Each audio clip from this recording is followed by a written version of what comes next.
Isaiah Chapter 1. The vision that Isaiah the son of Amoz saw concerning Judah and Jerusalem in the days of Uzziah, Jotham, Ahaz, and Hezekiah, kings of Judah. Hear, O heavens, and pay attention, O earth, for Jehovah has spoken. Sons I have brought up and raised, but they have revolted against me. A bull well knows its buyer, and a donkey the manger of its owner. But Israel does not know me. My own people do not behave with understanding. Woe to the sinful nation, the people weighed down with error, a brood of wicked men, corrupt children. They have abandoned Jehovah. They have treated the Holy One of Israel with disrespect. They have turned their backs on him. Where will you be struck next as you add to your rebellion?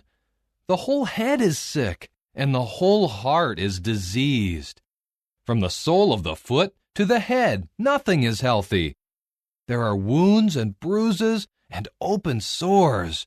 They have not been treated or bound up or softened with oil. Your land is desolate. Your cities are burned with fire. Foreigners devour your land right in front of you. It is like a wasteland overthrown by foreigners. The daughter of Zion has been left like a shelter in a vineyard, like a hut in a cucumber field, like a city under siege. Unless Jehovah of armies had left us a few survivors, we should have become just like Sodom, and we should have resembled Gomorrah.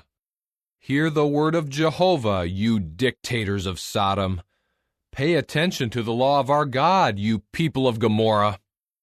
Of what benefit to me are your many sacrifices, says Jehovah?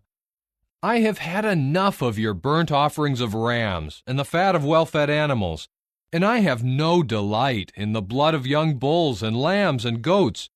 When you come to appear before me, who has required this from you, this trampling of my courtyards? Stop bringing in any more worthless grain offerings.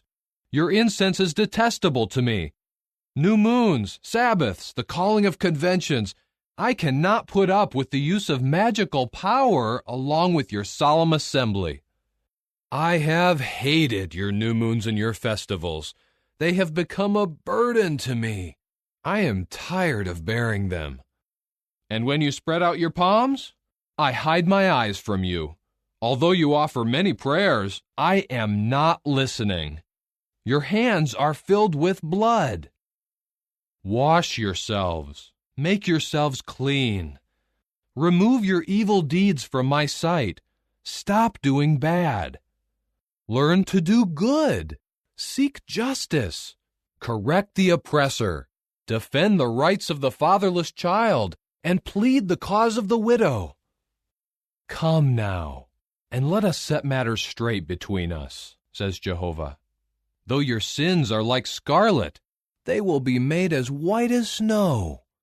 Though they are as red as crimson cloth, they will become like wool.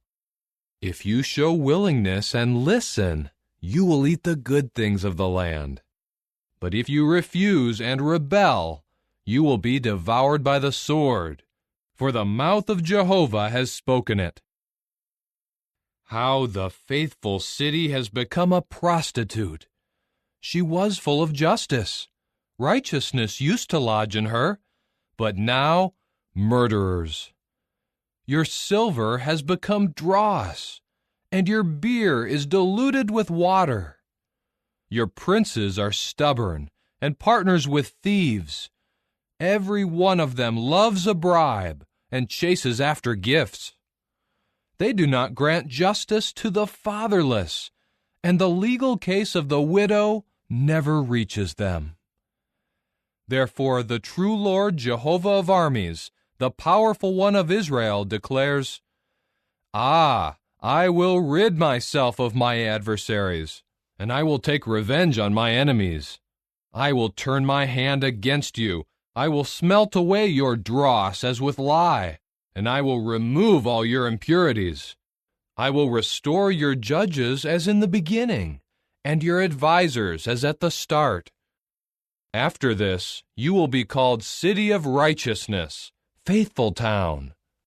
With justice, Zion will be redeemed, and her people who return with righteousness. The rebels and the sinners will be broken together, and those leaving Jehovah will come to their finish. For they will be ashamed of the mighty trees that you desired, and you will be disgraced because of the gardens that you chose. For you will become like a big tree with withering leaves, and like a garden without water. The strong man will become tow, and his work a spark. Both of them will go up in flames together, with no one to extinguish them. Chapter 2. This is what Isaiah the son of Amoz saw concerning Judah and Jerusalem.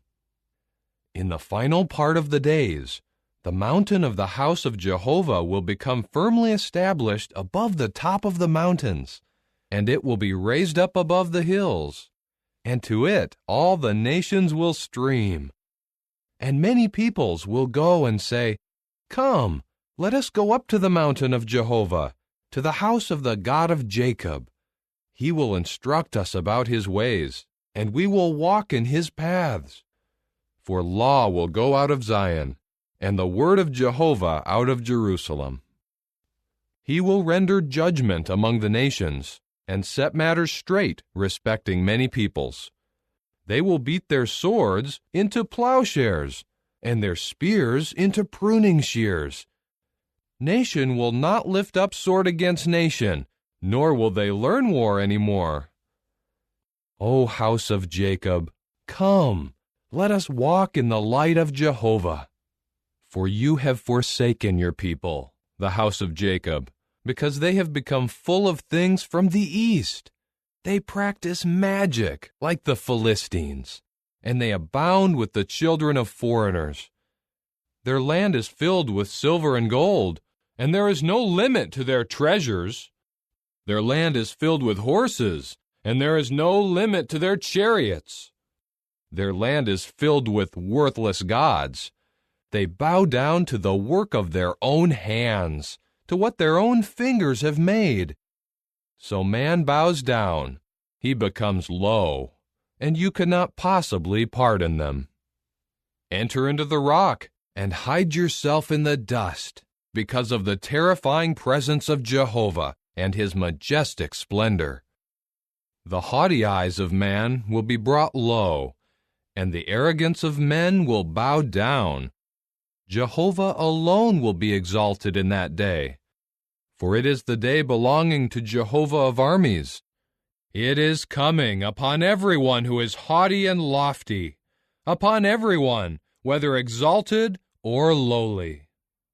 Upon all the cedars of Lebanon that are lofty and exalted, and upon all the oaks of Bashan, upon all the lofty mountains, and upon all the high hills, upon every high tower and every fortified wall, upon all the ships of Tarshish, and upon all desirable boats. Man's haughtiness will be brought down, and the arrogance of men will bow low.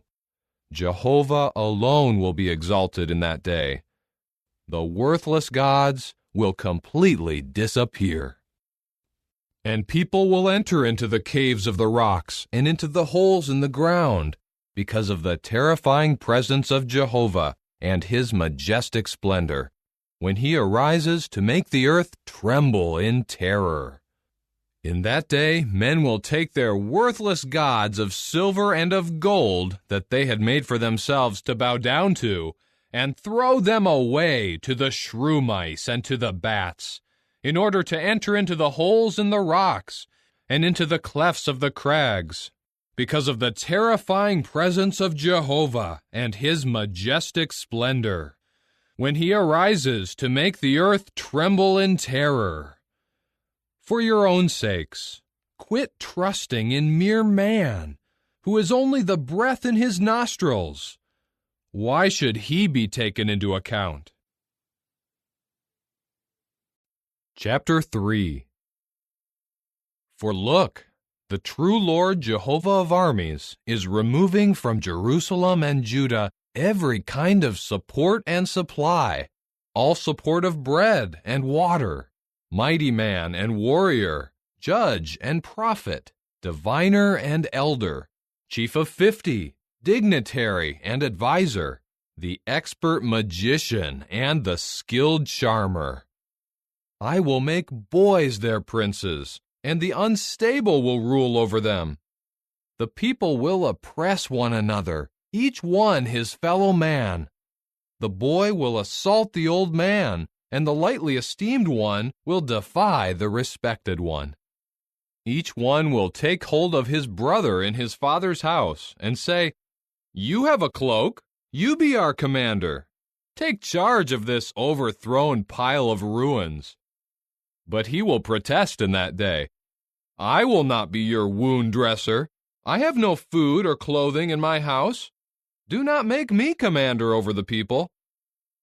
For Jerusalem has stumbled, and Judah has fallen, because in word and deed they are against Jehovah. They behave defiantly in his glorious presence. The expression of their faces testifies against them, and they proclaim their sin like Sodom. They do not try to hide it. Woe to them, for they are bringing disaster on themselves. Tell the righteous that it will go well for them. They will be rewarded for what they do. Woe to the wicked one. Disaster will befall him, for what his hands have done will be done to him. As for my people, their taskmasters are abusive, and women rule over them. My people, your leaders are causing you to wander, and they confuse the direction of your paths. Jehovah is taking his position to accuse. He is standing up to pass sentence on peoples. Jehovah will enter into judgment with the elders and princes of his people. You have burned down the vineyard, and what you have stolen from the poor is in your houses. How dare you crush my people and grind the faces of the poor in the dirt, declares the sovereign Lord Jehovah of armies. Jehovah says, because the daughters of Zion are haughty, walking with their heads high, flirting with their eyes, skipping along, making a tinkling sound with their anklets. Jehovah will also strike the head of the daughters of Zion with scabs, and Jehovah will make their forehead bare.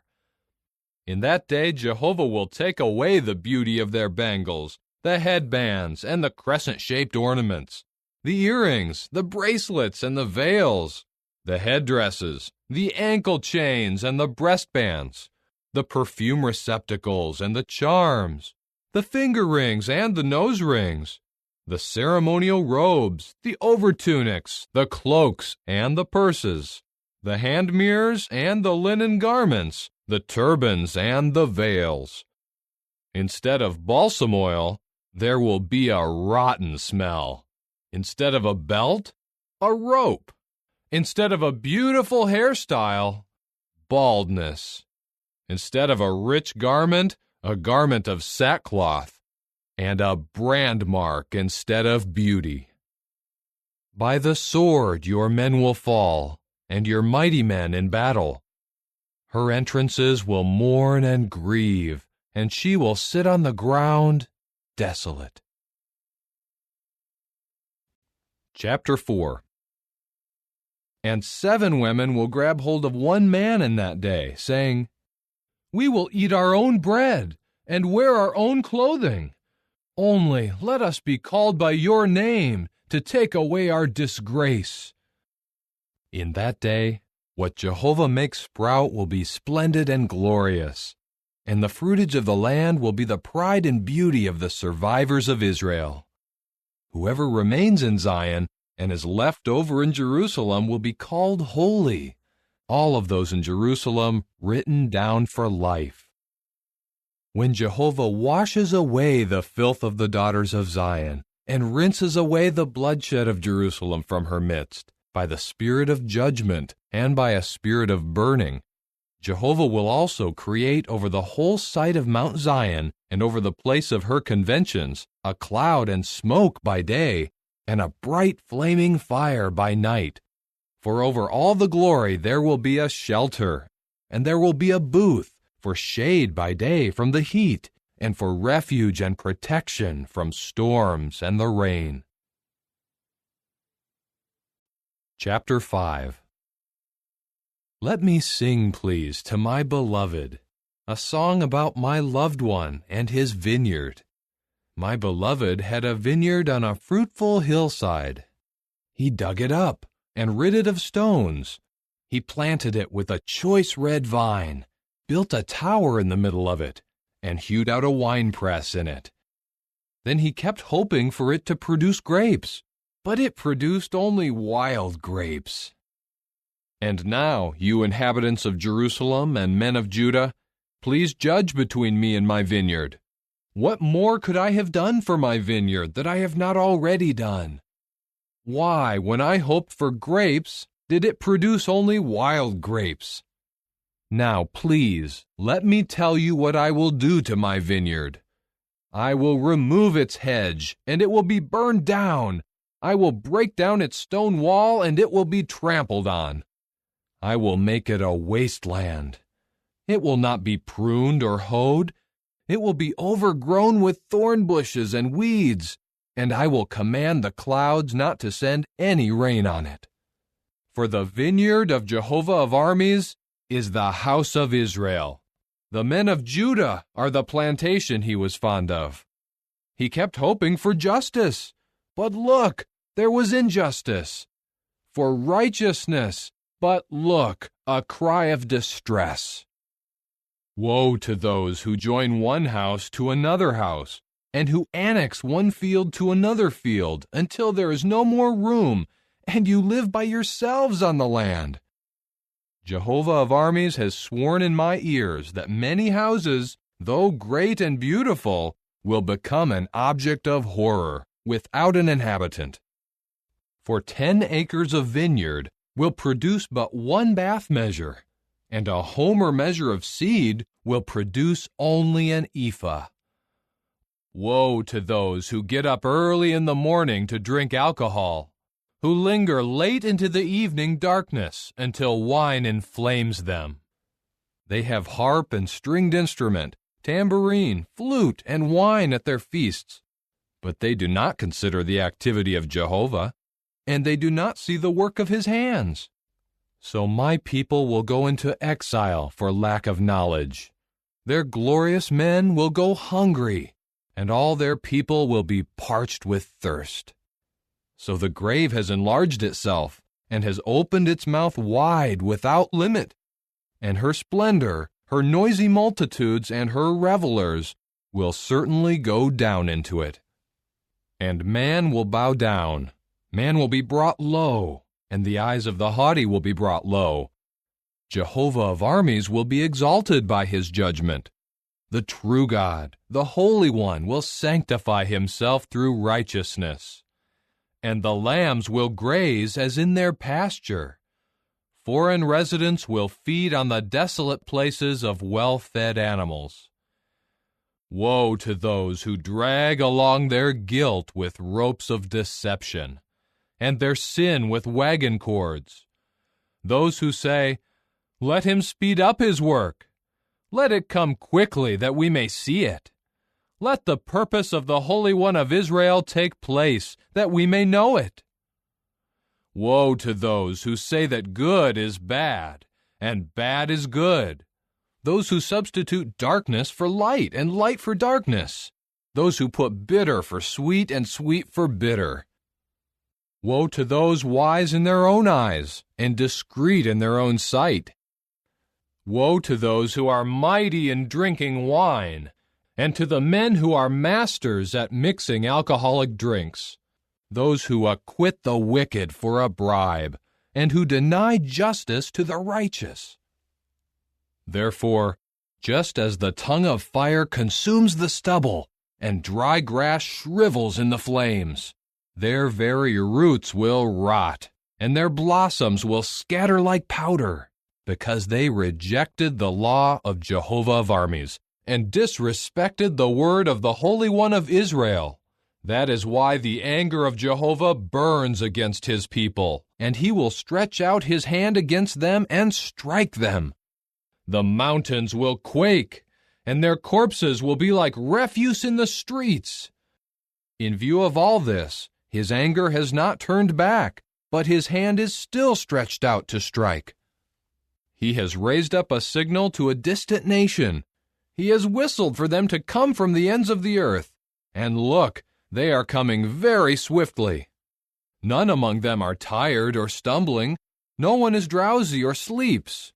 The belt around their waist is not loosened, nor are their sandal laces broken. All their arrows are sharp, and all their bows are bent. The hooves of their horses are like flint, and their wheels like a storm wind. Their roaring is like that of a lion. They roar like young lions.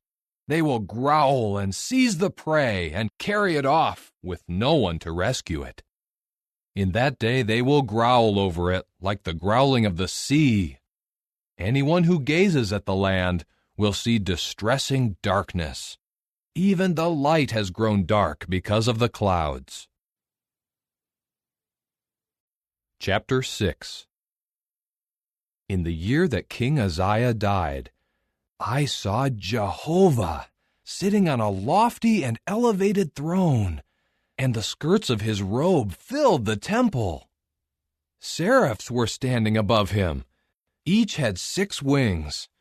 Each covered his face with 2, and covered his feet with 2, and each of them would fly about with 2.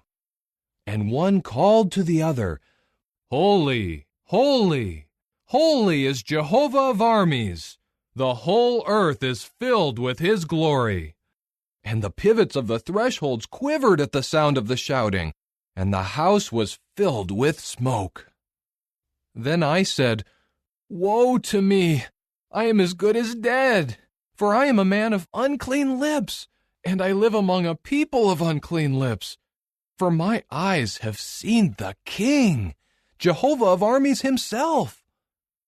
At that, one of the seraphs flew to me, and in his hand was a glowing coal that he had taken with tongs from the altar. He touched my mouth and said, Look, this has touched your lips. Your guilt is removed, and your sin is atoned for. Then I heard the voice of Jehovah saying, Whom shall I send? And who will go for us? And I said, Here I am, send me. And he replied, Go, and say to this people, You will hear again and again, but you will not understand. You will see again and again, but you will not get any knowledge. Make the heart of this people unreceptive. Make their ears unresponsive, and pace their eyes together, so that they may not see with their eyes and hear with their ears, so that their heart may not understand, and they may not turn back and be healed. At this I said, How long, O Jehovah? Then he said, Until the cities crash in ruins without an inhabitant, and the houses are without people, and the land is ruined and desolate. Until Jehovah removes men far away, and the deserted condition of the land becomes very extensive. But there will still be a tenth in it, and it will again be burned, like a big tree and like an oak, which after they are cut down, leave a stump. A holy seed will be its stump. Chapter 7. Now in the days of Ahaz, son of Jotham, son of Uzziah, the king of Judah, King Rezin of Syria, and Pekah, son of Remaliah, the king of Israel, came up to wage war against Jerusalem, but he could not capture it. A report was made to the house of David, Syria has joined forces with Ephraim. And the heart of Ahaz and the heart of his people began to tremble, like the trees of the forest shaking in the wind. Jehovah then said to Isaiah, Go out, please, to meet Ahaz, you and your son, Shear-Jashub, at the end of the conduit of the upper pool by the highway of the laundryman's field. You must say to him, 'Take care to stay calm. Do not be afraid, and do not lose heart because of these two stumps of smoldering logs, because of the hot anger of Rezin and Syria and the son of Remaliah. For Syria, with Ephraim and the son of Remaliah, have plotted harm against you, saying, Let us go up against Judah, and tear it apart, and conquer it for ourselves, and let us appoint the son of Tabiel as its king.' This is what the sovereign Lord Jehovah says. It will not succeed, nor will it take place. For the head of Syria is Damascus, and the head of Damascus is Rezin. Within just 65 years, Ephraim will be completely shattered and cease to be a people. The head of Ephraim is Samaria, and the head of Samaria is the son of Remaliah. Unless you have firm faith, you will not be firmly established." Jehovah continued speaking to Ahaz, "Ask for a sign from Jehovah your God. It may be as deep as the grave or as high as the sky." But Ahaz said, "I will not ask, nor will I put Jehovah to the test." Isaiah then said, "Listen, please, O house of David. Is it not enough that you try the patience of men? Must you also try the patience of God?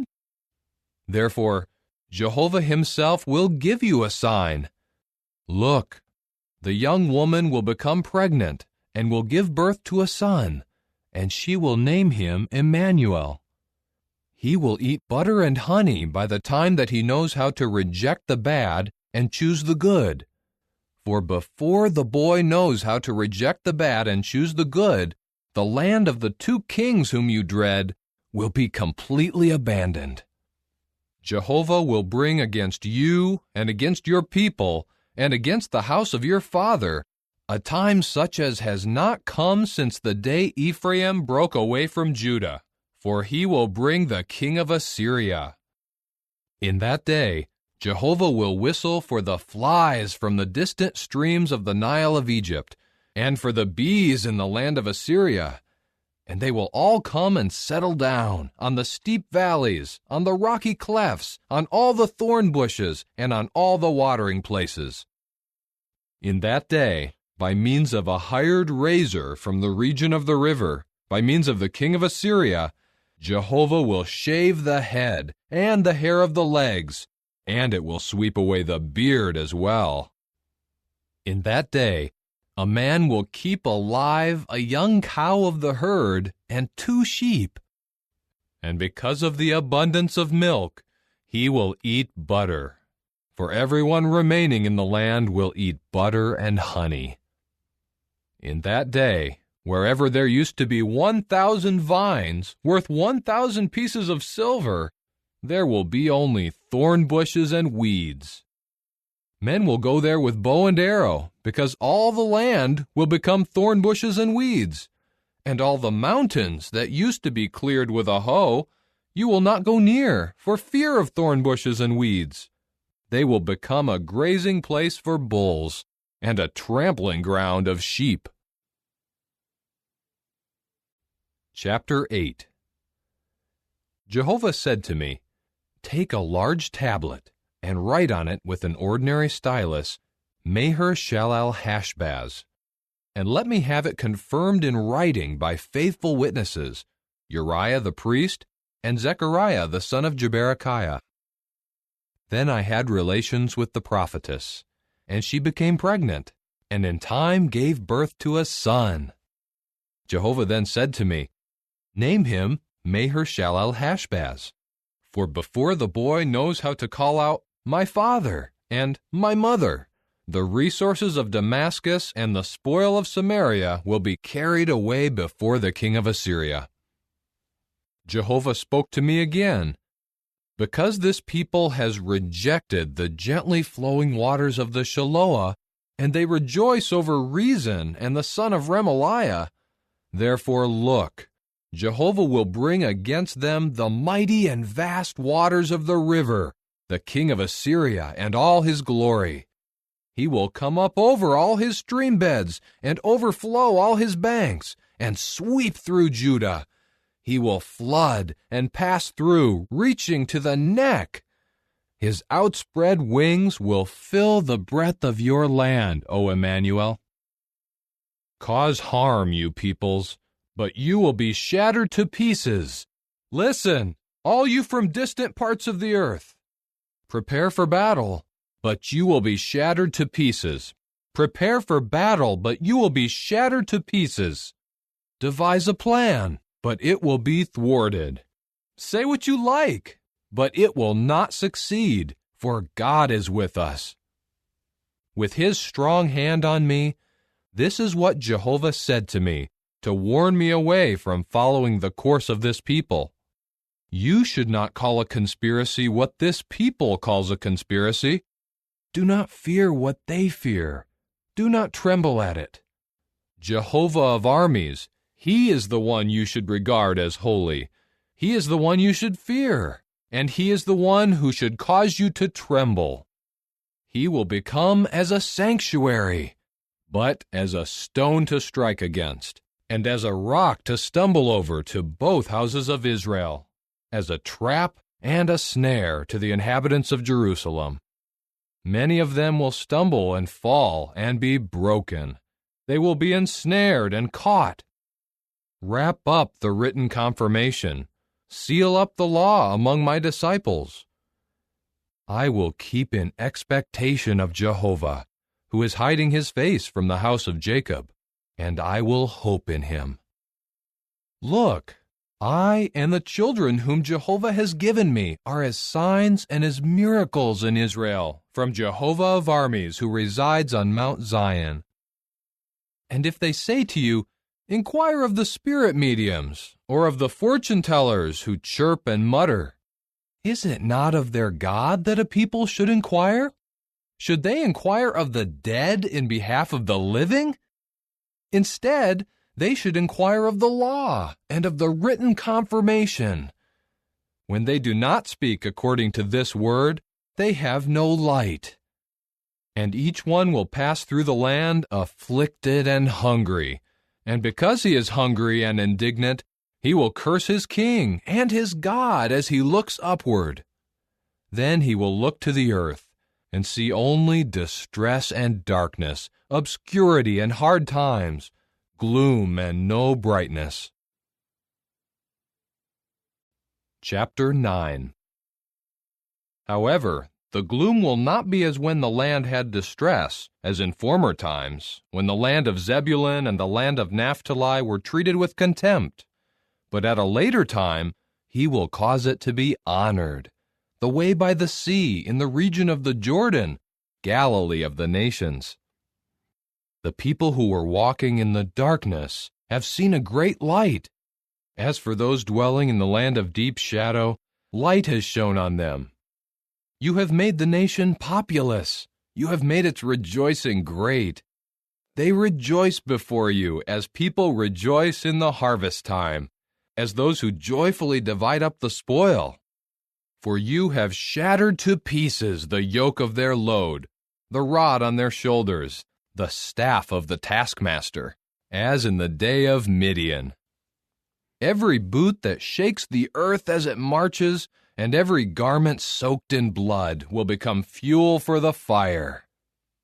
For a child has been born to us, a son has been given to us, and the rulership will rest on his shoulder.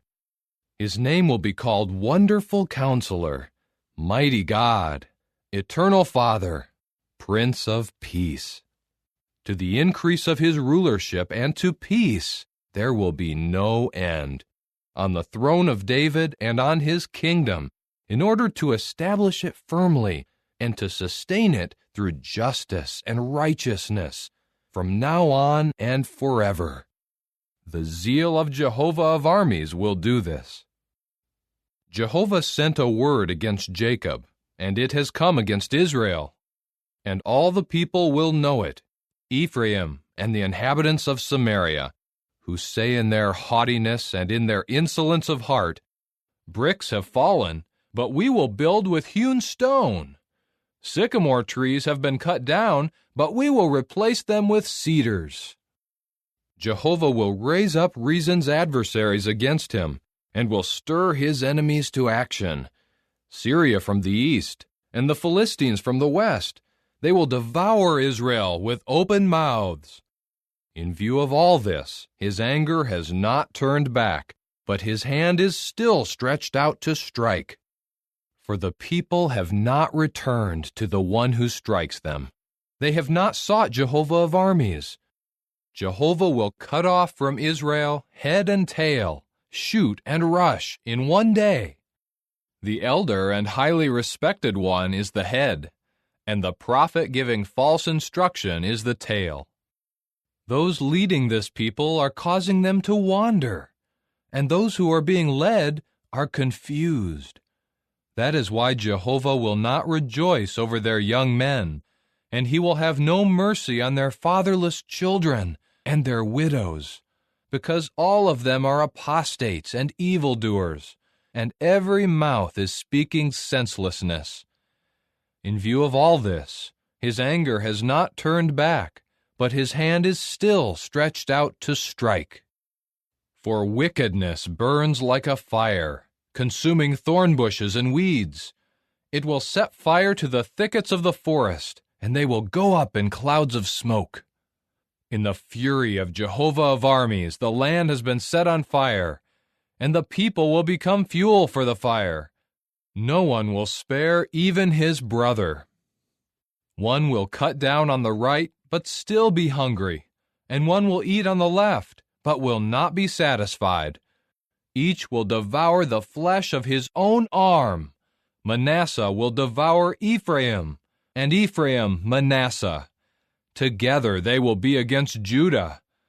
In view of all this, his anger has not turned back, but his hand is still stretched out to strike.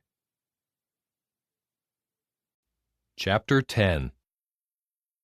Woe to those who enact harmful regulations, who constantly draft oppressive decrees, to deny the legal claim of the poor, to deprive the lowly among my people of justice, making widows their spoil, and fatherless children their plunder. What will you do on the day of reckoning, when destruction comes from afar? To whom will you flee for assistance, and where will you leave your wealth? Nothing remains except to crouch among the prisoners, or to fall among the slain. In view of all this, his anger has not turned back, but his hand is still stretched out to strike. Aha! The Assyrian, the rod to express my anger, and the staff in their hand for my denunciation. I will send him against an apostate nation, against the people who infuriated me. I will command him to take much spoil and much plunder, and to trample them like mud in the streets. But he will not be inclined this way, and his heart will not scheme this way, for it is in his heart to annihilate, to cut off many nations, not a few. For he says, "Are not my princes all kings? Is not Calno just like Carchemish? Is not Hamath like Arpad? Is not Samaria like Damascus? My hand has seized the kingdoms of the worthless gods, whose graven images were more than those of Jerusalem and Samaria. Will I not also do to Jerusalem and her idols, just as I have done to Samaria and to her worthless gods?" When Jehovah finishes all his work on Mount Zion and in Jerusalem, he will punish the king of Assyria for his insolent heart and his proud, arrogant gaze. For he says, "I will do this by the strength of my hand, and with my wisdom, for I am wise. I will remove the boundaries of peoples and pillage their treasures, and I will subdue the inhabitants like a mighty one. Like a man reaching into a nest, my hand will seize the resources of the peoples, and like one gathering abandoned eggs, I will gather the whole earth. No one will flutter his wings or open his mouth or chirp. Will the axe exalt itself over the one who chops with it? Will the saw exalt itself over the one who saws with it? Could a staff wave the one who lifts it? Or could a rod lift up the one who is not made of wood? Therefore, the true Lord Jehovah of armies will inflict emaciation on his fat ones, and beneath his glory he will kindle a blazing fire. Israel's light will become a fire, and his Holy One a flame. It will blaze up and consume his weeds and his thorn bushes in one day. He will utterly do away with the glory of his forest and his orchard. It will be as when a sick man wastes away. The rest of the trees of his forest will be so few that a boy could list them. In that day, those remaining of Israel and the survivors of the house of Jacob will no longer support themselves on the one who struck them, but they will support themselves on Jehovah, the Holy One of Israel, with faithfulness. Only a remnant will return, the remnant of Jacob, to the mighty God. For though your people, O Israel, are as the grains of sand of the sea, only a remnant of them will return. An extermination has been decided on, and justice will engulf them. Yes, the extermination decided on by the sovereign Lord Jehovah of armies will be carried out in the entire land. Therefore, this is what the sovereign Lord Jehovah of armies says. Do not be afraid, my people who are dwelling in Zion, because of the Assyrian, who used to strike you with the rod and to lift up his staff against you, as Egypt did. For in a very little while the denunciation will come to an end. My anger will be directed to their destruction. Jehovah of armies will brandish a whip against him, as when he defeated Midian by the rock Oreb. And his staff will be over the sea, and he will raise it as he did with Egypt. In that day his load will depart from on your shoulder, and his yoke from on your neck, and the yoke will be broken because of the oil. He has come to Aiath. He has passed through Migron. At Michmash he deposits his baggage. They have passed over the ford. They spend the night at Geba. Ramah trembles. Gibeah of Saul has fled. Cry out and scream, O daughter of Gallim. Pay attention, O Laishah. O poor Anathoth. Madmenah has run away. The inhabitants of Gebim have sought shelter. This very day he will halt in Nob. He shakes his fist at the mountain of the daughter of Zion, the hill of Jerusalem. Look, the true Lord Jehovah of armies is chopping off branches with a terrible crash. The tallest trees are being cut down, and the lofty are brought low. He strikes down the thickets of the forest with an iron tool, and Lebanon will fall by a mighty one. Chapter 11. A twig will grow out of the stump of Jesse, and a sprout from his roots will bear fruit. And the Spirit of Jehovah will settle upon him, the Spirit of wisdom and of understanding, the Spirit of counsel and of mightiness, the Spirit of knowledge and of the fear of Jehovah. And he will find delight in the fear of Jehovah. He will not judge by what appears to his eyes, nor reprove simply according to what his ears hear. He will judge the lowly with fairness, and with uprightness he will give reproof in behalf of the meek ones of the earth. He will strike the earth with the rod of his mouth, and put the wicked to death with the breath of his lips. Righteousness will be the belt around his waist, and faithfulness the belt of his hips. The wolf will reside for a while with the lamb, and with the young goat the leopard will lie down. And the calf and the lion and the fattened animal will all be together, and a little boy will lead them. The cow and the bear will feed together, and their young will lie down together. The lion will eat straw like the bull.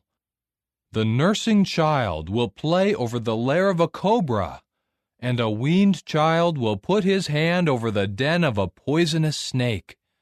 They will not cause any harm or any ruin in all my holy mountain, because the earth will certainly be filled with the knowledge of Jehovah as the waters cover the sea.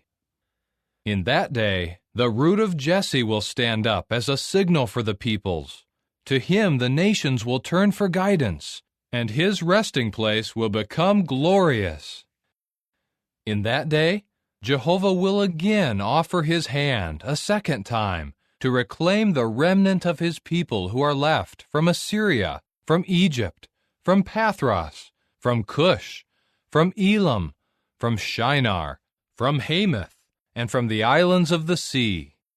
He will raise up a signal for the nations, and gather the dispersed ones of Israel, and he will gather together the scattered ones of Judah from the four corners of the earth.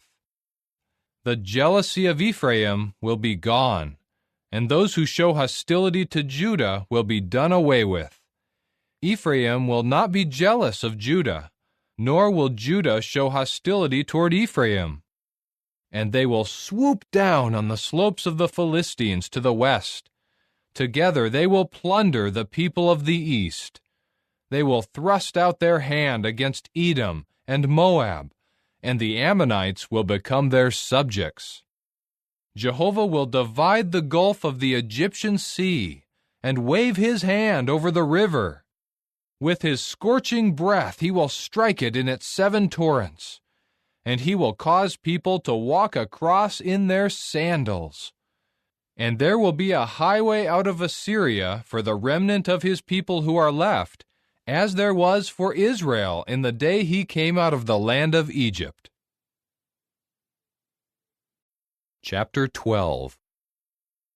In that day you will certainly say, I thank you, O Jehovah, for although you were angry with me, your anger gradually subsided, and you comforted me. Look, God is my salvation. I will trust and feel no dread, for God Jehovah is my strength and my might, and he has become my salvation. With rejoicing you will draw water from the springs of salvation. And in that day you will say, Give thanks to Jehovah. Call on his name. Make his deeds known among the peoples. Declare that his name is exalted. Sing praises to Jehovah, for he has done magnificent things. Let this be made known in all the earth. Cry out and shout for joy, you inhabitant of Zion, for great in your midst is the Holy One of Israel. Chapter 13. A pronouncement against Babylon that Isaiah the son of Amoz saw in vision. Raise up a signal on a mountain of bare rocks. Call out to them. Wave your hand so that they may come into the entrances of the nobles. I have issued the command to those whom I have appointed. I have summoned my warriors to express my anger, my proudly exultant ones. Listen, a crowd in the mountains. It sounds like a numerous people. Listen, the uproar of kingdoms, of nations gathered together. Jehovah of armies is mustering the army for war. They are coming from a distant land, from the extremity of the heavens, Jehovah and the weapons of his wrath, to bring ruin to all the earth. Wail, for the day of Jehovah is near. It will come as a destruction from the Almighty. That is why all hands will go limp, and every man's heart will melt with fear. The people are panic-stricken. They are seized with convulsions and pain, like a woman in labor. They look at one another in horror, with faces inflamed by anguish. Look, the day of Jehovah is coming, cruel both with fury and with burning anger, to make the land an object of horror, and to annihilate the land's sinners from it. For the stars of the heavens and their constellations will not give off their light. The sun will be dark when it rises, and the moon will not shed its light. I will call the inhabited earth to account for its badness, and the wicked for their error. I will put an end to the pride of the presumptuous, and I will humble the haughtiness of tyrants. I will make mortal man scarcer than refined gold, and humans scarcer than the gold of Ophir. That is why I will make the heavens tremble, and the earth will be shaken out of its place, at the fury of Jehovah of armies in the day of his burning anger. Like a hunted gazelle, and like a flock with no one to gather them, each will return to his own people, each will flee to his own land. Whoever is found will be pierced through, and whoever is caught will fall by the sword. Their children will be dashed to pieces before their eyes. Their houses will be looted, and their wives will be raped. Here I am raising up against them the Medes, who regard silver as nothing, and who take no delight in gold. Their bows will shatter young men. They will show no pity on the fruit of the womb, nor mercy to children. And Babylon, the most glorious of kingdoms, the beauty and the pride of the Chaldeans, will be like Sodom and Gomorrah when God overthrew them. She will never be inhabited, nor will she be a place to reside in throughout all generations. No Arab will pitch his tent there, and no shepherds will rest their flocks there. The desert creatures will lie down there. Their houses will be filled with eagle owls. The ostriches will reside there, and wild goats will skip about there. Howling creatures will cry out in her towers, and jackals in her luxurious palaces. Her time is near, and her days will not be prolonged. Chapter 14. For Jehovah will show mercy to Jacob, and he will again choose Israel. He will settle them in their land, and the foreign residents will join them and attach themselves to the house of Jacob. And peoples will take them and bring them to their own place, and the house of Israel will possess them as male and female servants in Jehovah's land. And they will be the captors of those who held them captive, and they will have in subjection those who were forcing them to work. In the day when Jehovah gives you rest from your pain and from your turmoil and from the hard slavery imposed on you, you will recite this proverb against the king of Babylon. How the one forcing others to work has met his end. How the oppression has ended. Jehovah has broken the rod of the wicked, the staff of the rulers. The one furiously striking peoples with unceasing blows. The one angrily subduing nations with relentless persecution. The whole earth now rests, free of disturbance. People cry out for joy. Even the juniper trees rejoice over you, along with the cedars of Lebanon. They say, "Ever since you have fallen, no woodcutter comes up against us." Even the grave underneath is stirred up to meet you when you come. Because of you, it awakens those powerless in death, all the oppressive leaders of the earth. It makes all the kings of the nations rise from their thrones. All of them speak up and say to you, "Have you also become weak like us? Have you become like us?"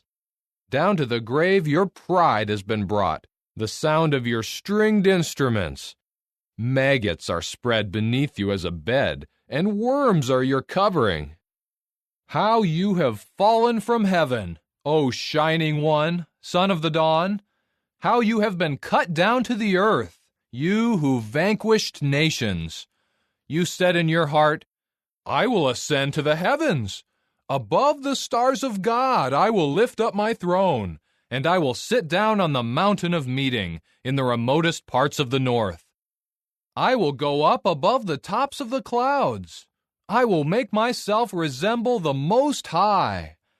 Instead, you will be brought down to the grave, to the remotest parts of the pit. Those seeing you will stare at you.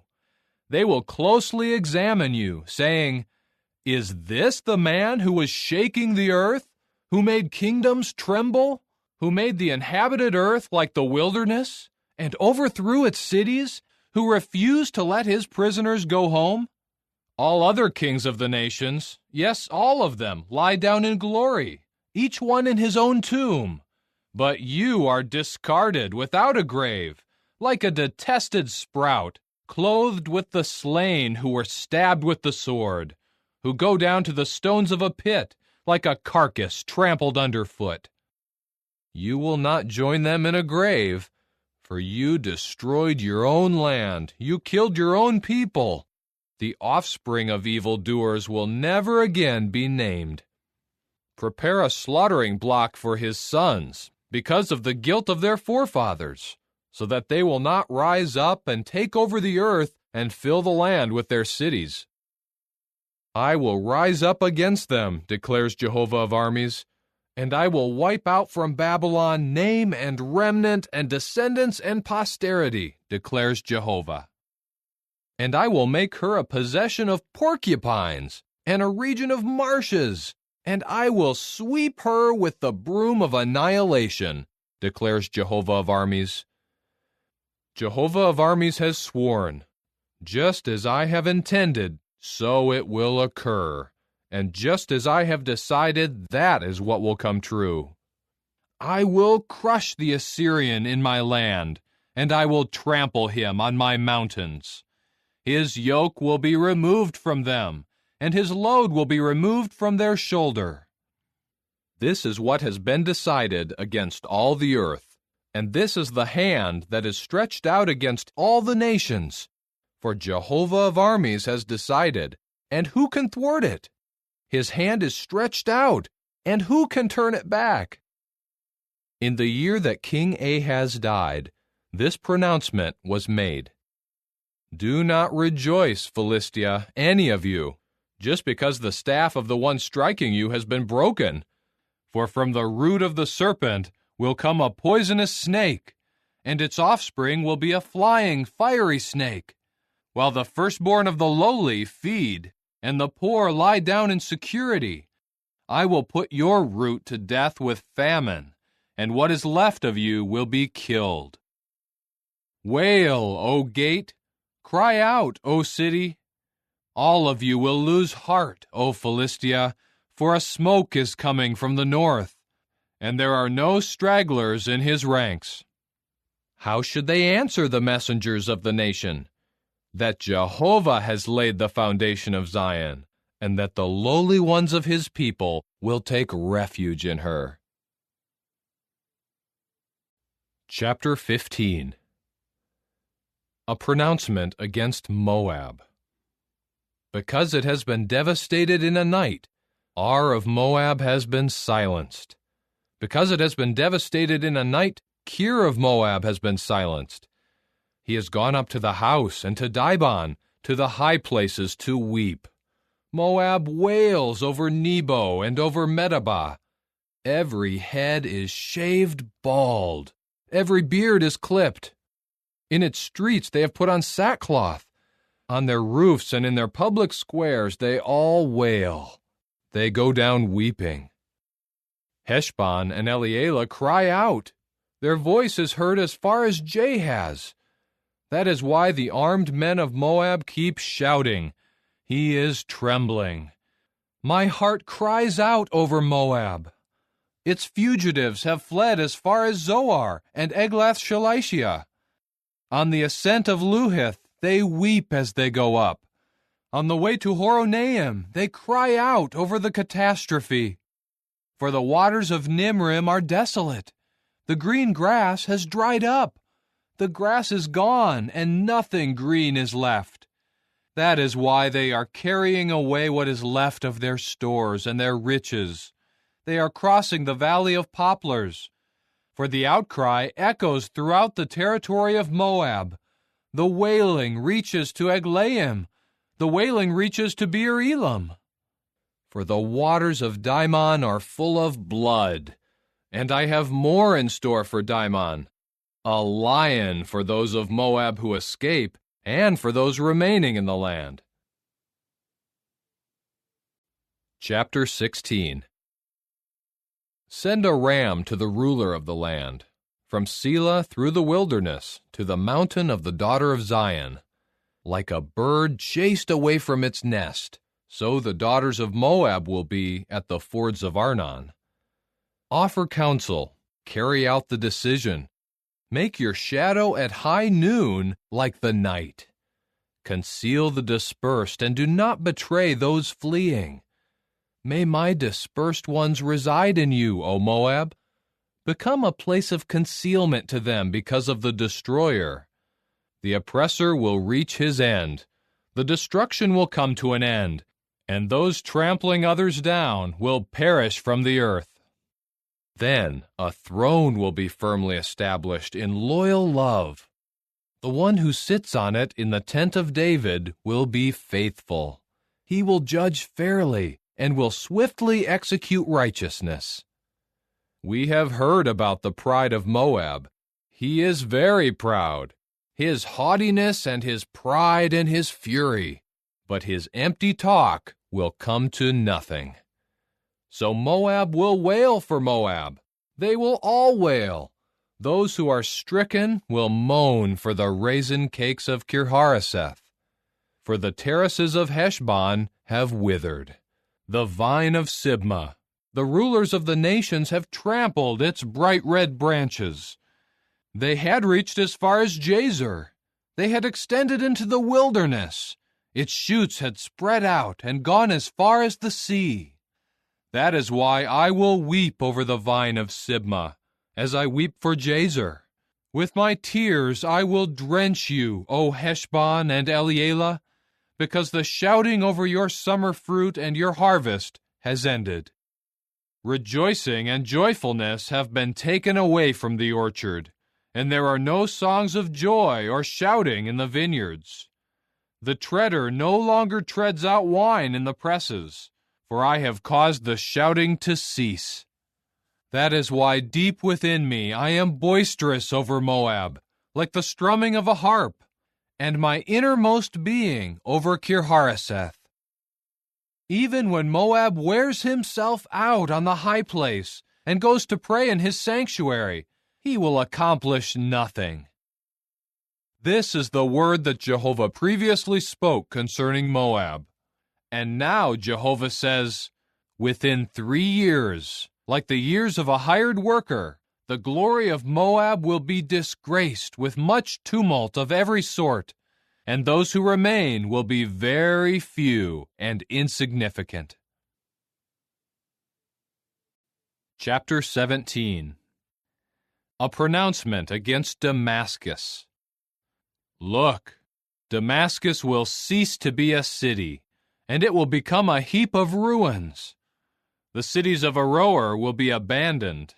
They will become places for flocks to lie down, with no one to make them afraid. Fortified cities will disappear from Ephraim, and the kingdom from Damascus. And those remaining of Syria will be like the glory of the Israelites, declares Jehovah of armies. In that day the glory of Jacob will diminish, and his healthy body will grow thin. It will be as when the harvester is gathering the standing grain, and his arm harvests the ears of grain, like when one gleans grain in the valley of Rephaim. Only gleanings will be left, as when an olive tree is beaten. Only 2 or 3 ripe olives remain on the highest branch, only 4 or 5 on its fruit-bearing branches, declares Jehovah, the God of Israel. In that day, man will look up to his Maker, and his eyes will gaze at the Holy One of Israel. He will not look to the altars, the work of his hands, and he will not gaze at what his fingers have made, either the sacred poles or the incense stands. In that day, his fortress cities will become like an abandoned site in the woodland. Like a branch that was abandoned before the Israelites, it will become a wasteland. For you have forgotten the God of your salvation. You have failed to remember the rock of your fortress. That is why you plant beautiful plantations and set it with the shoot of a stranger. In the day you carefully fence in your plantation. In the morning you make your seed sprout. But the harvest will vanish in the day of disease and incurable pain. Listen, there is a commotion of many peoples who are as boisterous as the seas. There is an uproar of nations whose sound is like the roar of mighty waters.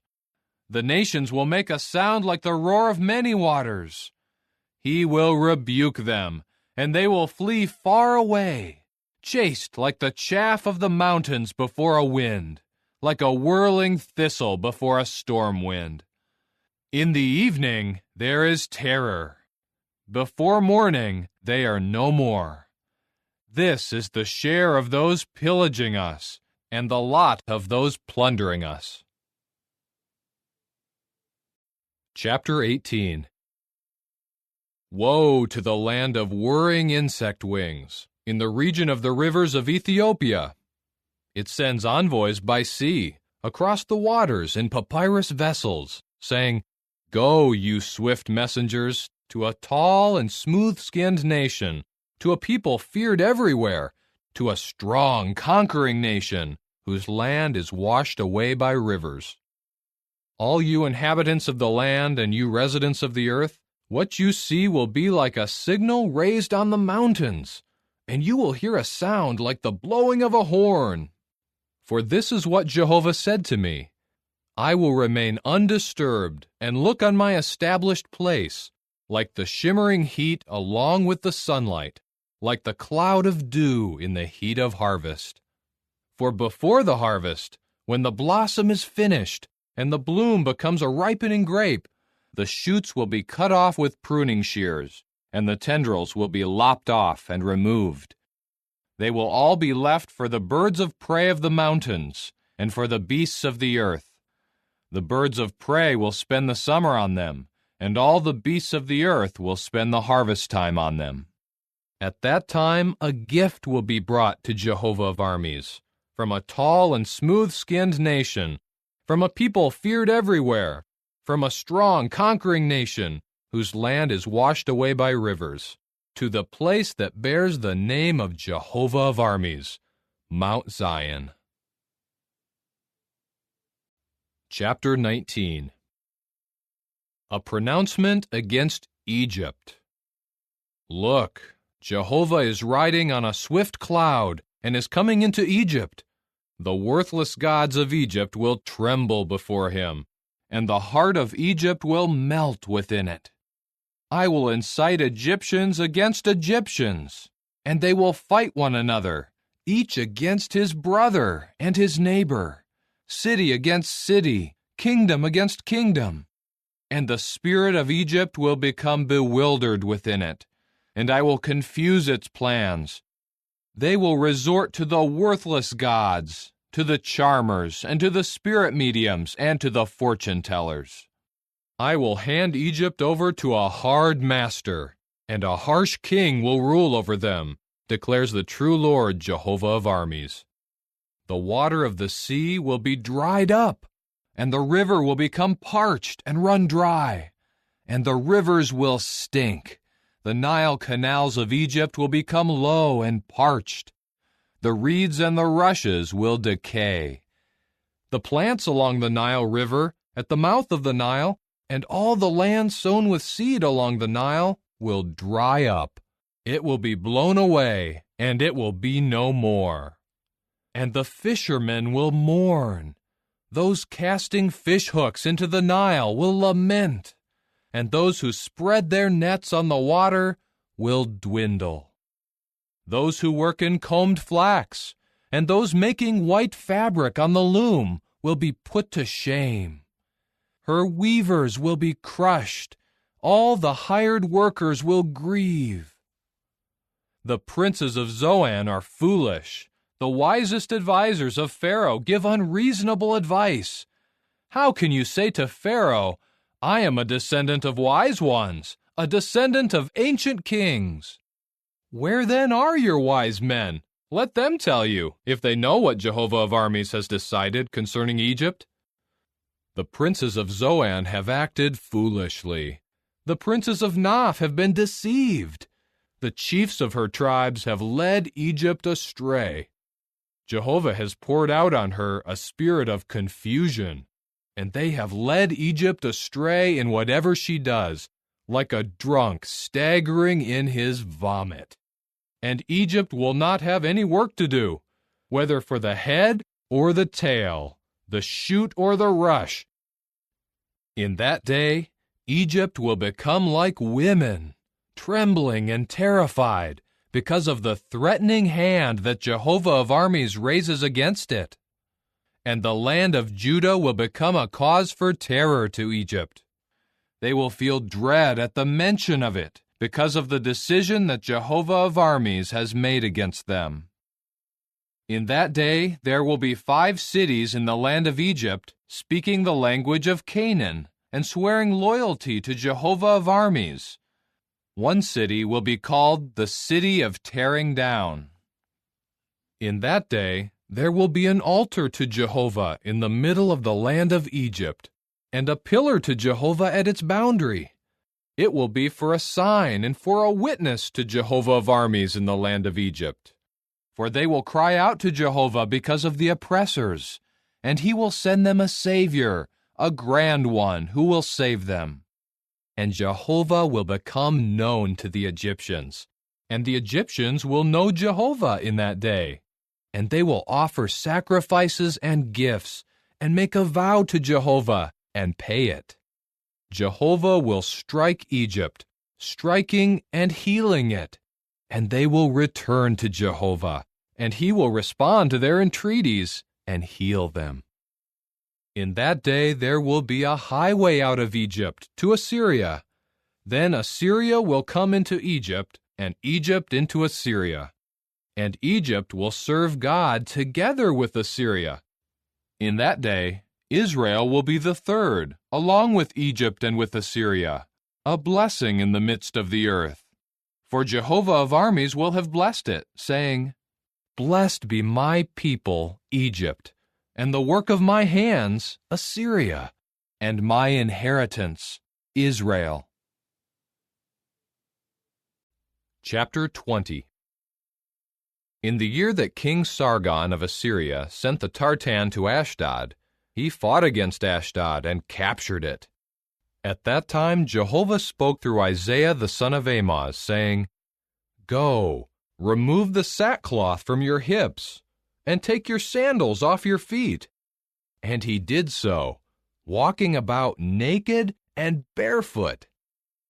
Jehovah then said, Just as my servant Isaiah has walked about naked and barefoot for 3 years, as a sign and a portent against Egypt and Ethiopia, so the king of Assyria will lead the captives of Egypt and the exiles of Ethiopia, boys and old men, naked and barefoot, and with exposed buttocks, the nakedness of Egypt.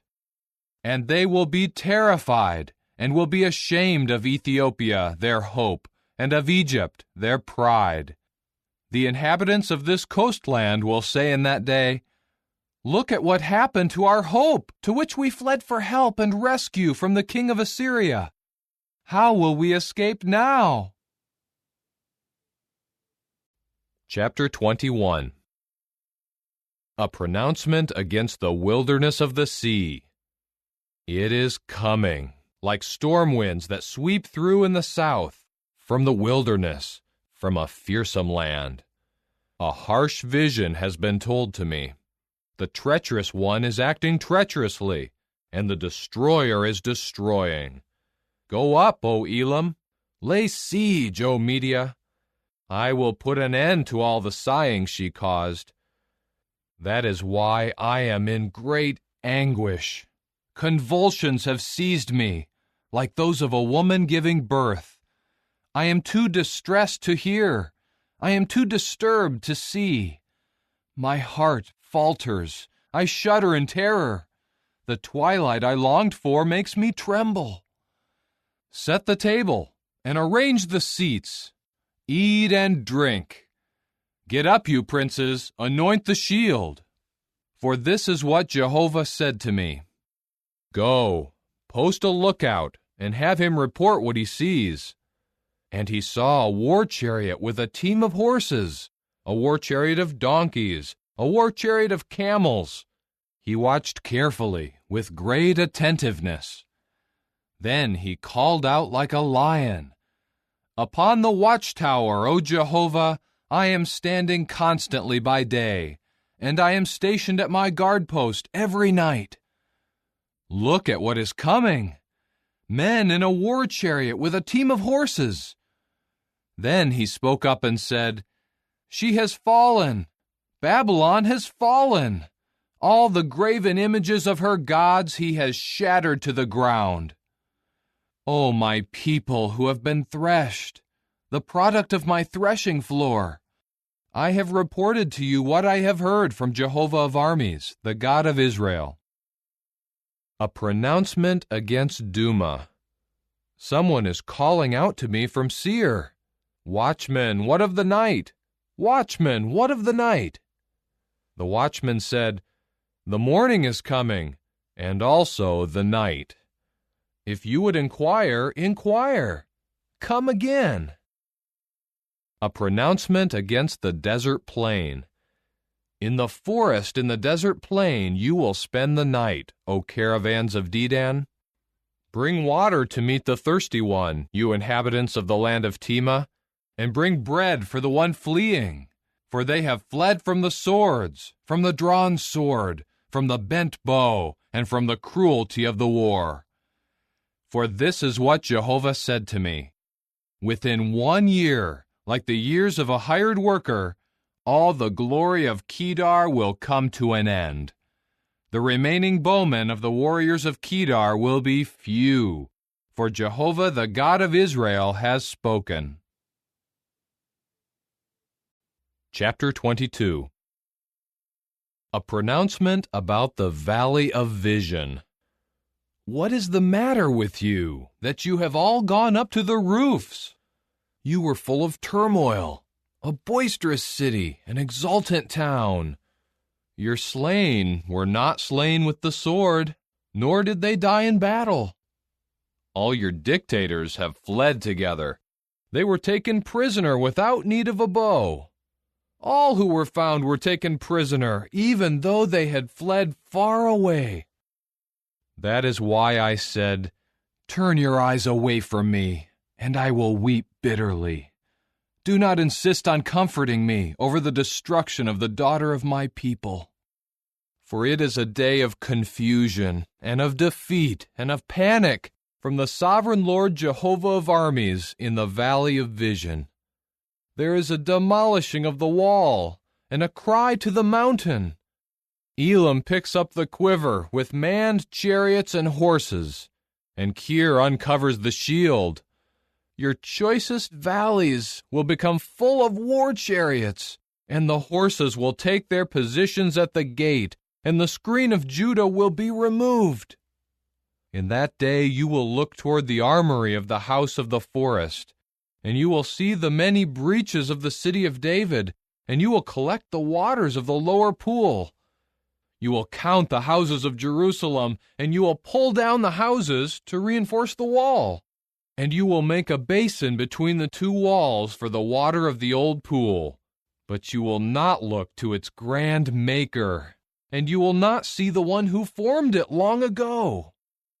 In that day the sovereign Lord Jehovah of armies will call for weeping and mourning, for shaved heads and the wearing of sackcloth. But instead, there is celebration and rejoicing, the killing of cattle and the slaughtering of sheep, the eating of meat and the drinking of wine. Let us eat and drink, for tomorrow we will die. Then Jehovah of armies revealed himself in my ears. This error will not be atoned in your behalf until you people die, says the sovereign Lord Jehovah of armies. This is what the sovereign Lord Jehovah of armies says. Go in to this steward, to Shebna, who is in charge of the house, and say, What is your interest here? And who is there of interest to you here, that you hewed out a burial place here for yourself? He is hewing out his burial place in a high place.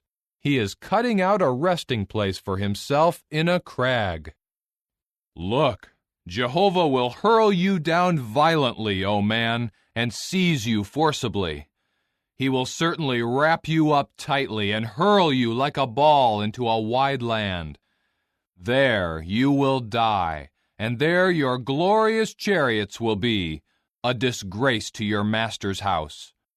And I will depose you from your position and throw you out of your office.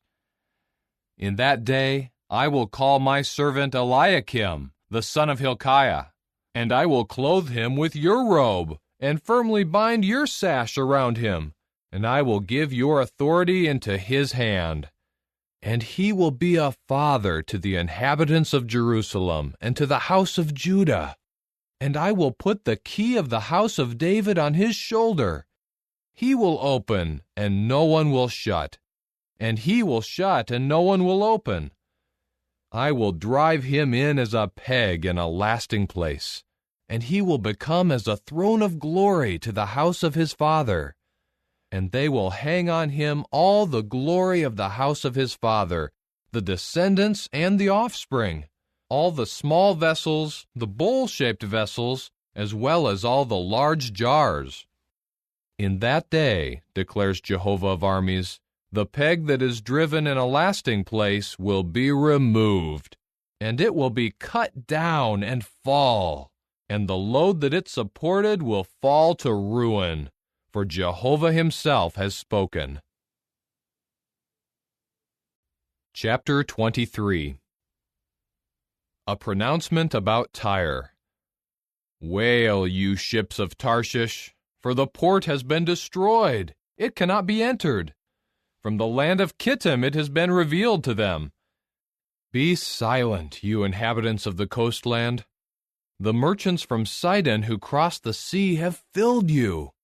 Over many waters went the grain of Shihor, the harvest of the Nile, her revenue, bringing the profit of the nations. Be ashamed, O Sidon, you stronghold of the sea, because the sea has said, I have not had birth pains, and I have not given birth, nor have I brought up young men or raised young women. As when they heard the report about Egypt, people will be in anguish over the report about Tyre. Cross over to Tarshish. Wail, you inhabitants of the coastland. Is this your city that was exultant from long ago, from her early times? Her feet used to take her to distant lands to reside. Who has decided this against Tyre, the bestower of crowns, whose merchants were princes, whose tradesmen were honored in all the earth? Jehovah of armies himself has decided this, to profane her pride over all her beauty, to humiliate all those who were honored throughout the earth. Cross over your land like the Nile River, O daughter of Tarshish. There is no longer any shipyard. He has stretched his hand out over the sea. He has shaken kingdoms. Jehovah has ordered the annihilation of Phoenicia's strongholds. And he says, You will exult no more. O oppressed one, the virgin daughter of Sidon, get up, cross over to Kittim. Even there you will find no rest. Look, the land of the Chaldeans, this is the people. Assyria was not the one. They made her a place for those haunting the desert. They have erected their siege towers. They have stripped bare her fortified towers, reducing her to a crumbling ruin. Wail, you ships of Tarshish, for your stronghold has been destroyed. In that day Tyre will be forgotten for 70 years, the same as the lifetime of one king. At the end of 70 years, it will happen to Tyre as in the song of a prostitute. Take a harp. Go around the city, O forgotten prostitute. Play your harp skillfully, Sing many songs, so that they will remember you. At the end of 70 years, Jehovah will turn his attention to Tyre, and she will return to her hire and prostitute herself with all the world's kingdoms on the face of the earth. But her profit and her hire will become something holy to Jehovah. It will not be stored or laid away, because her hire will be for those dwelling before Jehovah, so that they may eat to satisfaction and wear elegant clothing. Chapter 24. Look, Jehovah is emptying the land and making it desolate. He turns it upside down and scatters its inhabitants. It will be the same for everyone, the people as well as the priest, the servant and his master, the servant and her mistress, the buyer and the seller, the lender and the borrower, the creditor and the debtor. The land will be completely emptied. It will be completely plundered, for Jehovah has spoken this word. The land mourns. It is wasting away. The productive land withers. It is fading away. The prominent people of the land wither.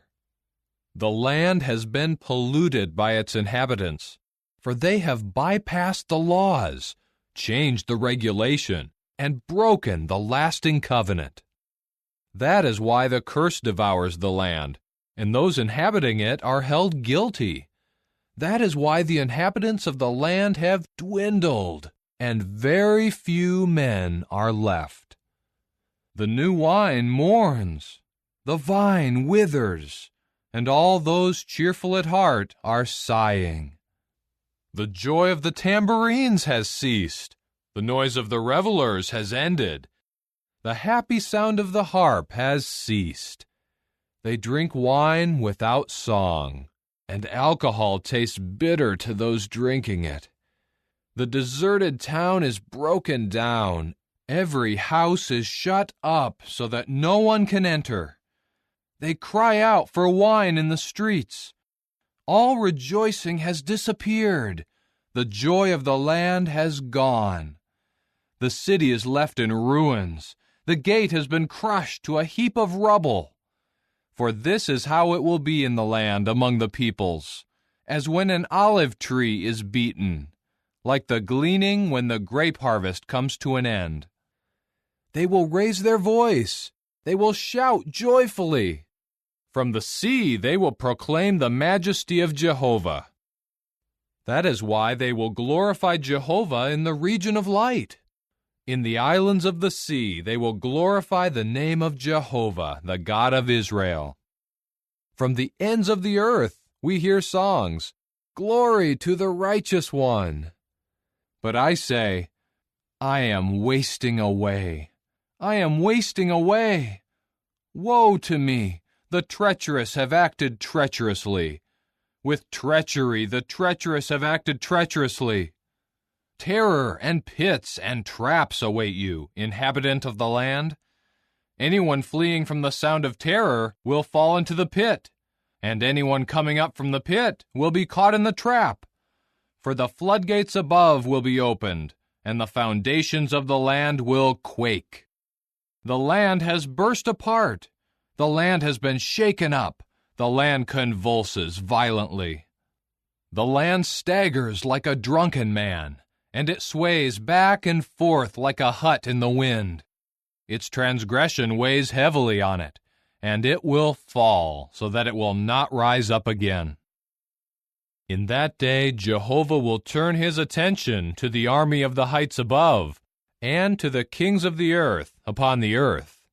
And they will be gathered together like prisoners gathered into a pit, and they will be shut up in the dungeon. After many days, they will be given attention. The full moon will be abashed, and the shining sun will be ashamed.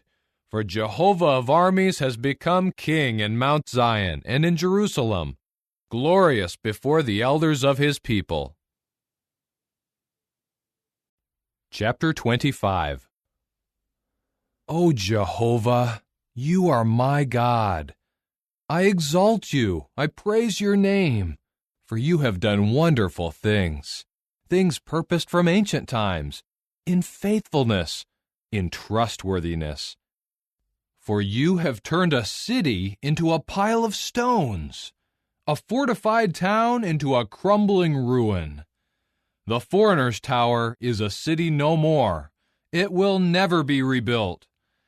That is why a strong people will glorify you. The city of tyrannical nations will fear you. For you have become a stronghold to the lowly, a stronghold to the poor in his distress, a refuge from the rainstorm, and a shade from the heat. When the blast of the tyrants is like a rainstorm against a wall, as the heat in a parched land, you subdue the uproar of strangers. Like heat that is subdued by the shadow of a cloud, so the song of the tyrants is silenced.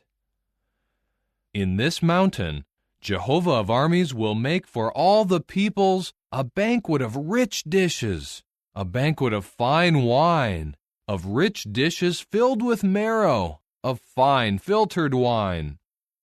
In this mountain, he will do away with the shroud that is enveloping all the peoples, and the covering that is woven over all the nations.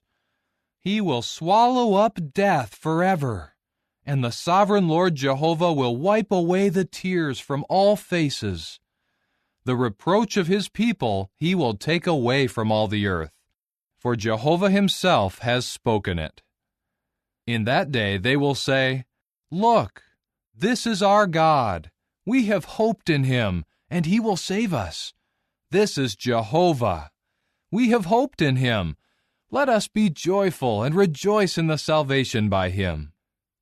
For the hand of Jehovah will rest on this mountain, and Moab will be trampled on in its place, like straw trampled into a pile of manure. He will slap out his hands into it, like a swimmer slapping out his hands to swim, and he will bring down its haughtiness with the skillful movements of his hands. And the fortified city, with your high walls of security, he will bring down. He will knock it down to the ground, to the very dust. Chapter 26. In that day, this song will be sung in the land of Judah. We have a strong city. He makes salvation its walls and its ramparts. Open up the gates, so that the righteous nation may enter, a nation that is keeping faithful conduct. You will safeguard those who fully lean on you. You will give them continuous peace, because it is in you that they trust. Trust in Jehovah forever, for Jah Jehovah is the eternal rock. For he has brought low those inhabiting the height, the lofty city. He brings it down. He brings it down to the earth. He casts it down to the dust. The foot will trample it, the feet of the afflicted, the steps of the lowly. The path of the righteous one is upright. Because you are upright, you will smooth out the course of the righteous. As we follow the path of your judgments, O Jehovah, our hope is in you. We long for your name and your memorial. In the night, I long for you with my whole being. Yes, my spirit keeps looking for you. For when there are judgments from you for the earth, the inhabitants of the land learn about righteousness. Even if the wicked is shown favor, he will not learn righteousness. Even in the land of uprightness he will act wickedly, and he will not see the majesty of Jehovah. O Jehovah, your hand is raised, but they do not see it. They will see your zeal for your people and be put to shame. Yes, the fire for your adversaries will consume them. O Jehovah, you will grant us peace, because everything we have done you have accomplished for us. O Jehovah our God, other masters besides you have ruled over us, but we make mention of your name alone. They are dead. They will not live. Powerless in death, they will not rise up. For you have turned your attention to them, to annihilate them and destroy all mention of them. You have enlarged the nation, O Jehovah. You have enlarged the nation. You have glorified yourself. You have greatly extended all the borders of the land. O Jehovah, during distress they turned to you. They poured out their prayer in a whisper when you disciplined them. Just as a pregnant woman about to give birth has labor pains and cries out in pain, so we have been because of you, O Jehovah. We became pregnant. We had labor pains, but it is as if we had given birth to wind. We have not brought salvation to the land, and no one is born to inhabit the land. Your dead will live. My corpses will rise up. Awake and shout joyfully, you residents in the dust, for your dew is as the dew of the morning, and the earth will let those powerless in death come to life. Go, my people, enter your inner rooms, and shut your doors behind you. Hide yourself for a brief moment until the wrath has passed by. For look, Jehovah is coming from his place to call the inhabitants of the land to account for their error, and the land will expose her bloodshed, and will no longer cover over her slain. Chapter 27. In that day, Jehovah, with his harsh and great and strong sword, will turn his attention to Leviathan, the gliding serpent, to Leviathan, the twisting serpent, and he will kill the monster that is in the sea. In that day, sing to her, a vineyard of foaming wine. I, Jehovah, am safeguarding her. Every moment I water her. I safeguard her night and day, so that no one may harm her. There is no wrath in me. Who will confront me with thorn bushes and weeds in the battle? I will trample them and set them on fire altogether. Otherwise, let him hold fast to my stronghold. Let him make peace with me. Peace let him make with me. In the coming days, Jacob will take root. Israel will blossom and sprout, and they will fill the land with produce. Must he be struck with the stroke of the one striking him? Or must he be killed as with the slaughter of his slain? With a startling cry, you will contend with her when sending her away. He will expel her with his fierce blast in the day of the east wind. So in this way the error of Jacob will be atoned for, and this will be the full fruitage when his sin is taken away. He will make all the stones of the altar like chalk stones that have been pulverized, and no sacred poles or incense stands will be left. For the fortified city will be deserted. The pastures will be forsaken and abandoned like a wilderness. There the calf will graze and lie down, and will consume her branches. When her twigs have dried up, women will come and break them off, making fires with them. For this people is without understanding. That is why their Maker will show them no mercy, and the one who formed them will show them no favor. In that day, Jehovah will beat out the fruit from the flowing stream of the river to the Wadi of Egypt, and you will be gathered up, one after the other, O people of Israel. In that day, a great horn will be blown, and those who are perishing in the land of Assyria, and those dispersed in the land of Egypt, will come and bow down to Jehovah in the holy mountain in Jerusalem. Chapter 28. Woe to the showy crown of the drunkards of Ephraim, and the fading blossom of its glorious beauty, which is on the head of the fertile valley of those overcome with wine. Look, Jehovah has someone strong and mighty, like a thundering hailstorm, a destructive windstorm, Like a thunderstorm of powerful floodwaters, he will forcefully hurl it down to the earth. The showy crowns of the drunkards of Ephraim will be trampled underfoot, and the fading flower of its glorious beauty, which is on the head of the fertile valley, will become like the early fig before summer. When someone sees it, he swallows it as soon as it is in his hand. In that day, Jehovah of armies will become a glorious crown and a beautiful garland to those left of his people. And he will become a spirit of justice to the one who sits in judgment, and a source of mightiness to those who repel the attack at the gate. And these also go astray because of wine. Their alcoholic beverages make them stagger. Priest and prophet go astray because of alcohol. The wine confuses them, and they stagger from their alcohol. Their vision makes them go astray, and they stumble in judgment. For their tables are full of filthy vomit. There is no place without it. To whom will one impart knowledge? And to whom will one explain the message? To those who have just been weaned from milk? Those just taken away from the breasts? For it is command after command, command after command, line by line, line by line, a little here, a little there.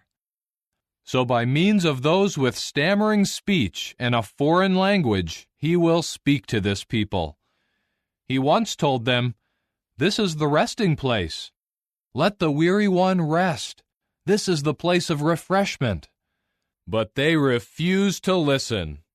So to them, the word of Jehovah will be command after command, command after command, line by line, line by line, a little here, a little there, so that when they walk, they will stumble and fall backward and be broken and ensnared and caught. So hear the word of Jehovah, you boasters, you rulers of this people in Jerusalem. For you men say, "We have made a covenant with death, and with the grave we have made an agreement. When the raging flash flood passes through, it will not reach us, for we have made a lie our refuge, and we have hidden ourselves in falsehood." Therefore, this is what the sovereign Lord Jehovah says. Here I am laying as a foundation in Zion a tested stone, the precious cornerstone of a sure foundation. No one exercising faith will panic. And I will make justice the measuring line, and righteousness the leveling tool. The hail will sweep away the refuge of lies, and the waters will flood out the hiding place. Your covenant with death will be dissolved, and your agreement with the grave will not stand. When the raging flash flood passes through, you will be crushed by it. As often as it passes through, it will sweep you away, for it will pass through morning after morning, during the day and during the night. Only terror will make them understand what was heard. For the bed is too short to stretch out on, and the woven sheet is too narrow to wrap up in. For Jehovah will rise up as at Mount Perazim. He will rouse himself as in the valley near Gibeon, that he may do his deed, his strange deed, and that he may carry out his work, his unusual work. Now do not scoff, so that your bonds may not be further tightened. For I have heard from the sovereign Lord Jehovah of armies that an extermination has been determined for all the land. Give ear and listen to my voice. Pay attention and listen to what I say. Does the plower keep plowing all day before he sows seed? Does he continually break up and harrow his ground? When he has smoothed out its surface, does he not then scatter black cumin and sow cumin? And does he not plant wheat, millet, and barley in their places, and spelt around the edges? For he teaches him the right way. His God instructs him. For black cumin is not crushed with a threshing sledge, and a wagon wheel is not driven over cumin. Rather, black cumin is beaten out with a rod, and cumin with a staff. Does a person crush grain for bread? No, he does not thresh it incessantly.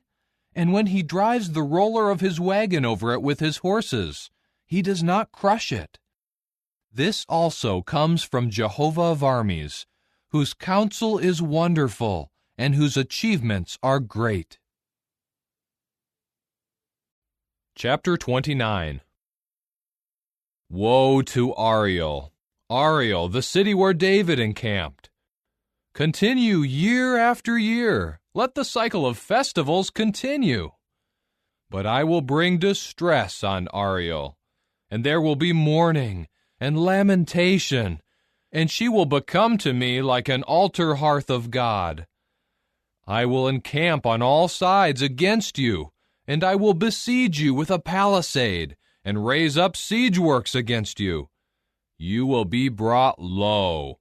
From the ground you will speak, and what you say will be muffled by dust. Your voice will come from the ground, like the voice of a spirit medium, and your words will chirp from the dust. The crowd of your enemies will be like fine powder, the crowd of the tyrants just like the blowing chaff, and it will happen in an instant, suddenly. Jehovah of armies will give you his attention, with thunder and earthquake and a great noise, with storm wind and tempest and the flames of a consuming fire. Then the crowd of all the nations waging war against Ariel, all those waging war against her, the siege towers against her, and those bringing distress on her, will become like a dream, a vision of the night. Yes, it will be just as when someone hungry dreams that he is eating, but he wakes up hungry. And as when someone thirsty dreams that he is drinking, but he wakes up tired and thirsty. So it will happen with the crowd of all the nations that wage war against Mount Zion. Be stunned and amazed. Blind yourselves and be blinded. They are drunk, but not with wine. They are staggering, but not from alcohol. For Jehovah has poured a spirit of deep sleep on you. He has closed your eyes, the prophets, and he has covered your heads, the visionaries. Every vision becomes for you like the words of a sealed book. When they give it to someone who can read, saying, "Read this out loud, please," he will say, "I cannot, for it is sealed up." And when they give the book to someone who cannot read, saying, "Read this, please," he will say, "I cannot read at all." Jehovah says, "This people approach me with their mouth, and they honor me with their lips, but their heart is far removed from me, and their fear of me is based on commands of men that they have been taught. Therefore, I am the one who will again do wonderful things with this people, with wonder upon wonder. And the wisdom of their wise men will perish, and the understanding of their discreet men will be hidden. Woe to those who go to great lengths to conceal their plans from Jehovah. Their deeds are done in a dark place, while they say, 'Who sees us? Who knows about us?' How you twist things! Should the potter be regarded the same as the clay? Should what is made say about its maker, 'He did not make me'? And does what is formed say about its former, 'He shows no understanding'? In just a short time, Lebanon will be turned into an orchard, and the orchard will be regarded as a forest. In that day, the deaf will hear the words of the book, and out of the gloom and darkness, the eyes of the blind will see. The meek will rejoice greatly in Jehovah, and the poor among men will be joyful in the Holy One of Israel. For the tyrant will be no more. The boaster will come to his finish, and all those keeping alert to do harm will be destroyed. Those who with a false word make others guilty, who lay traps for the defender in the city gate, and who with empty arguments deny justice to the righteous one. So this is what Jehovah, who redeemed Abraham, says to the house of Jacob. Jacob will no longer be ashamed, and no more will his face grow pale. For when he sees his children, who are the work of my hands, in his midst, they will sanctify my name. Yes, they will sanctify the Holy One of Jacob, and they will stand in awe of the God of Israel. Those who are wayward in spirit will acquire understanding, and those who complain will accept instruction. Chapter 30. Woe to the stubborn sons, declares Jehovah, who carry out plans that are not mine, who make alliances but not by my Spirit, in order to add sin to sin. They go down to Egypt without consulting me, to take shelter under Pharaoh's protection, and to take refuge in the shadow of Egypt. But the protection of Pharaoh will become for you a reason for shame, and refuge in Egypt's shadow a cause for humiliation. For his princes are in Zoan, and his envoys have reached Hanes. They will all be put to shame by a people who can bring no benefit to them, who offer no help and no benefit, only shame and disgrace. A pronouncement against the beasts of the south. Through the land of distress and hardship, of the lion, the roaring lion, of the viper and the flying fiery snake, they carry their wealth on the backs of donkeys, and their supplies on the humps of camels. But these things will not benefit the people, for Egypt's help is completely useless. So I have called this one Rahab, who sits still. Now go, write it on a tablet in their presence, and inscribe it in a book, so that it may serve for a future day as a permanent witness. For they are a rebellious people, deceitful sons, sons who are unwilling to hear the law of Jehovah. They say to the seers, "Do not see," and to the visionaries, "Do not tell us truthful visions, tell us flattering things, envision deceptive illusions. Turn aside from the way, deviate from the path. Quit putting before us the Holy One of Israel." Therefore, this is what the Holy One of Israel says. Since you reject this word, and you trust in fraud and deceit, and you rely on these, so this error will be for you like a broken wall, like a bulging high wall ready to fall. It will crash suddenly in an instant. It will be broken like a large potter's jar, so completely smashed that no fragment among its pieces will be left to rake the fire from the fireplace, or to scoop water from a puddle. For this is what the sovereign Lord Jehovah, the Holy One of Israel, says. By returning to me and resting, you will be saved. Your strength will be in keeping calm and showing trust. But you were unwilling. Instead, you said, "No, we will flee on horses." So flee you will. And on swift horses we will ride. So those pursuing you will be swift. 1,000 will tremble at the threat of one. At the threat of 5 you will flee, until what is left of you is like a mast on the top of a mountain, like a signal pole on a hill. But Jehovah is waiting patiently to show you favor, and he will rise up to show you mercy. For Jehovah is a God of justice. Happy are all those keeping an expectation of him. When the people dwell in Zion, in Jerusalem, you will by no means weep.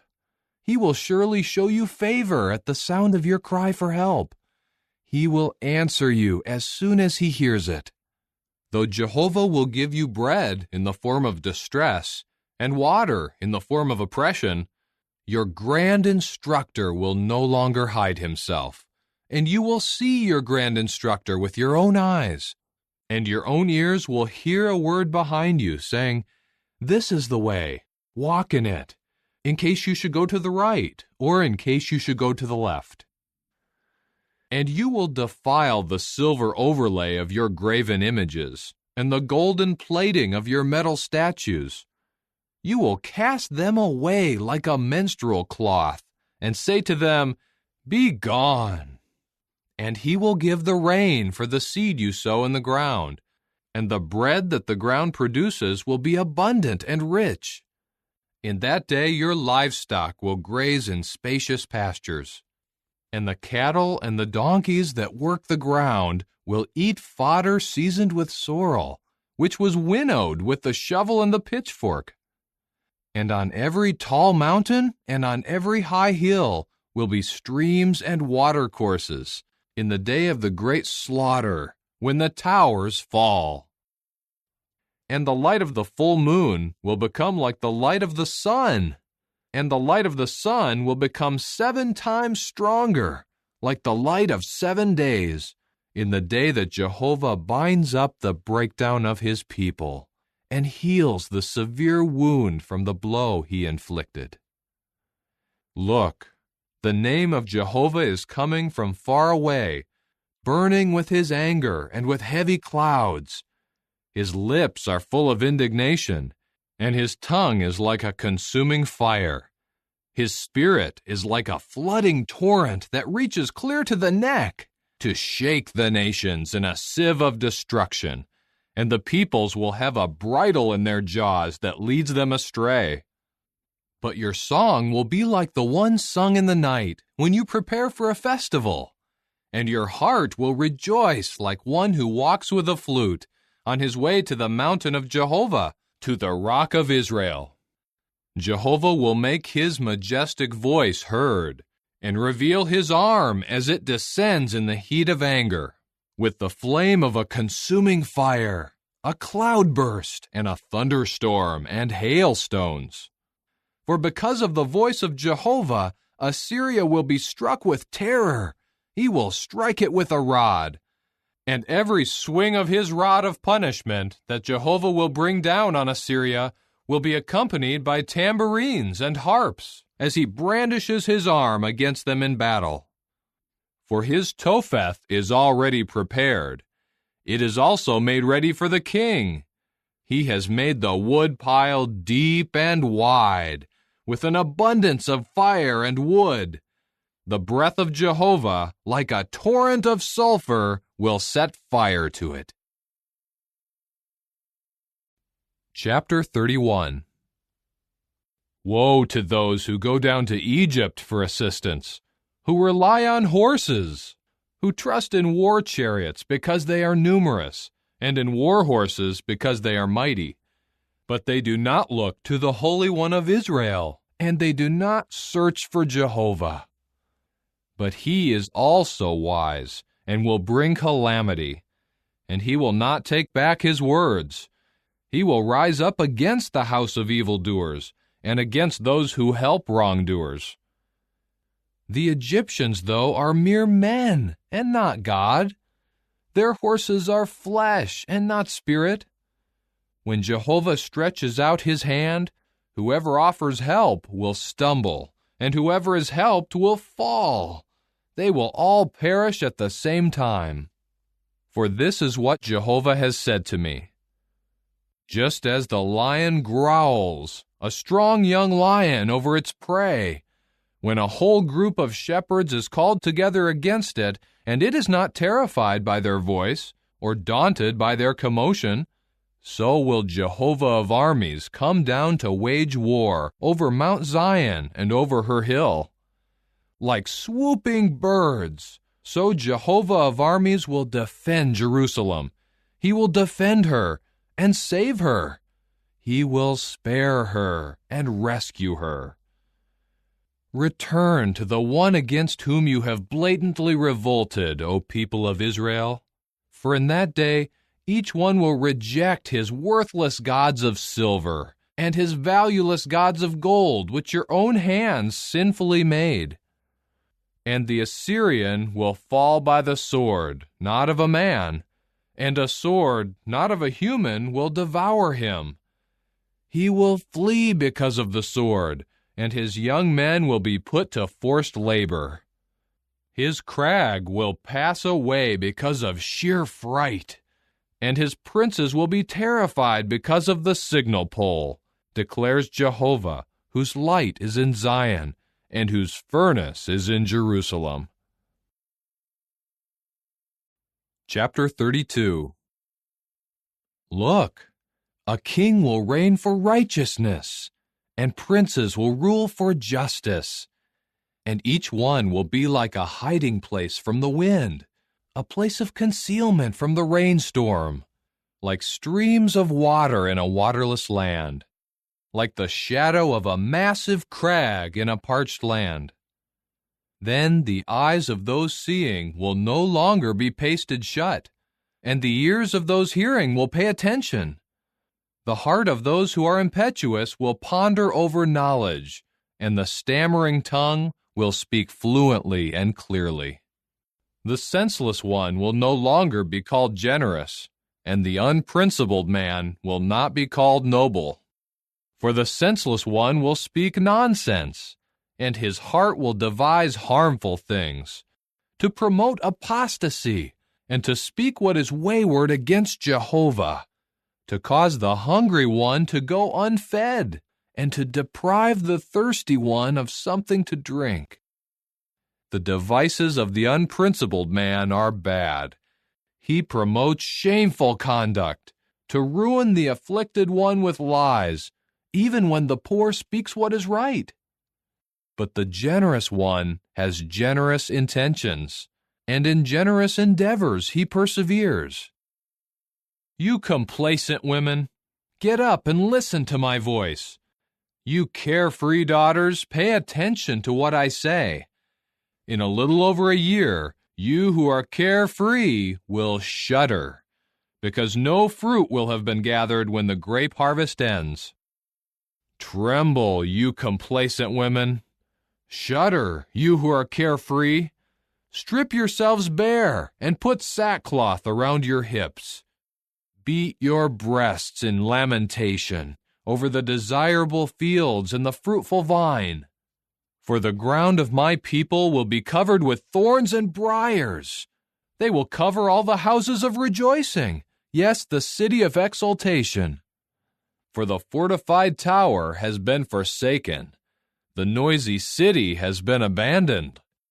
Ophel and the watchtower have become a permanent wasteland, a delight for wild donkeys, a pasture for the flocks, until the Spirit is poured out on us from above, and the wilderness becomes an orchard, and the orchard is regarded as a forest.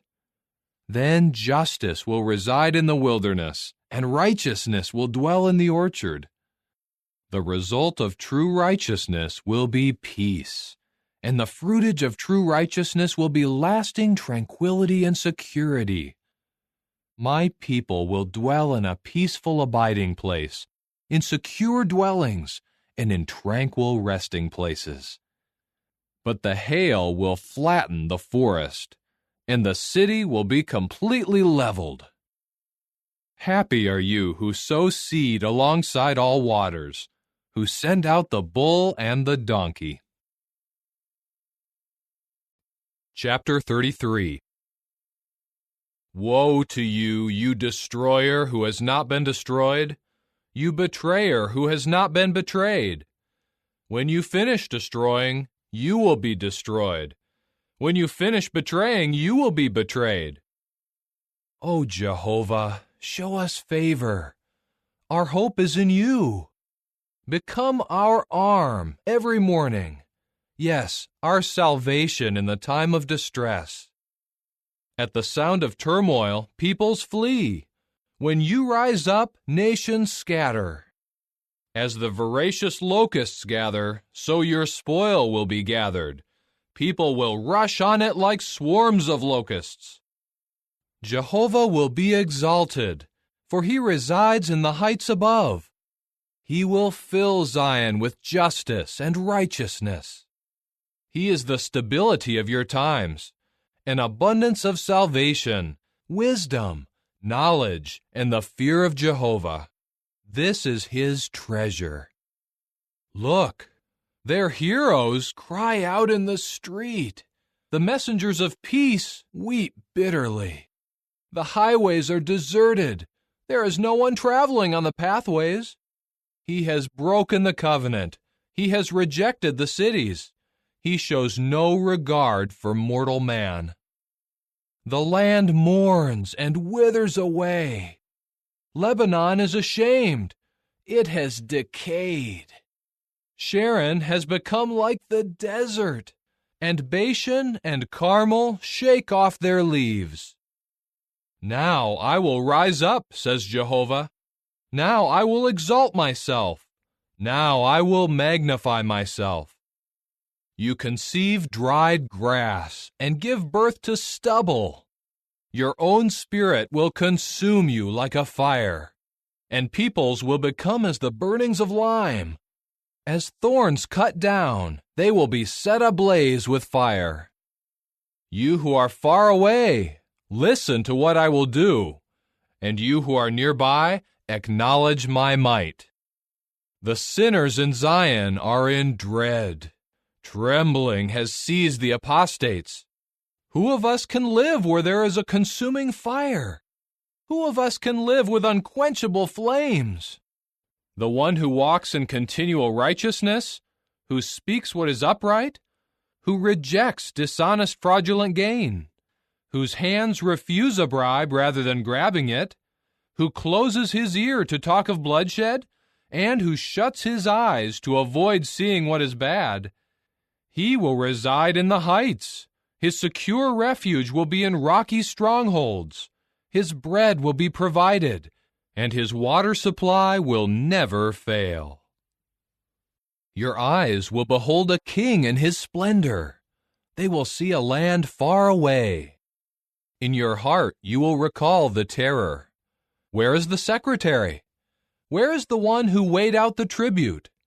Where is the one who counted the towers?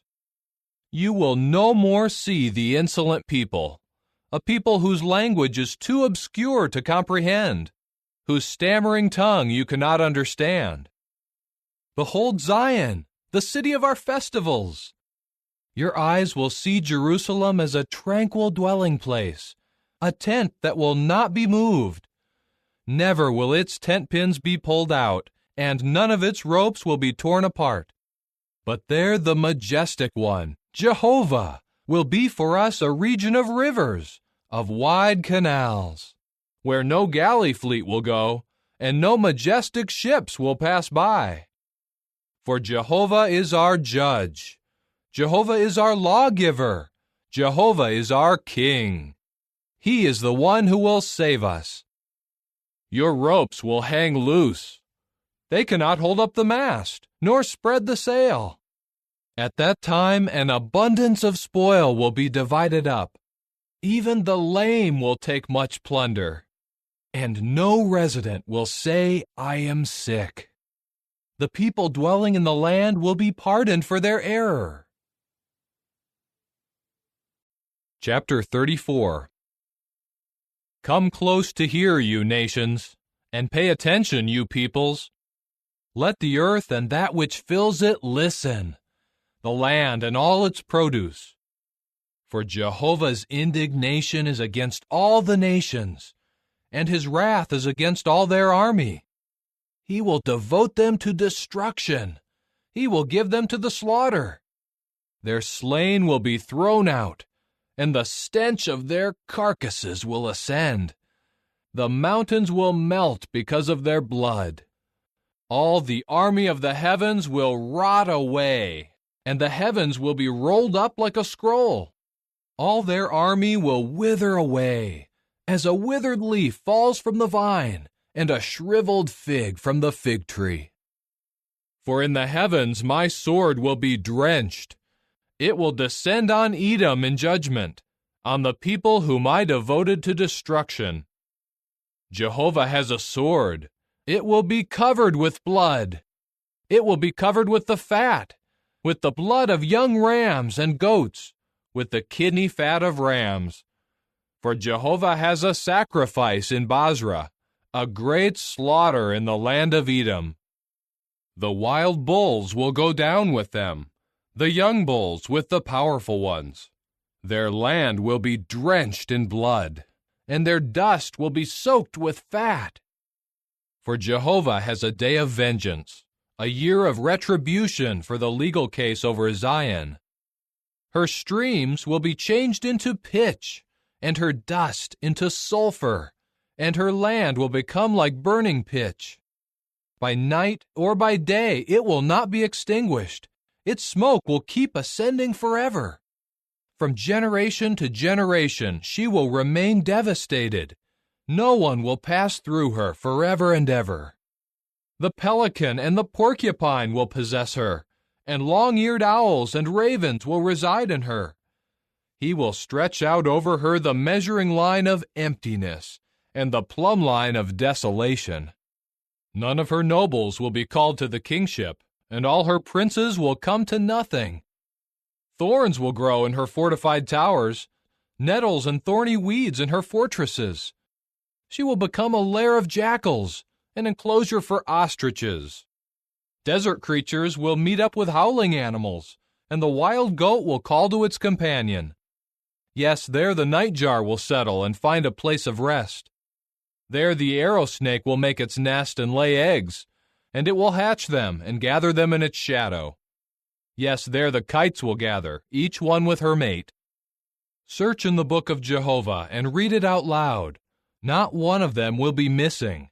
None of them will be lacking a mate, for it is the mouth of Jehovah that has given the order, and it is his Spirit that has gathered them together. He is the one who has cast the lot for them, and his own hand has measured out their assigned place. They will possess it for all time. They will reside in it throughout all generations. Chapter 35. The wilderness and the parched land will exult, and the desert plain will be joyful and blossom as the saffron.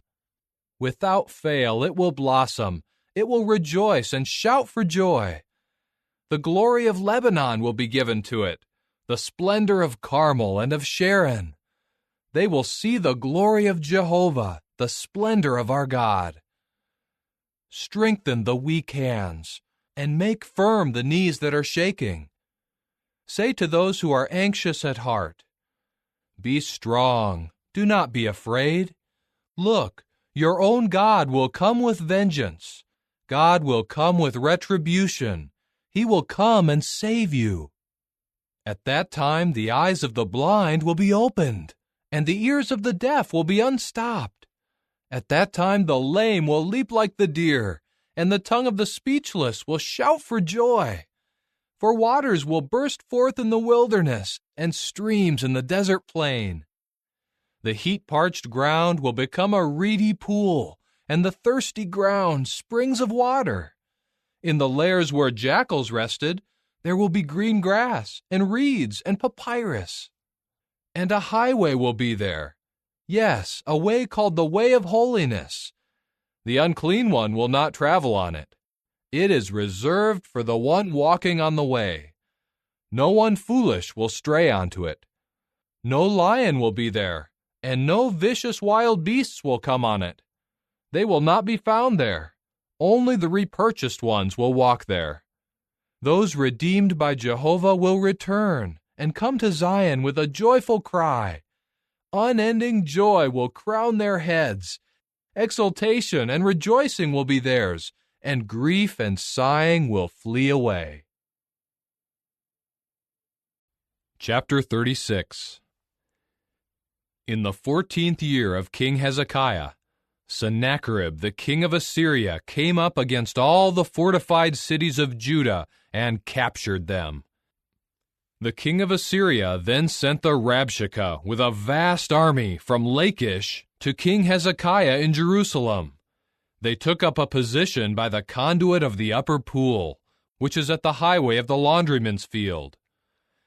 Then Eliakim, son of Hilkiah, who was in charge of the household, Shebna the secretary, and Joah son of Asaph the recorder came out to him. So the Rabshakeh said to them, "Please say to Hezekiah, This is what the great king, the king of Assyria, says. What is the basis for your confidence? You are saying, I have a strategy and the power to wage war, but these are empty words. In whom have you put trust so that you dare to rebel against me? Look, you trust in the support of this crushed reed Egypt, which, if a man should lean on it, would enter into his palm and pierce it. That is the way Pharaoh, king of Egypt, is to all those who trust in him. And if you should say to me, we trust in Jehovah our God, is he not the one whose high places and altars Hezekiah has removed, while he says to Judah and Jerusalem, you should bow down before this altar? So now, make this wager, please, with my lord, the king of Assyria. I will give you 2,000 horses, if you are able to find enough riders for them. How then could you drive back even one governor who is the least of my lord's servants, while you put your trust in Egypt for chariots and for horsemen? Now is it without authorization from Jehovah that I have come up against this land to destroy it? Jehovah himself said to me, go up against this land and destroy it. At this, Eliakim and Shebna and Joah said to the Rabshakeh, Speak to your servants, please, in the Aramaic language, for we can understand it. Do not speak to us in the language of the Jews, in the hearing of the people on the wall. But the Rabshakeh said, Is it just to your lord and to you that my lord sent me to speak these words? Is it not also to the men who sit on the wall, those who will eat their own excrement and drink their own urine along with you? Then the Rabshakeh stood and called out loudly in the language of the Jews, saying, Hear the word of the great king, the king of Assyria. This is what the king says. Do not let Hezekiah deceive you, for he is not able to rescue you. And do not let Hezekiah cause you to trust in Jehovah by saying, Jehovah will surely rescue us, and this city will not be given into the hand of the king of Assyria. Do not listen to Hezekiah, for this is what the king of Assyria says. Make peace with me and surrender, and each of you will eat from his own vine and from his own fig tree, and will drink the water of his own cistern, until I come and take you to a land like your own land, a land of grain and new wine, a land of bread and vineyards. Do not let Hezekiah mislead you by saying, Jehovah will rescue us. Have any of the gods of the nations rescued their land out of the hand of the king of Assyria? Where are the gods of Hamath and Arpad? Where are the gods of Sepharvaim? And have they rescued Samaria out of my hand? Who, among all the gods of these lands, have rescued their land out of my hand, so that Jehovah should rescue Jerusalem out of my hand? But they kept silent, and did not say a word to him in reply, for the order of the king was, You must not answer him. But Eliakim son of Hilkiah, who was in charge of the household, Shebna the secretary, and Joah son of Asaph the recorder, came to Hezekiah with their garments ripped apart, and told him the words of the Rabshakeh. Chapter 37. As soon as King Hezekiah heard this, he ripped his garments apart, and covered himself with sackcloth, and went into the house of Jehovah. Then he sent Eliakim, who was in charge of the household, Shebna the secretary, and the elders of the priests covered with sackcloth, to the prophet Isaiah the son of Amoz. They said to him, This is what Hezekiah says. This day is a day of distress, of rebuke, and of disgrace.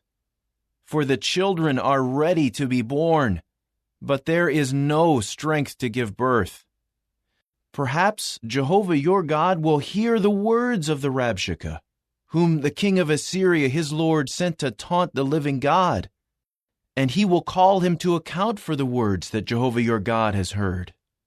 So offer up a prayer in behalf of the remnant who have survived."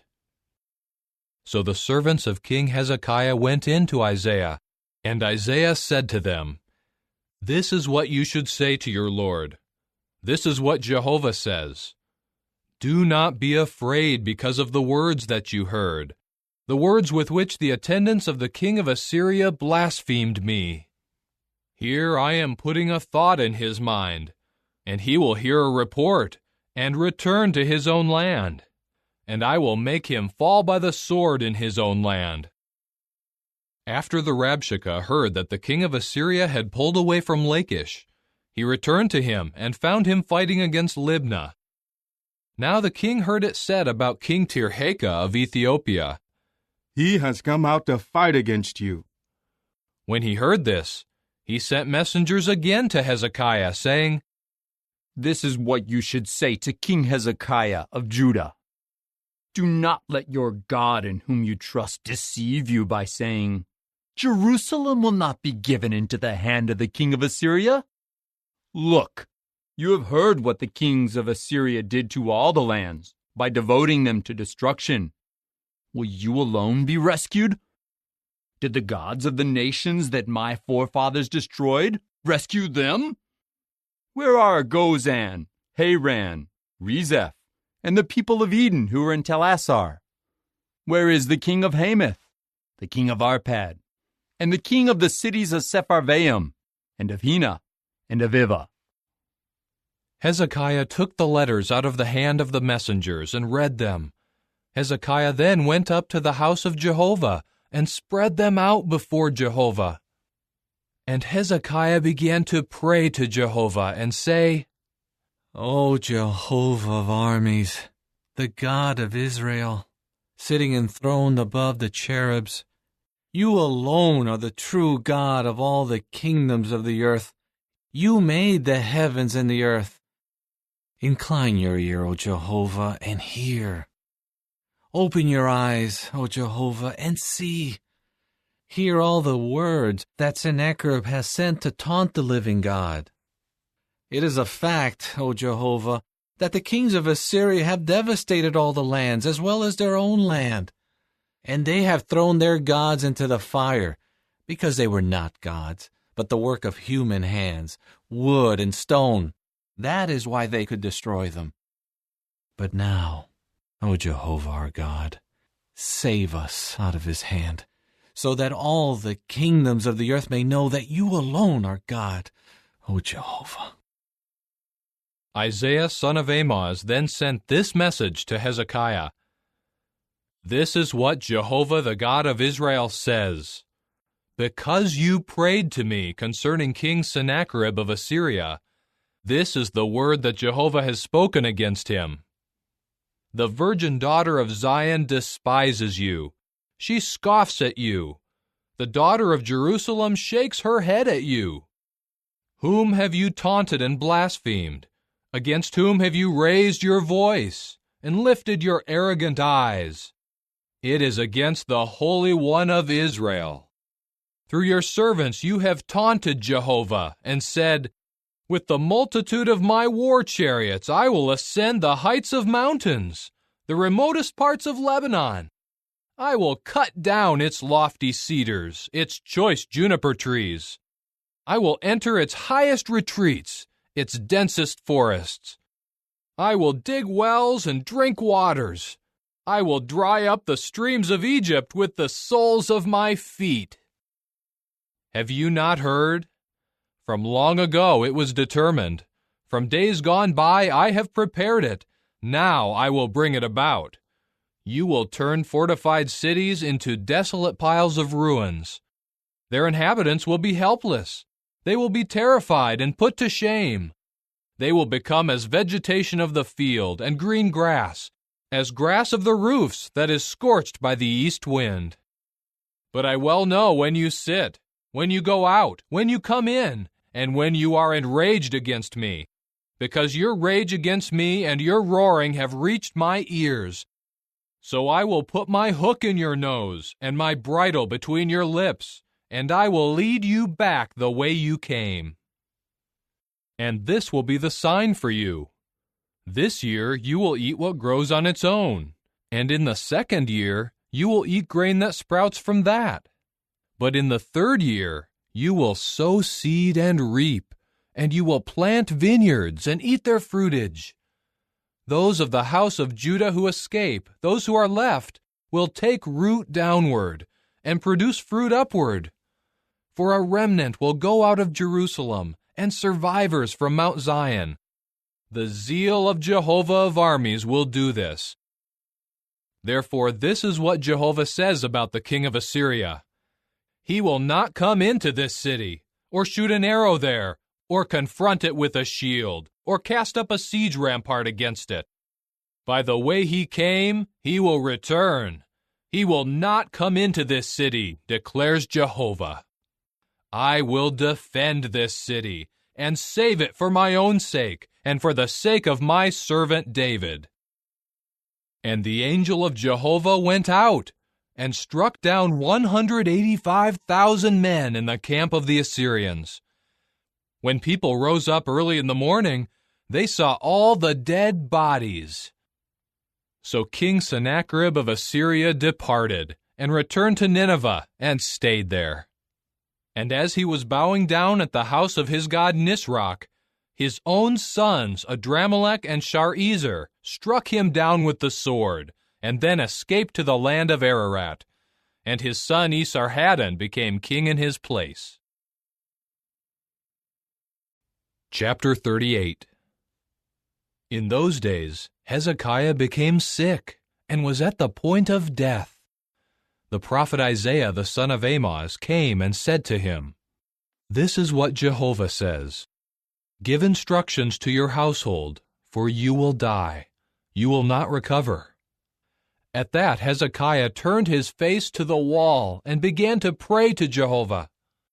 I beg you, O Jehovah, remember, please, how I have walked before you faithfully and with a complete heart, and I have done what was good in your eyes. And Hezekiah began to weep profusely. Then the word of Jehovah came to Isaiah, saying, Go back and say to Hezekiah, This is what Jehovah the God of David your forefather says. I have heard your prayer. I have seen your tears. Here I am adding 15 years to your life. And I will rescue you and this city out of the hand of the king of Assyria, and I will defend this city. This is the sign from Jehovah, to show you that Jehovah will carry out the word that he has spoken. Here I will make the declining shadow of the sun on the stairway of Ahaz go back 10 steps. So the sun went back 10 steps on the stairway that it had already descended.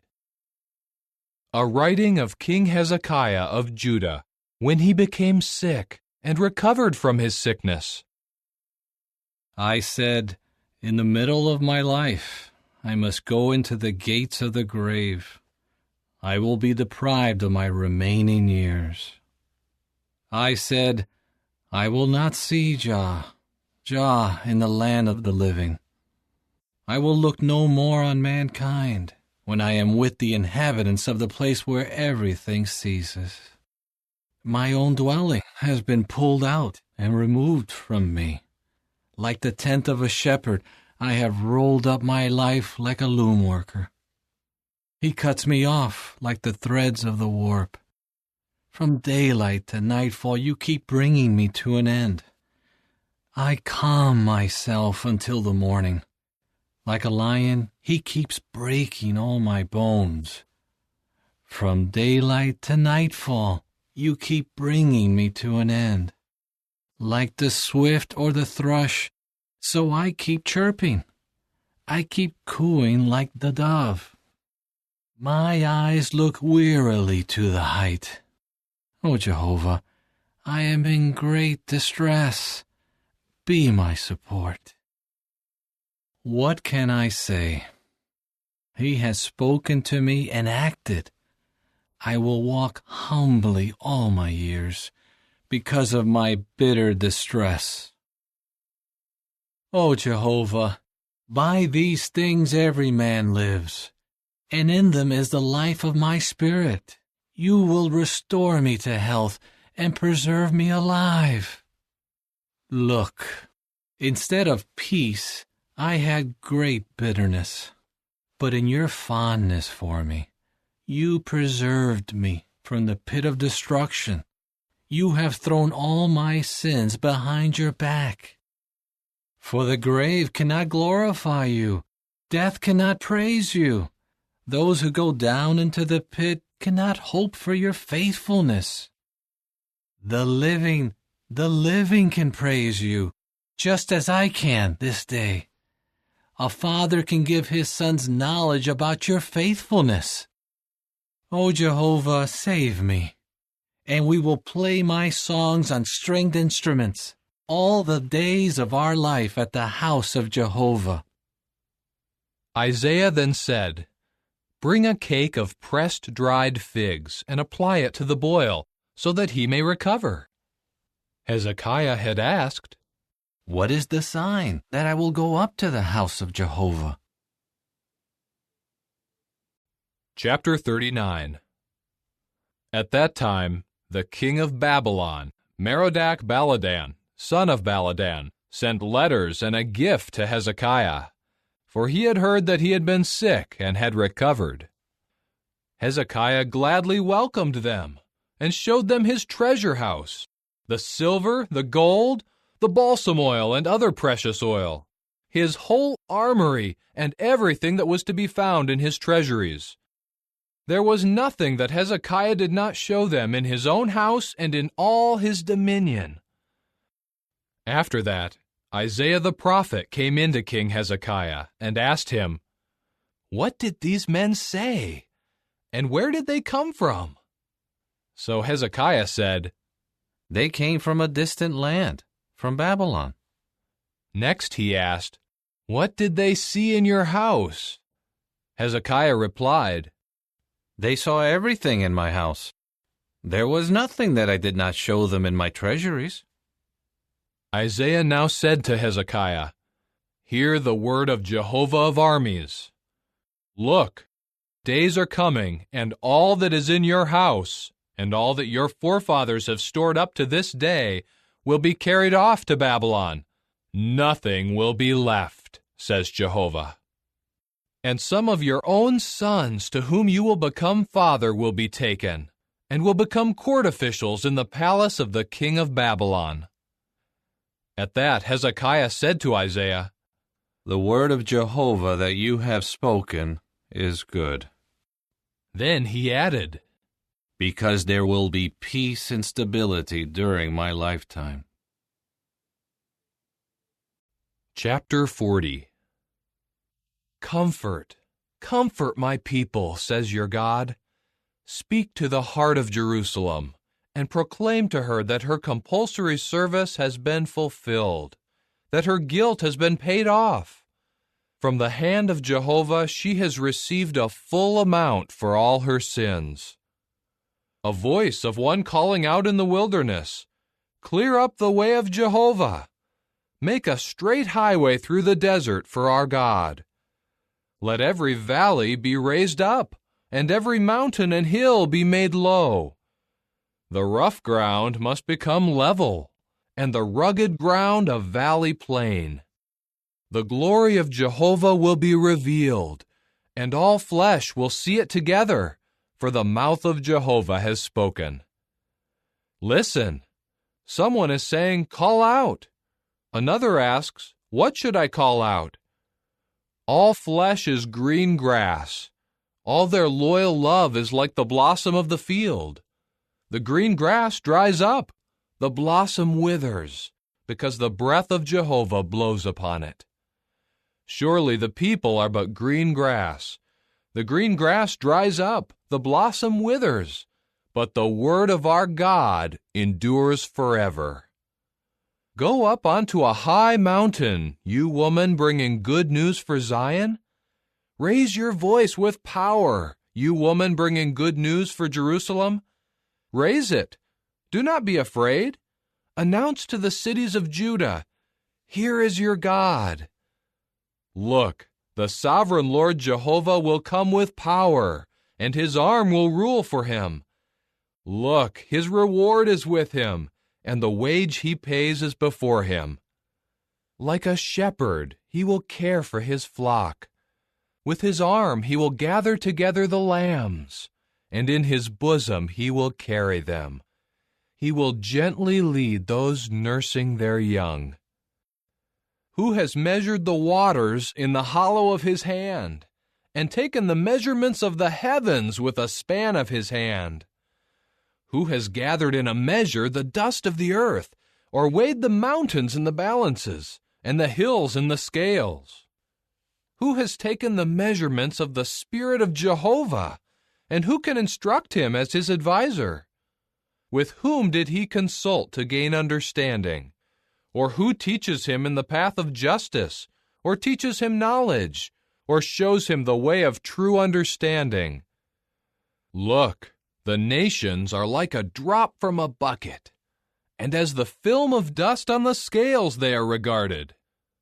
Look, he lifts up the islands like fine dust. Even Lebanon is not sufficient to keep a fire burning, and its wild animals are not sufficient for a burnt offering. All the nations are as something non-existent in front of him.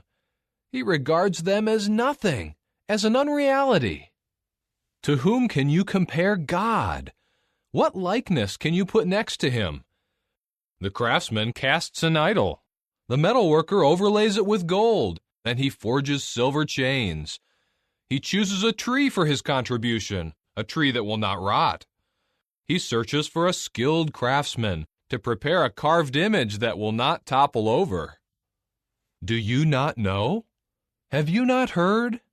Has it not been told to you from the beginning? Have you not understood from the foundations of the earth? There is one who dwells above the circle of the earth, and its inhabitants are like grasshoppers. He is stretching out the heavens like a fine gauze, and he spreads them out like a tent to dwell in. He reduces high officials to nothing, and makes the judges of the earth an unreality. They are hardly planted. They are hardly sown. Their stem has hardly taken root in the earth, and they are blown on and dry up, and the wind carries them away like stubble. To whom can you liken me, to make me his equal, says the Holy One? Lift up your eyes to heaven and see. Who has created these things? It is the one who brings out their army by number. He calls them all by name. Because of his vast dynamic energy and his awe-inspiring power, not one of them is missing. Why do you say, O Jacob, and why do you declare, O Israel, my way is hidden from Jehovah, and I receive no justice from God? Do you not know? Have you not heard? Jehovah, the creator of the ends of the earth, is a God for all eternity. He never tires out or grows weary. His understanding is unsearchable. He gives power to the tired one, and full might to those lacking strength. Boys will tire out and grow weary, and young men will stumble and fall. But those hoping in Jehovah will regain power. They will soar on wings like eagles. They will run and not grow weary. They will walk and not tire out.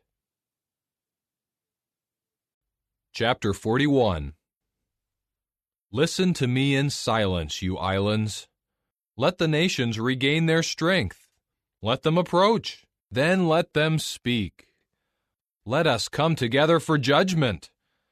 Who has raised up someone from the sunrise, calling him in righteousness to his feet, to hand over nations to him, and to make him subdue kings? Who reduces them to dust before his sword, like wind-blown stubble before his bow? He pursues them, passing along unhindered over paths that his feet have not traveled. Who has acted and done this, summoning the generations from the beginning? I, Jehovah, am the first one, and with the last ones I am the same. The islands have seen it and have become afraid. The ends of the earth began to tremble. They draw near and come forward. Each one helps his companion and says to his brother, "Be strong." So the craftsman strengthens the metalworker. The one who flattens with the forge hammer strengthens the one hammering at the anvil. He says about the soldering, "It is good." Then it is fastened with nails so that it will not topple over. But you, O Israel, are my servant. You, O Jacob, whom I have chosen, the offspring of Abraham, my friend. You, whom I took from the ends of the earth, and you, whom I called from its most distant parts. I said to you, "You are my servant. I have chosen you. I have not rejected you." Do not be afraid, for I am with you. Do not be anxious, for I am your God. I will fortify you. Yes, I will help you. I will really hold on to you with my right hand of righteousness. Look, all those getting enraged against you will be put to shame and humiliated. Those who fight with you will be brought to nothing and perish. You will search for men who struggle with you, but you will not find them. The men at war with you will become as something non-existent, as nothing at all. For I, Jehovah your God, am grasping your right hand, the one saying to you, "Do not be afraid, I will help you." Do not be afraid, you worm Jacob. You men of Israel, I will help you, declares Jehovah, your repurchaser, the Holy One of Israel. Look, I have made you a threshing sledge, a new threshing instrument with double-edged teeth. You will tread down the mountains and crush them, and make the hills like chaff.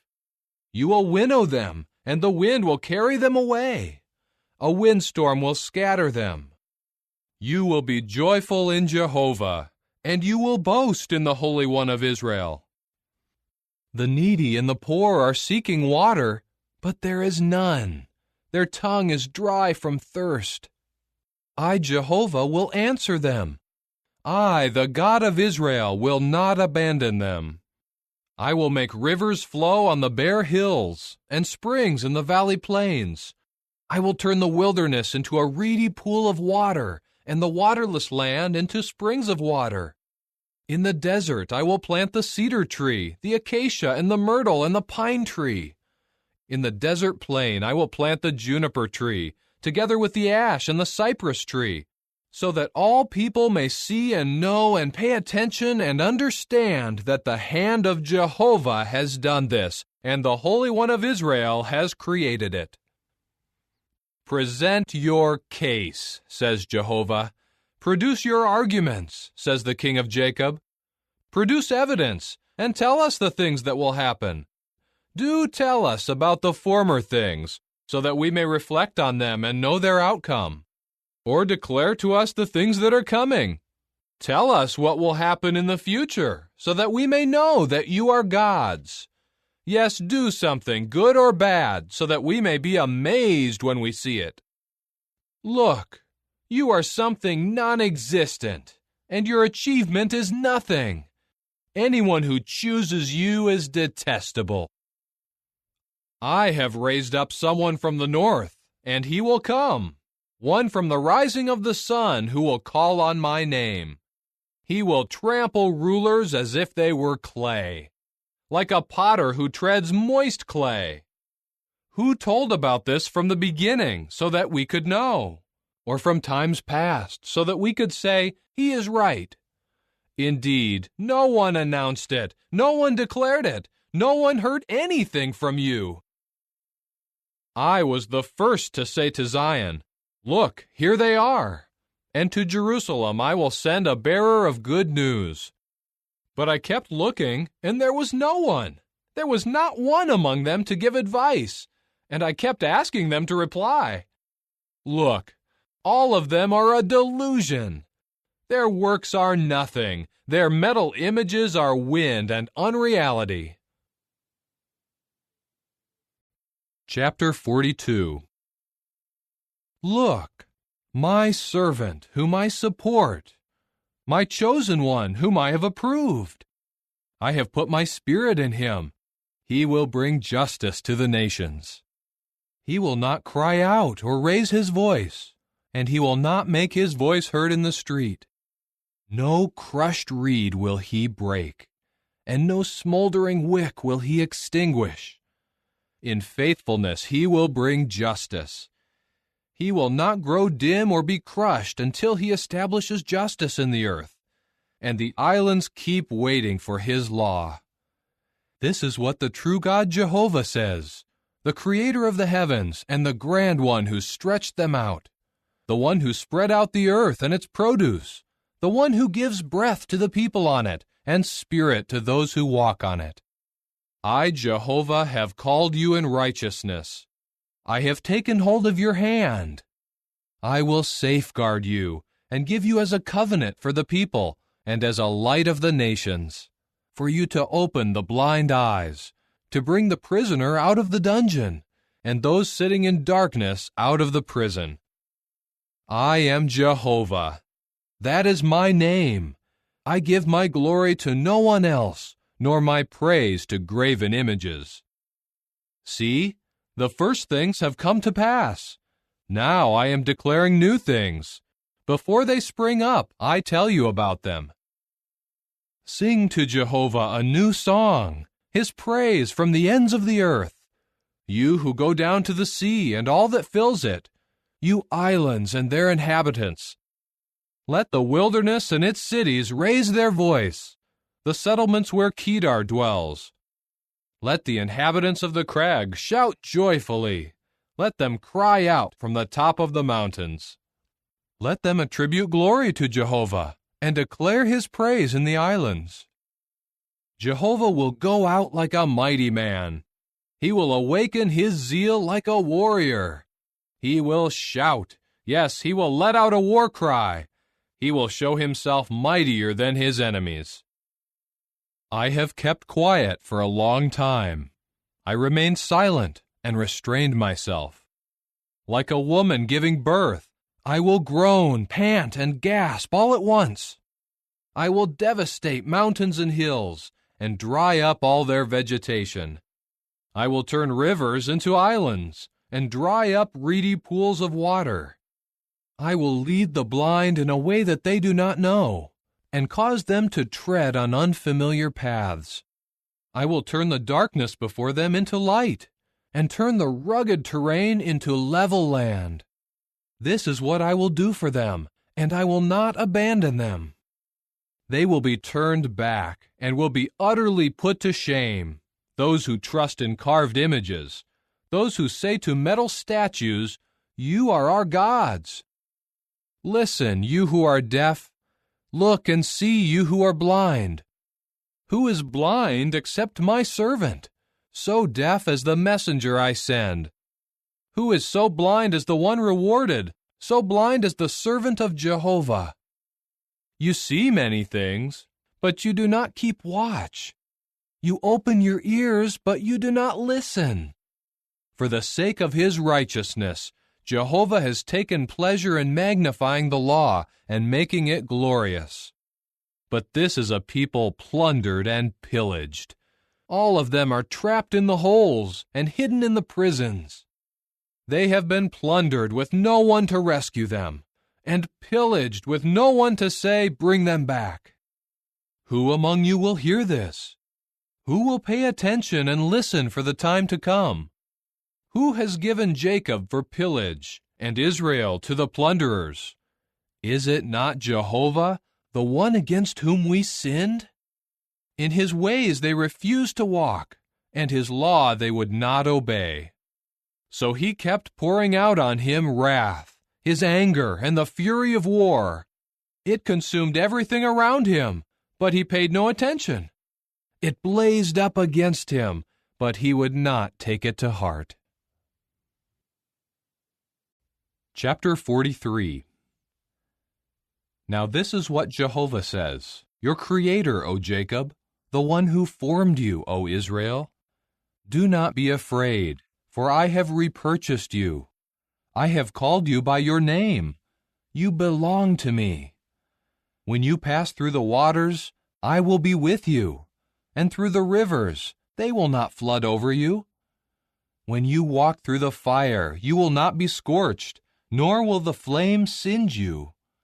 For I am Jehovah your God, the Holy One of Israel, your Savior. I have given Egypt as a ransom for you, Ethiopia and Seba in exchange for you. For you became precious in my eyes. You were honored, and I have loved you. So I will give people in place of you, and nations in exchange for your life. Do not be afraid, for I am with you. I will bring your offspring from the east, and gather you together from the west. I will say to the north, give them up, and to the south, do not hold them back. Bring my sons from afar, and my daughters from the ends of the earth, everyone who is called by my name, and whom I created for my own glory, whom I have formed and made. Bring out a people who are blind, though they have eyes, and who are deaf, though they have ears. Let all the nations assemble in one place, and let the peoples be gathered together. Who among them can tell this? Or can they cause us to hear the first things? Let them present their witnesses to prove themselves right, or let them hear and say, it is the truth.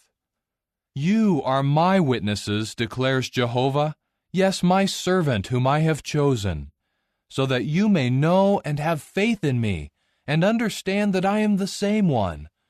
Before me no God was formed, and after me there has been none. I am Jehovah, and besides me there is no Savior. I am the one who declared and saved and made known when there was no foreign God among you.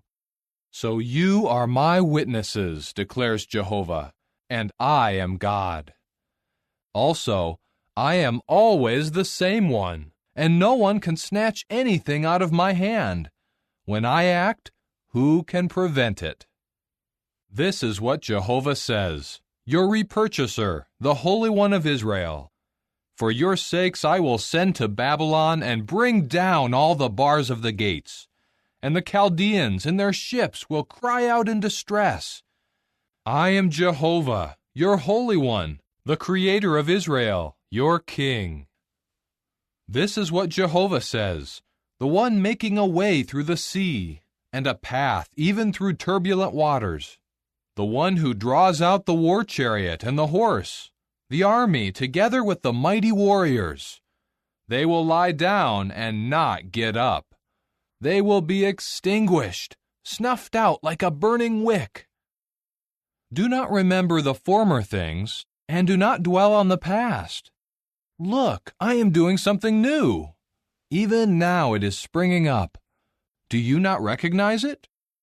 I will make a way through the wilderness, and rivers through the desert. The wild beast of the field will honor me, the jackals and the ostriches.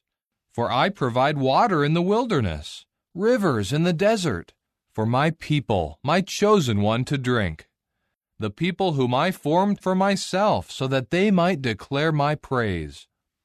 But you have not called on me, O Jacob, because you grew weary of me, O Israel.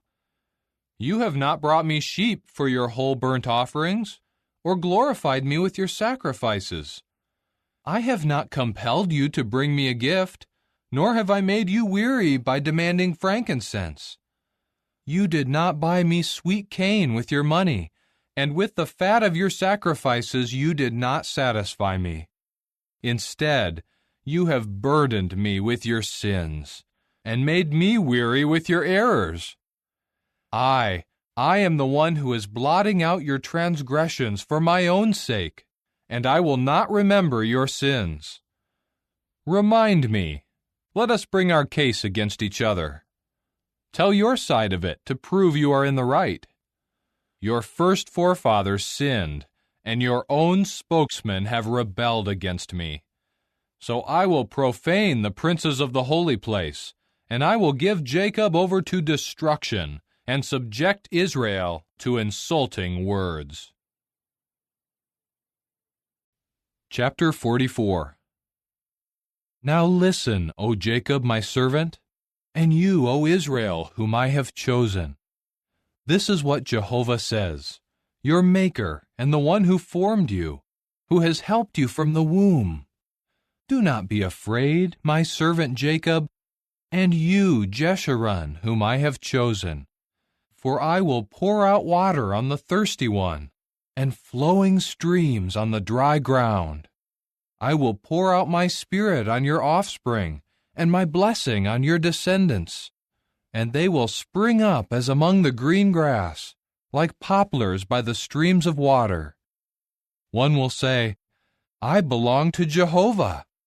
Another will call himself by the name of Jacob, and yet another will write on his hand, belonging to Jehovah, and he will adopt the name of Israel. This is what Jehovah says, the King of Israel and his repurchaser, Jehovah of armies. I am the first and I am the last. There is no God but me. Who is there like me? Let him call out and tell it and prove it to me. From the time I established the people of long ago, let them tell both the things to come and what will yet happen. Do not be in dread, and do not become paralyzed with fear. Have I not told each of you beforehand and declared it? You are my witnesses. Is there any God but me? No, there is no other rock. I know of none. All who form carved images amount to nothing, and their cherished objects will be of no benefit. As their witnesses, they see nothing and know nothing, so those who made them will be put to shame. Who would form a god or cast a metal image that can bring no benefit? Look, all his associates will be put to shame. The craftsmen are mere humans. Let them all assemble and take their stand. They will be terrified and be put to shame together. The metalsmith works the iron over the coals with his tool. He forms it with hammers, working it with his powerful arm. Then he grows hungry, and his strength fails. He drinks no water and grows tired. The woodcarver stretches the measuring line, tracing out the pattern with red chalk. He works it with a wood scraper and traces it with a compass. He patterns it after a man, with the beauty of a man, to sit in a house. There is one whose work is to cut down cedars. He selects a certain type of tree, an oak, and he lets it grow strong among the trees of the forest. He plants a laurel tree, and the rain makes it grow. Then it becomes fuel for a man to make fires. He takes part of it to warm himself. He builds a fire and bakes bread, but he also makes a god and worships it. He makes it into a carved image, and he bows down before it. Half of it he burns up in a fire. With that half he roasts the meat that he eats, and he is satisfied. He also warms himself and says, "Ah, I am warm as I watch the fire." But the rest of it he makes into a god, into his carved image. He bows down to it and worships it. He prays to it and says, "Save me, for you are my God." They know nothing, they understand nothing, because their eyes are sealed shut and they cannot see, and their heart has no insight. No one reflects in his heart, or has knowledge or understanding, saying, "Half of it I burned up in a fire, and on its coals I baked bread and roasted meat to eat. Should I then make the rest of it into a detestable thing? Should I worship a block of wood from a tree?" He feeds on ashes. His own deluded heart has led him astray. He cannot save himself, nor does he say, "Is there not a lie in my right hand?" Remember these things, O Jacob, and you, O Israel, for you are my servant. I formed you, and you are my servant. O Israel, I will not forget you. I will blot out your transgressions as with a cloud, and your sins as with a thick cloud. Return to me, for I will repurchase you. Shout joyfully, you heavens, for Jehovah has acted. Shout in triumph, you depths of the earth. Shout for joy, you mountains, you forest, and all your trees.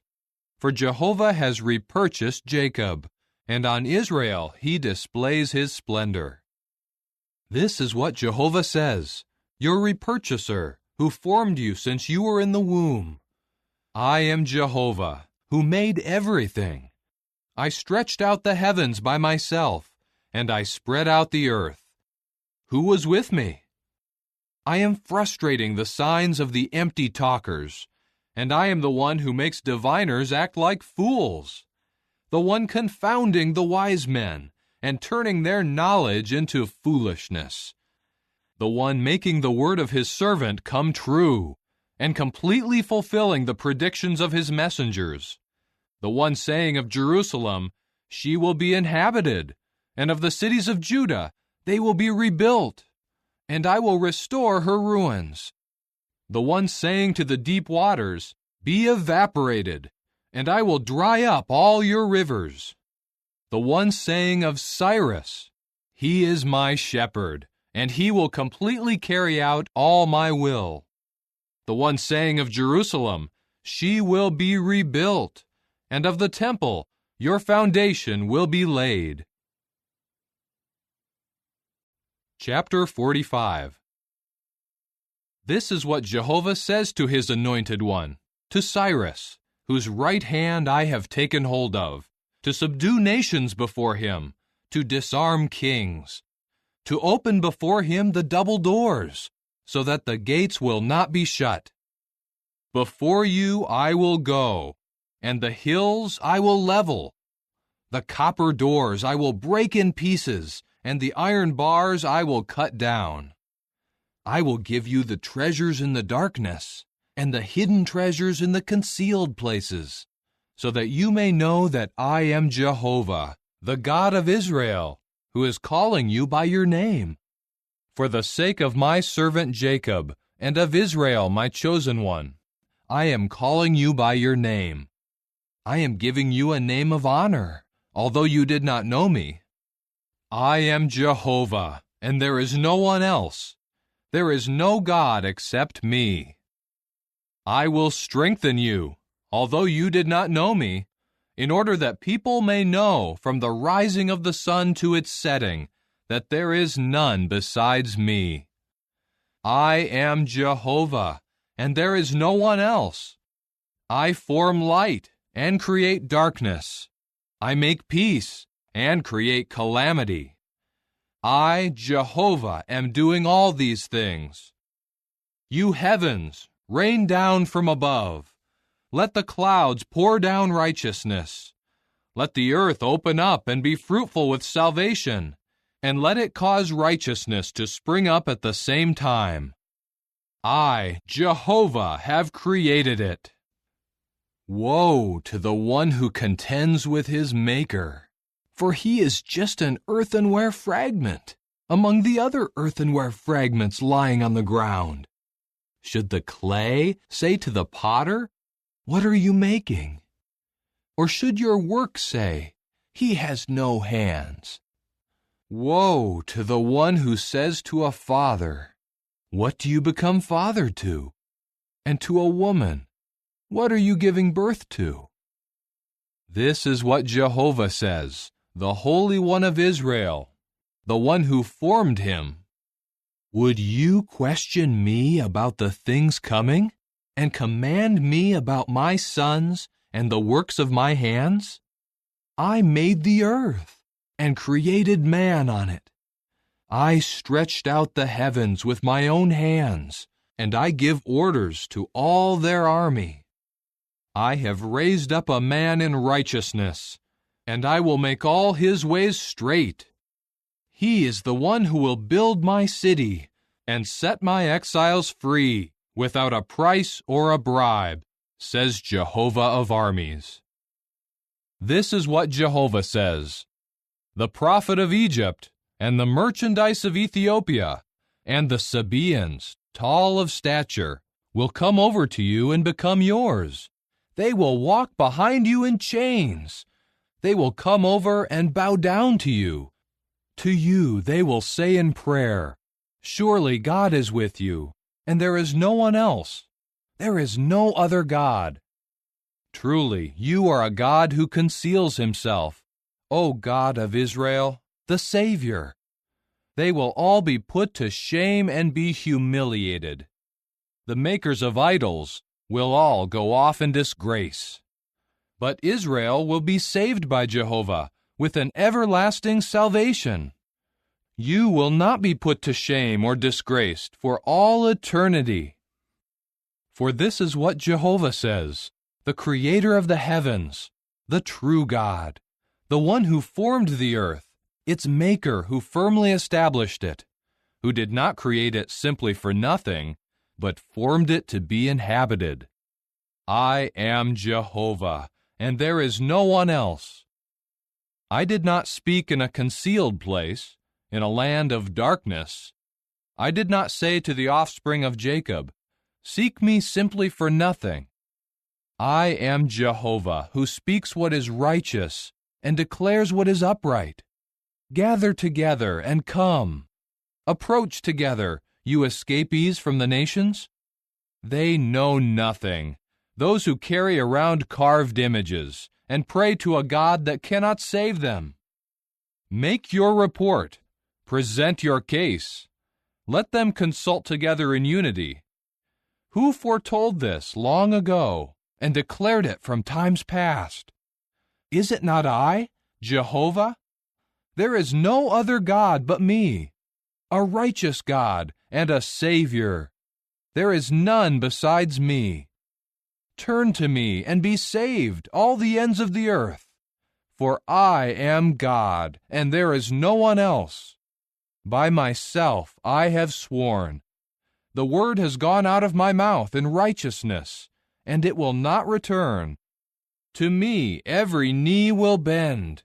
Every tongue will swear loyalty and say, "Surely in Jehovah are true righteousness and strength."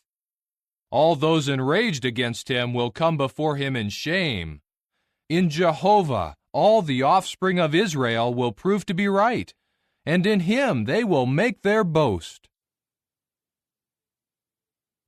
Chapter 46. Bel bends down. Nebo stoops over. Their idols are loaded on animals, on beasts of burden, like baggage that burdens the weary animals. They stoop and bend down together. They cannot rescue the loads, and they themselves go into captivity. Listen to me, O house of Jacob, and all you who remain of the house of Israel, you whom I have supported from birth and carried from the womb. Until you grow old, I will be the same.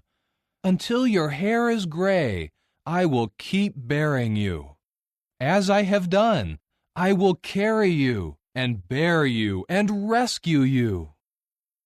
To whom will you liken me, or make me equal, or compare me, so that we should resemble each other? There are those who lavish gold from their purse. They weigh out the silver on the scale. They hire a metal worker, and he makes it into a god. Then they prostrate themselves. Yes, they worship it. They lift it to their shoulders. They carry it and put it in its place, and it just stands there. It does not move from its place. They cry out to it, but it does not answer. It cannot rescue anyone from distress. Remember this and take courage. Take it to heart, you transgressors. Remember the former things of long ago, that I am God, and there is no other. I am God, and there is no one like me. From the beginning, I foretell the outcome, and from long ago, the things that have not yet been done. I say, my decision will stand, and I will do whatever I please. I am calling a bird of prey from the sunrise, from a distant land, the man to carry out my decision. I have spoken, and I will bring it about. I have purposed it, and I will also carry it out. Listen to me, you who are stubborn of heart, you who are far away from righteousness. I have brought my righteousness near. It is not far away, and my salvation will not delay. I will grant salvation in Zion, my splendor to Israel. Chapter 47. Come down and sit in the dust, O virgin daughter of Babylon. Sit down on the ground where there is no throne, O daughter of the Chaldeans. For never again will people call you delicate and pampered. Take a handmill and grind flour. Remove your veil. Strip off your skirt. Uncover your legs. Cross over the rivers. Your nakedness will be uncovered. Your shame will be exposed. I will take vengeance, and no man will stand in my way. The one repurchasing us, Jehovah of armies is his name, is the Holy One of Israel.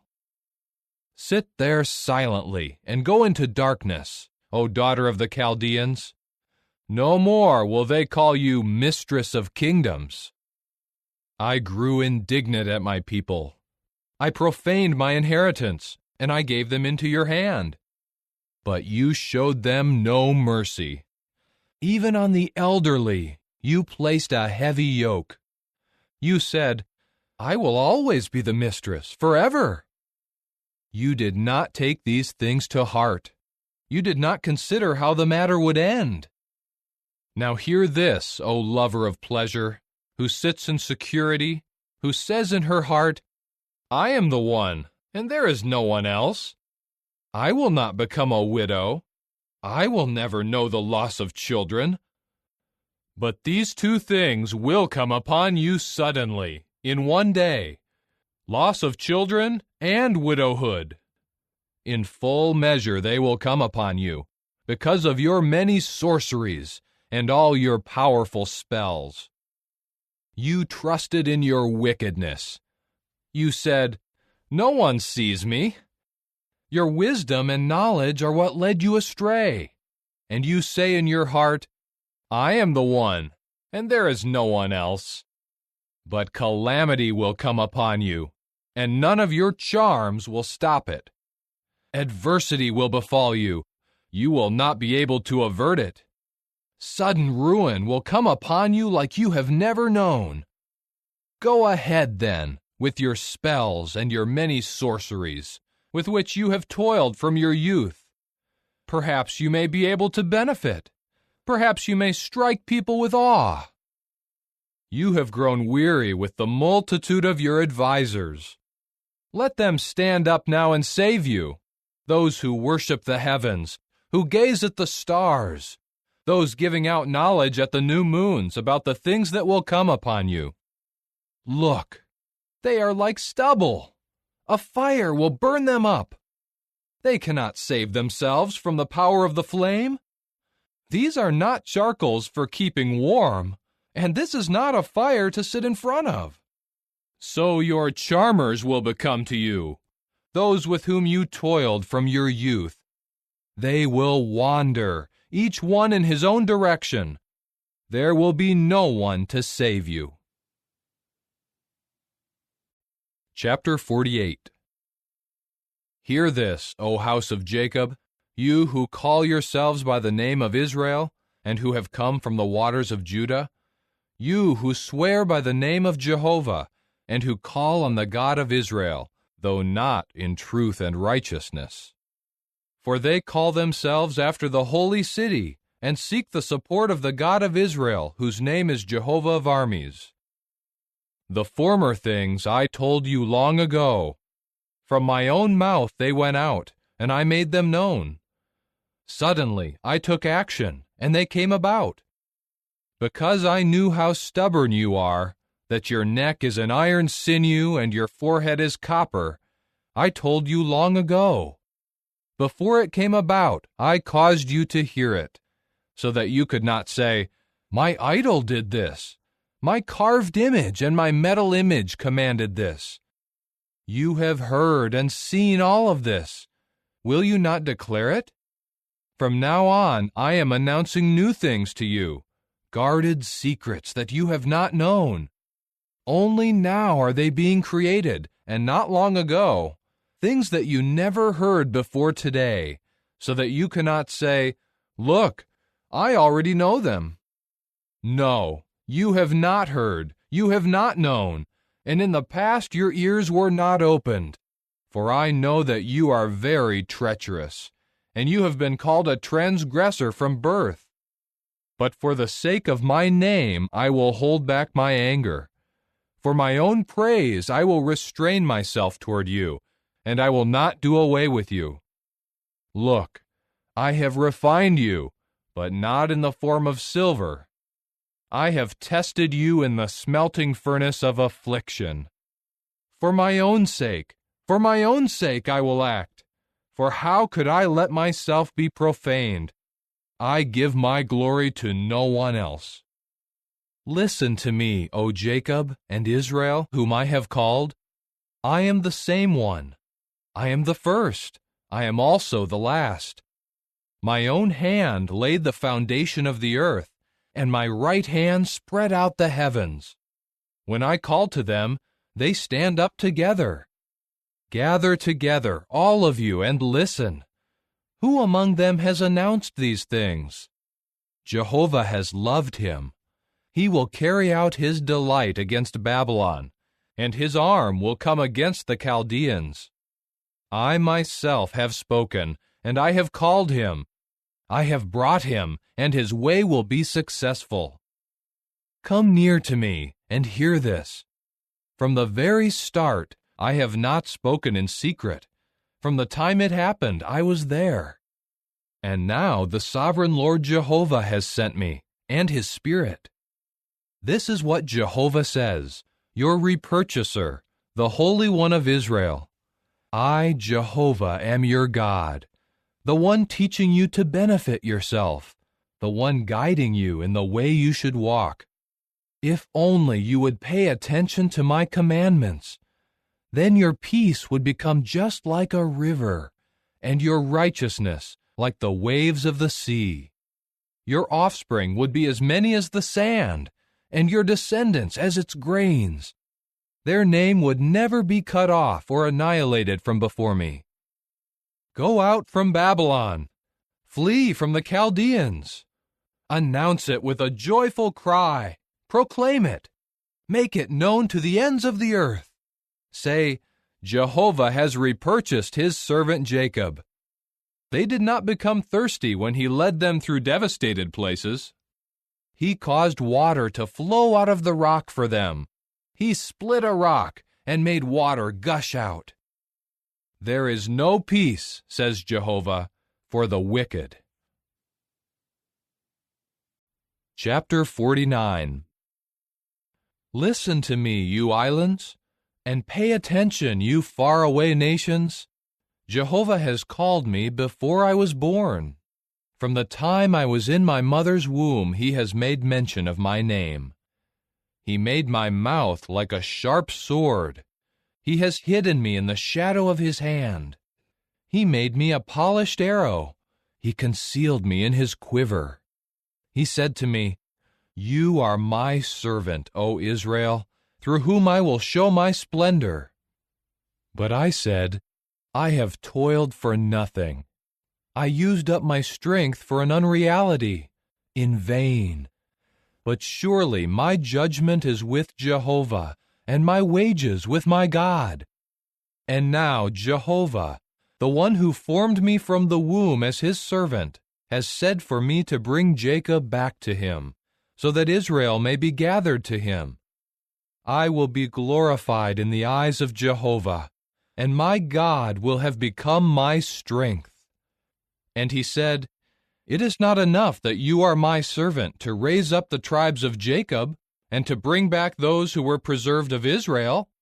I have also given you as a light of nations, so that my salvation may reach the ends of the earth.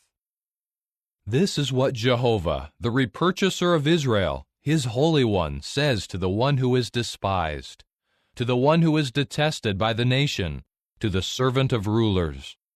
Kings will see and rise up, and princes will bow down because of Jehovah, who is faithful, the Holy One of Israel, who has chosen you.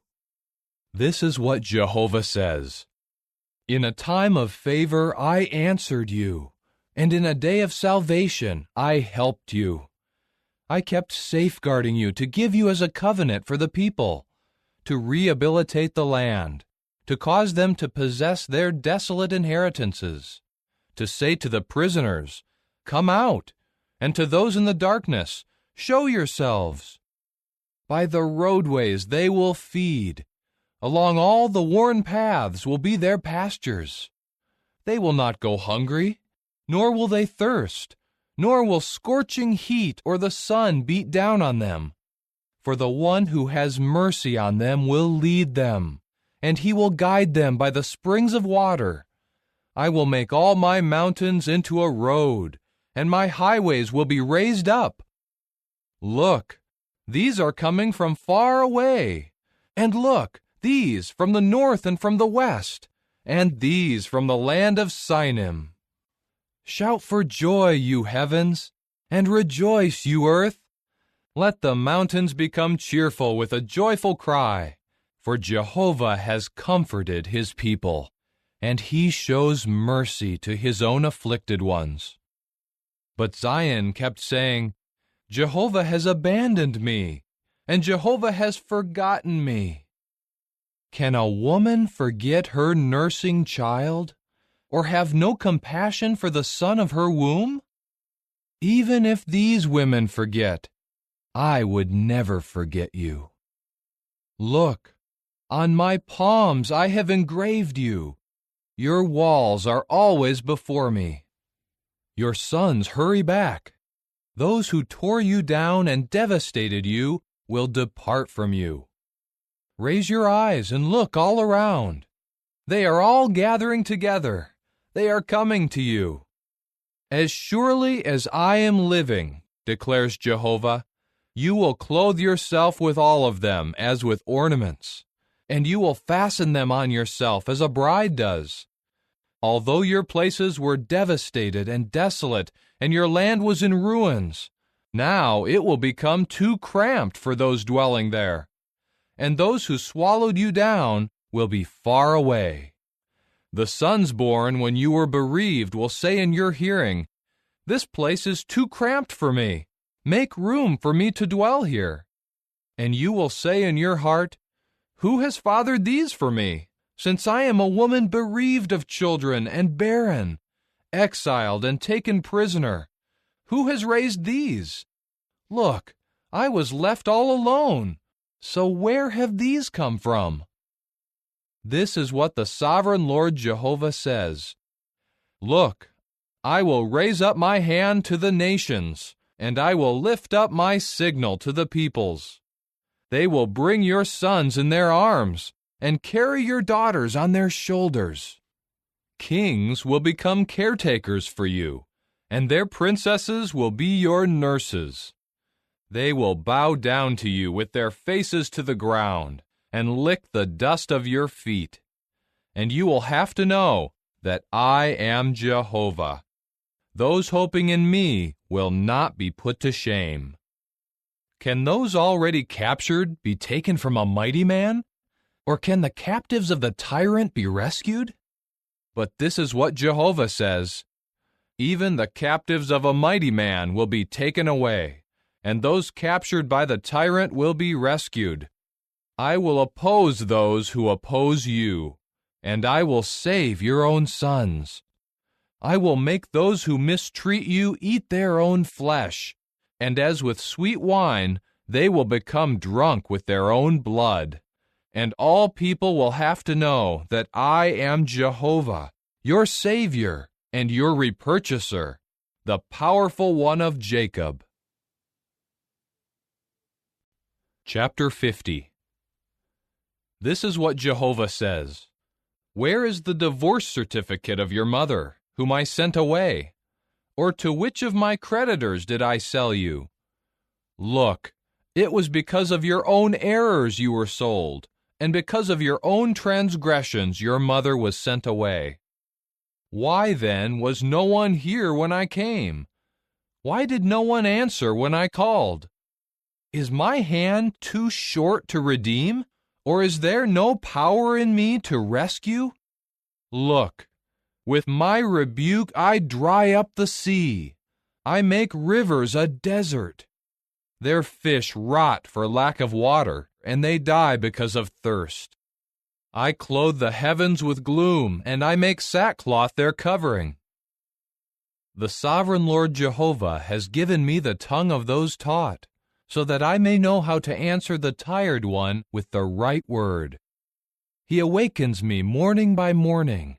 He awakens my ear to listen like the taught ones. The sovereign Lord Jehovah has opened my ear, and I was not rebellious. I did not turn in the opposite direction. I offered my back to those striking me, and my cheeks to those who plucked them bare. I did not hide my face from humiliating things and from spit. But the sovereign Lord Jehovah will help me. That is why I will not feel humiliated. That is why I have set my face like a flint, and I know that I will not be put to shame. The one who declares me righteous is near. Who can accuse me? Let us stand up together. Who has a case against me? Let him approach me. Look, the sovereign Lord Jehovah will help me. Who will pronounce me guilty? Look, they will all wear out like a garment. A moth will eat them up. Who among you fears Jehovah and listens to the voice of his servant? Who has walked in deep darkness without any brightness? Let him trust in the name of Jehovah and support himself on his God. Look, all of you who are igniting a fire, making sparks fly, walk in the light of your fire, among the sparks you have set ablaze. This is what you will have from my hand. In sheer pain you will lie down. Chapter 51. Listen to me, you who are pursuing righteousness, you who are seeking Jehovah. Look to the rock from which you were hewn, and to the quarry from which you were dug. Look to Abraham your father, and to Sarah who gave birth to you. For he was only one when I called him, and I blessed him and made him many. For Jehovah will comfort Zion.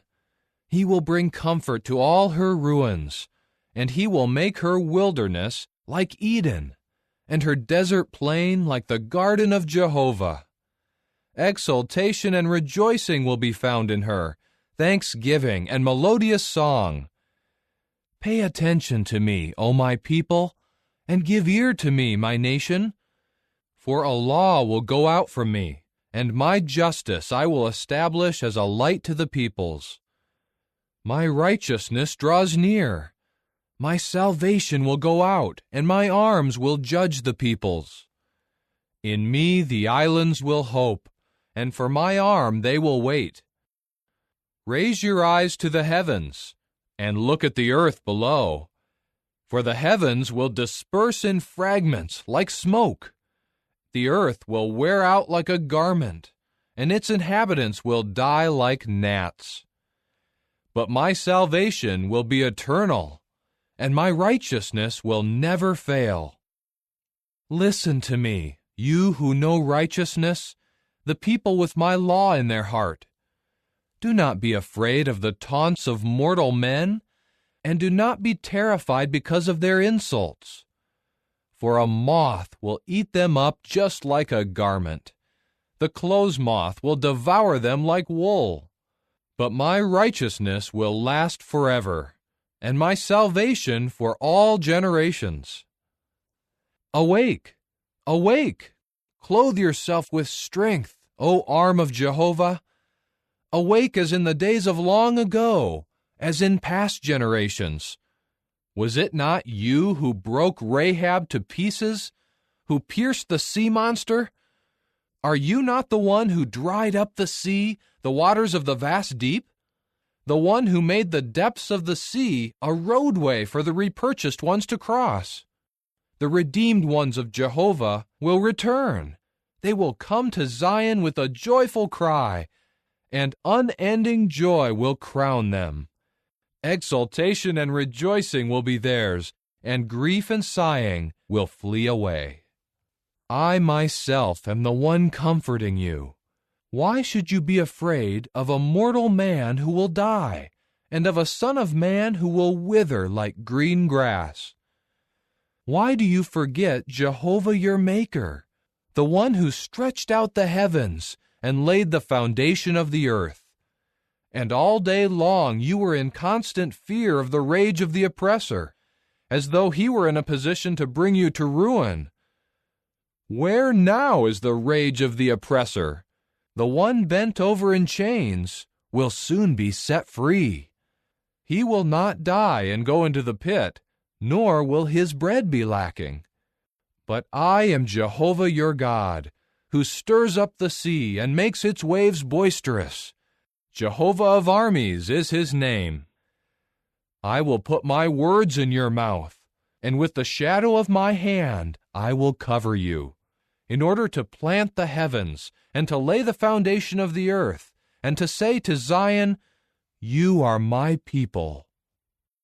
Awake, awake, rise up, O Jerusalem, you who have drunk from the hand of Jehovah his cup of wrath. You have drunk the goblet. You have drained out the cup causing staggering. Not one of all the sons whom she bore is there to guide her, and not one of all the sons whom she raised has taken hold of her hand. These two things have befallen you. Who will sympathize with you? Destruction and devastation, hunger and sword. Who will comfort you? Your sons have fainted. They lie down at every street corner, like wild sheep in the net. They are full of the wrath of Jehovah, the rebuke of your God. So please listen to this, O woman afflicted and drunk, though not with wine. This is what your Lord Jehovah says, your God who defends his people. Look, I will take from your hand the cup causing staggering, the goblet, my cup of wrath. You will never drink it again.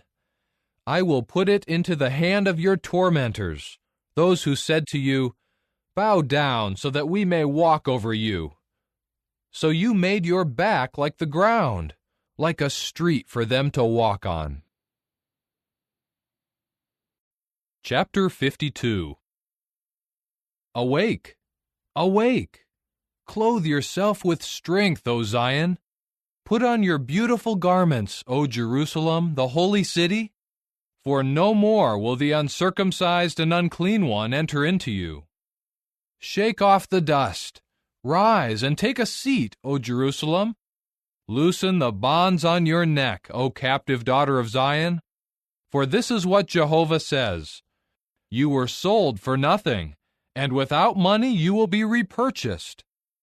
For this is what the sovereign Lord Jehovah says, At first my people went down to Egypt to live there as foreigners.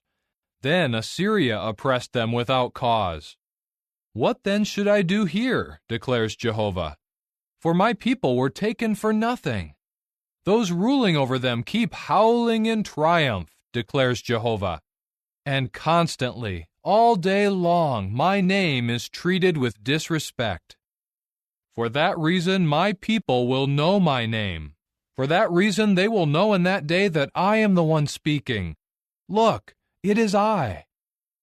How beautiful on the mountains are the feet of the one bringing good news, the one proclaiming peace, the one bringing good news of something better, the one proclaiming salvation, the one saying to Zion, Your God has become king. Listen, your watchmen raise their voice. In unison they shout joyfully, for they will see it clearly when Jehovah gathers back Zion. Become cheerful. Shout joyfully in unison, you ruins of Jerusalem, for Jehovah has comforted his people. He has repurchased Jerusalem. Jehovah has bared his holy arm before the eyes of all the nations. All the ends of the earth will see the acts of salvation of our God. Turn away, get out of there, touch nothing unclean. Get out from the midst of her. Keep yourselves clean, you who are carrying the utensils of Jehovah. For you will not depart in panic, nor will you have to flee. For Jehovah will go ahead of you, and the God of Israel will be your rear guard. Look, my servant will act with insight. He will be raised up high. He will be elevated and greatly exalted. Just as there were many who stared at him in amazement, for his appearance was disfigured more than that of any other man, and his stately form more than that of mankind. So he will startle many nations. Kings will shut their mouths before him, because they will see what they had not been told, and give consideration to what they had not heard. Chapter 53. Who has put faith in the thing heard from us? And as for the arm of Jehovah, to whom has it been revealed? He will come up like a twig before him, like a root out of parched land. No stately form does he have, nor any splendor, and when we see him, his appearance does not draw us to him. He was despised and was avoided by men, a man who was meant for pains and was familiar with sickness. It was as if his face were hidden from us.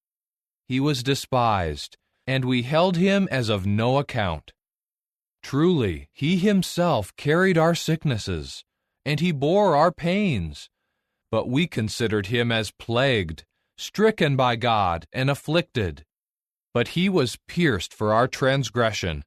He was crushed for our errors. He bore the punishment for our peace, and because of his wounds we were healed. Like sheep we have all wandered about. Each has turned his own way, and Jehovah has caused the error of us all to meet up with him. He was oppressed, and he let himself be afflicted, but he would not open his mouth. He was brought like a sheep to the slaughter, like a ewe that is silent before its shearers, and he would not open his mouth. Because of restraint and judgment he was taken away. And who will concern himself with the details of his generation? For he was cut off from the land of the living. Because of the transgression of my people, he received the stroke. And he was given a burial place with the wicked, and with the rich in his death, although he had done no wrong and there was no deception in his mouth. But it was Jehovah's will to crush him, and he let him become sick. If you will present his life as a guilt offering, he will see his offspring. He will prolong his days, and through him the delight of Jehovah will have success. Because of his anguish, he will see and be satisfied. By means of his knowledge, the righteous one, my servant, will bring a righteous standing to many people, and their errors he will bear. For that reason I will assign him a portion among the many, and he will apportion the spoil with the mighty, because he poured out his life even to death, and was counted among the transgressors. He carried the sin of many people, and he interceded for the transgressors. Chapter 54. Shout joyfully, you barren woman who has not given birth. Become cheerful and cry out for joy, you who never had birth pains. For the sons of the desolate one are more numerous than the sons of the woman with a husband, says Jehovah. Make the place of your tent more spacious. Stretch out the tent cloths of your grand tabernacle. Do not hold back. Lengthen your tent cords and make your tent pins strong. For you will spread out to the right and to the left. Your offspring will take possession of nations, and they will inhabit the desolated cities. Do not be afraid, for you will not be put to shame. And do not feel humiliated, for you will not be disappointed. For you will forget the shame of your youth, and the disgrace of your widowhood you will remember no more. For your grand Maker is as your husband. Jehovah of armies is his name, and the Holy One of Israel is your repurchaser. He will be called the God of the whole earth. For Jehovah called you as if you were an abandoned wife and grief-stricken, like a wife married in youth and then rejected, says your God. For a brief moment I abandoned you, but with great mercy I will gather you back. In a flood of indignation I hid my face from you for a moment, but with everlasting loyal love I will have mercy on you, says your repurchaser, Jehovah. This is like the days of Noah to me. Just as I have sworn that the waters of Noah will no more cover the earth, so I swear that I will no more become indignant toward you or rebuke you. For the mountains may be removed, and the hills may be shaken, but my loyal love will not be removed from you, nor will my covenant of peace be shaken, says Jehovah, the one having mercy on you. O afflicted woman, storm-tossed, uncomforted, I am laying your stones with hard mortar, and your foundation with sapphires. I will make your battlements of rubies, your gates of sparkling stones, and all your boundaries of precious stones. And all your sons will be taught by Jehovah, and the peace of your sons will be abundant. You will be firmly established in righteousness. You will be far removed from oppression. You will fear nothing and have no cause for terror, for it will not come near you. If anyone should attack you, it will not be at my orders. Whoever makes an attack on you will fall because of you. Look, I myself created the craftsman, who blows on the charcoal fire, and his work produces a weapon. I myself also created the destructive man to bring ruin. No weapon formed against you will have any success, and you will condemn any tongue that rises up against you in the judgment. This is the heritage of the servants of Jehovah, and their righteousness is from me, declares Jehovah. Chapter 55. Come, all you thirsty ones, come to the water. You with no money, come, buy and eat. Yes, come, buy wine and milk without money and without cost. Why do you keep paying out money for what is not bread? And why spend your earnings for what brings no satisfaction? Listen intently to me, and eat what is good, and you will find great delight in what is truly rich. Incline your ear and come to me. Listen, and you will keep alive, and I will readily make with you an everlasting covenant, in harmony with the expressions of loyal love to David, which are faithful. Look, I made him a witness to the nations, a leader and commander to the nations.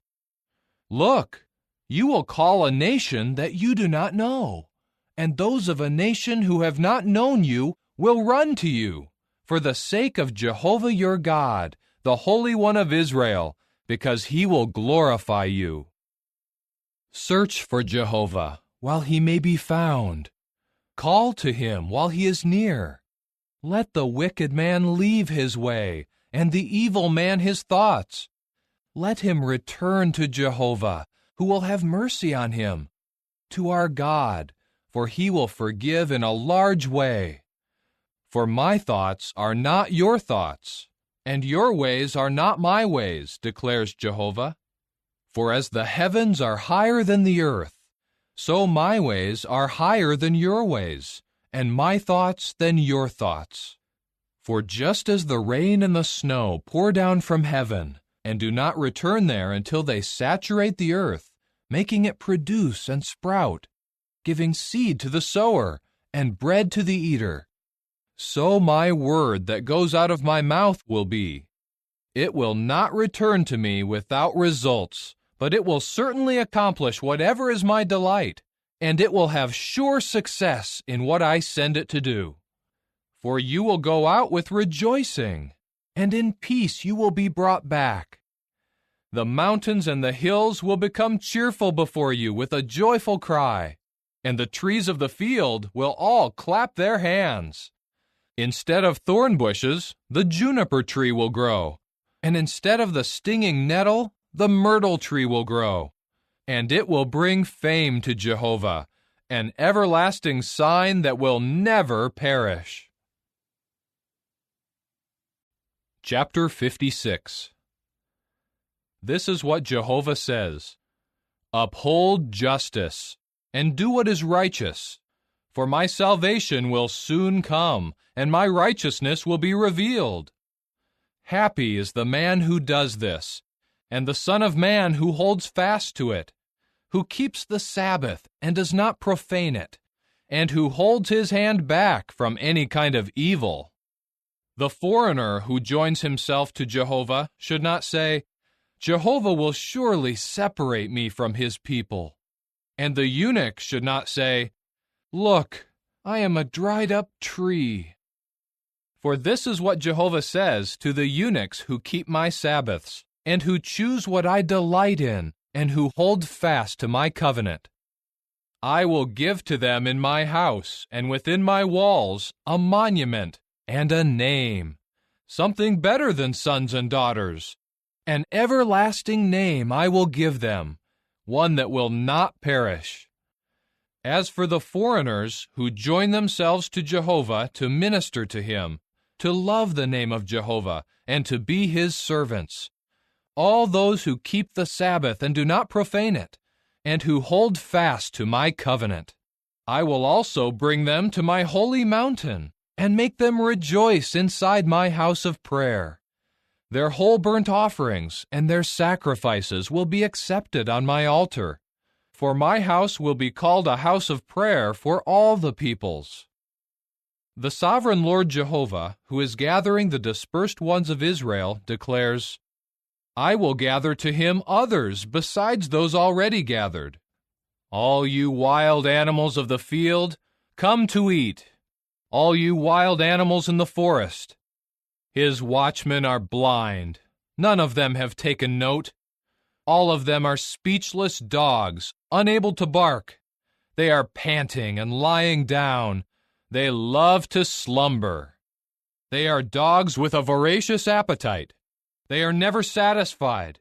They are shepherds who have no understanding. They have all gone their own way.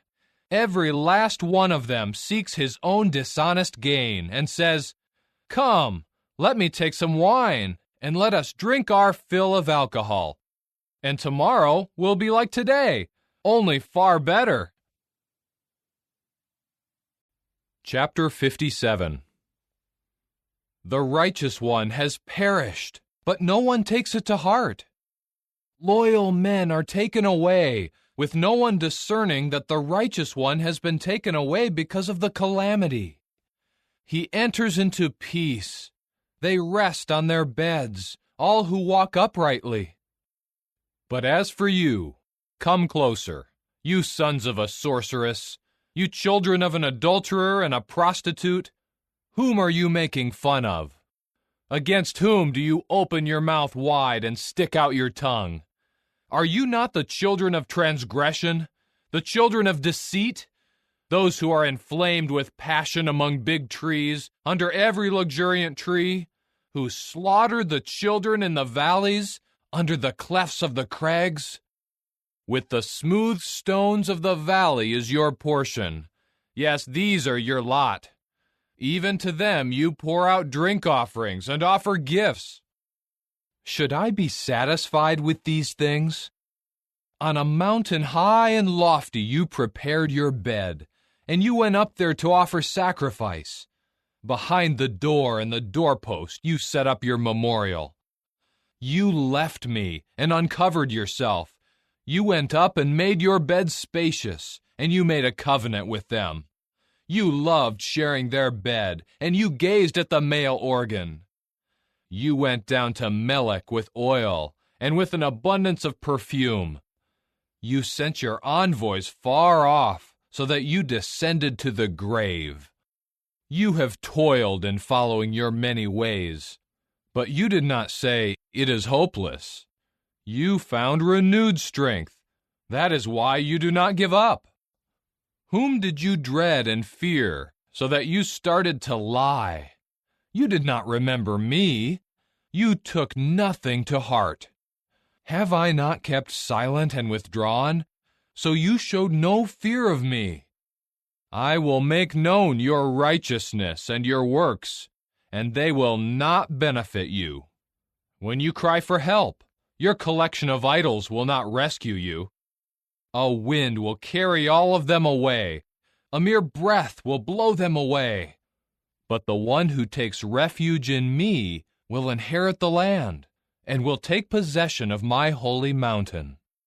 It will be said, build up a road, prepare the way, remove any obstacle from the way of my people. For this is what the high and lofty one says, who lives forever, and whose name is holy. I reside in the high and holy place, but also with those crushed and lowly in spirit, to revive the spirit of the lowly, and to revive the heart of those being crushed. For I will not oppose them forever, or always remain indignant. For a man's spirit would grow feeble because of me, even the breathing creatures that I have made. I was indignant at his sinful pursuit of dishonest gain, so I struck him. I hid my face, and I was indignant. But he kept walking as a renegade, following the way of his heart. I have seen his ways, but I will heal him, and lead him, and restore comfort to him and to his mourning ones. I am creating the fruit of the lips. Continuous peace will be given to the one who is far away and the one who is near, says Jehovah, and I will heal him. But the wicked are like the restless sea that cannot calm down, and its waters keep tossing up seaweed and mire. There is no peace, says my God, for the wicked. Chapter 58. Call out full-throated. Do not hold back. Raise your voice like a horn. Proclaim to my people their revolt, to the house of Jacob their sins. They seek me day after day, and they express delight to know my ways, as if they were a nation that had practiced righteousness, and had not abandoned the justice of their God. They ask me for righteous judgments, delighting to draw close to God. Why do you not see when we fast? And why do you not notice when we afflict ourselves? Because on the day of your fast, you pursue your own interests, and you oppress your laborers. Your fasting ends in quarrels and fights, and you strike with the fist of wickedness. You cannot fast as you do today and have your voice heard in heaven.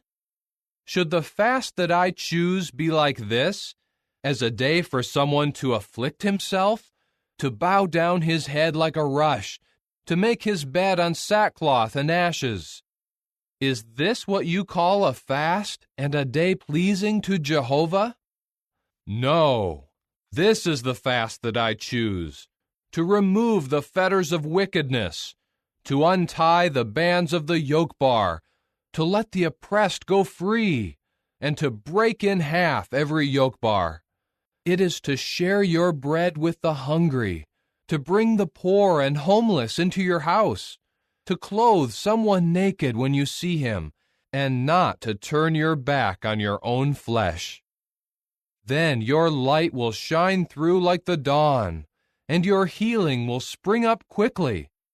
Your righteousness will go before you, and the glory of Jehovah will be your rear guard.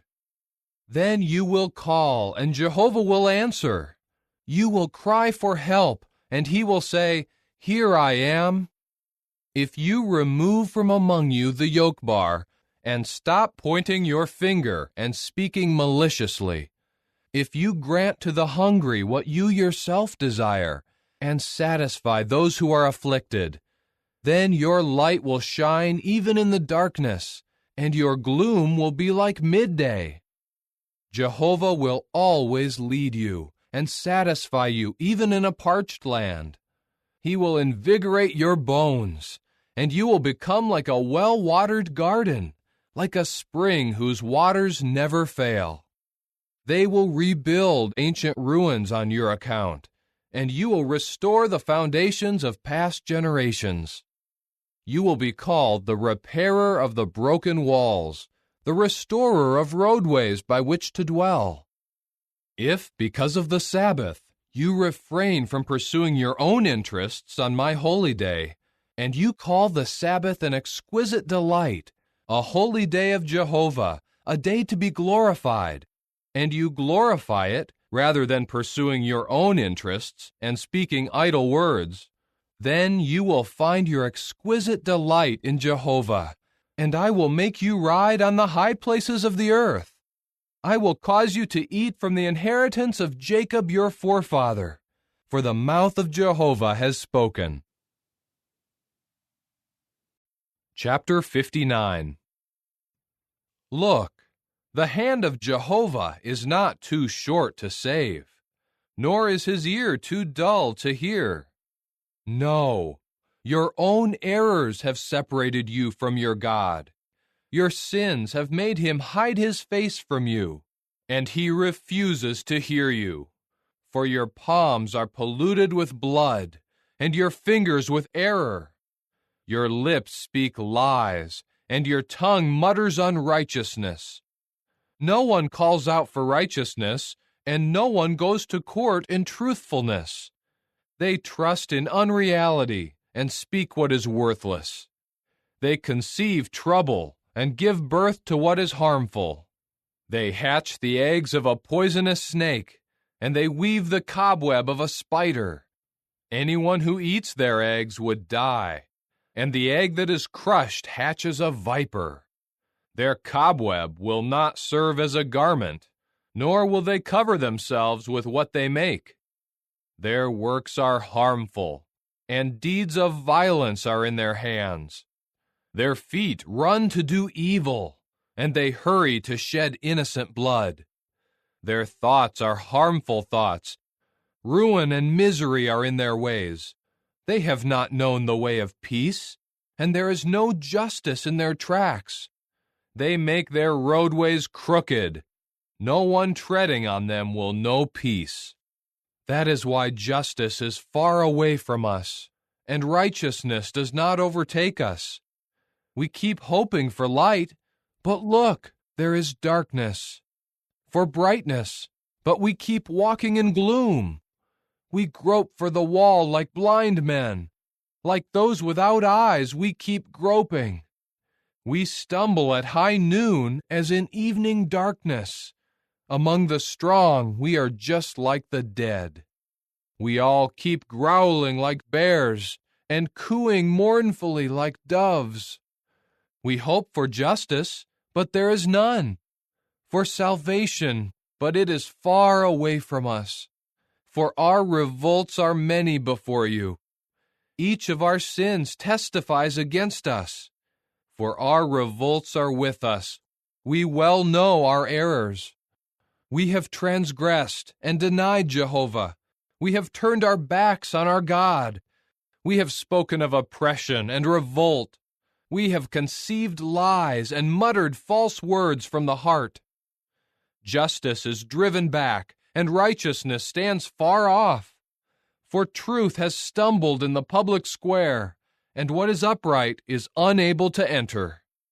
Truth has vanished, and anyone who turns away from bad is plundered.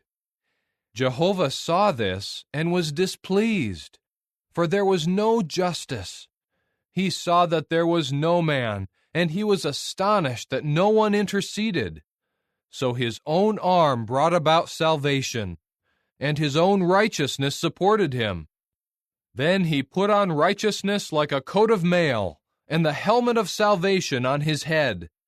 He put on the garments of vengeance as his clothing, and wrapped himself with zeal like a coat.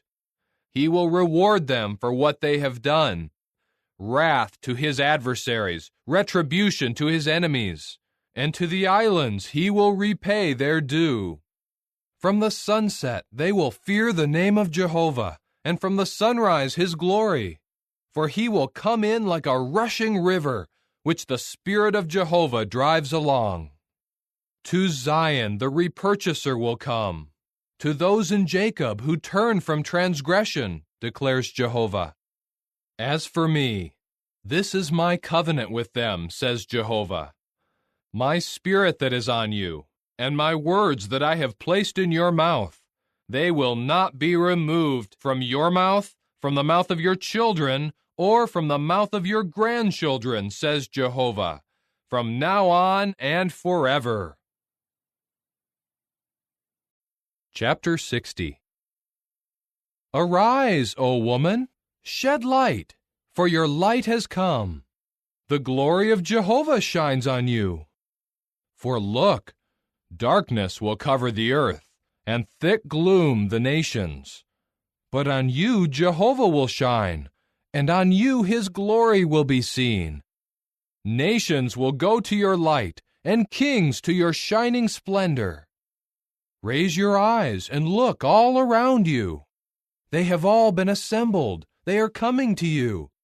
From far away your sons keep coming, and your daughters being supported on the hip. At that time you will see and become radiant, and your heart will throb and overflow, because the wealth of the sea will be directed to you. The resources of the nations will come to you.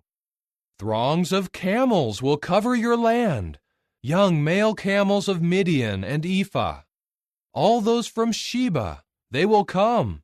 Gold and frankincense they will carry. They will proclaim the praises of Jehovah. All the flocks of Kedar will be gathered to you. The rams of Nebaioth will serve you. They will come on my altar with approval, and I will beautify my glorious house. Who are these that fly along like clouds, like doves to their dovecotes? For in me the islands will hope.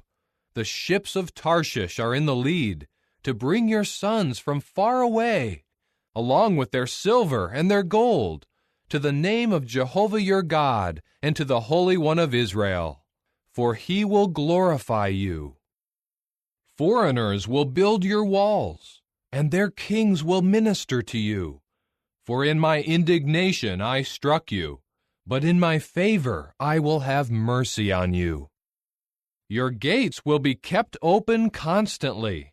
They will not be closed by day or by night, to bring to you the resources of the nations, and their kings will take the lead. For any nation and any kingdom that will not serve you will perish, and the nations will be utterly devastated. To you the glory of Lebanon will come, the juniper tree, the ash tree, and the cypress together, to beautify the place of my sanctuary. I will glorify the place for my feet. The sons of those who oppressed you will come and bow down before you. All those treating you disrespectfully must bow down at your feet, and they will have to call you the city of Jehovah, Zion of the Holy One of Israel. Instead of your being abandoned and hated, with nobody passing through, I will make you a source of everlasting pride, a cause for rejoicing throughout all generations. And you will actually drink the milk of nations. At the breast of kings you will nurse. And you will certainly know that I, Jehovah, am your Savior, and the powerful one of Jacob is your repurchaser. Instead of the copper, I will bring in gold, and instead of the iron, I will bring in silver. Instead of the wood, copper, and instead of the stones, iron, And I will appoint peace as your overseers, and righteousness as your task assigners. No more will violence be heard in your land, or destruction and ruin within your boundaries. And you will call your walls salvation, and your gates praise. For you the sun will no longer be a light by day, nor will the shining of the moon give you light. For Jehovah will become to you an eternal light, and your God will be your beauty. No more will your sun set, nor will your moon wane, for Jehovah will become for you an eternal light, and the days of your mourning will have ended. And all your people will be righteous. They will possess the land forever. They are the sprout that I planted, the work of my hands, for me to be beautified. The little one will become 1,000, and the small one a mighty nation. I myself, Jehovah, will speed it up in its own time. Chapter 61. The Spirit of the Sovereign Lord Jehovah is upon me, because Jehovah anointed me to declare good news to the meek. He sent me to bind up the brokenhearted, to proclaim liberty to the captives, and the wide opening of the eyes to the prisoners, to proclaim the year of Jehovah's goodwill, and the day of vengeance of our God, to comfort all who mourn, to provide for those mourning over Zion, to give them a headdress instead of ashes, the oil of exultation instead of mourning, the garment of praise instead of a despondent spirit. And they will be called big trees of righteousness, the planting of Jehovah, in order to glorify him. They will rebuild the ancient ruins.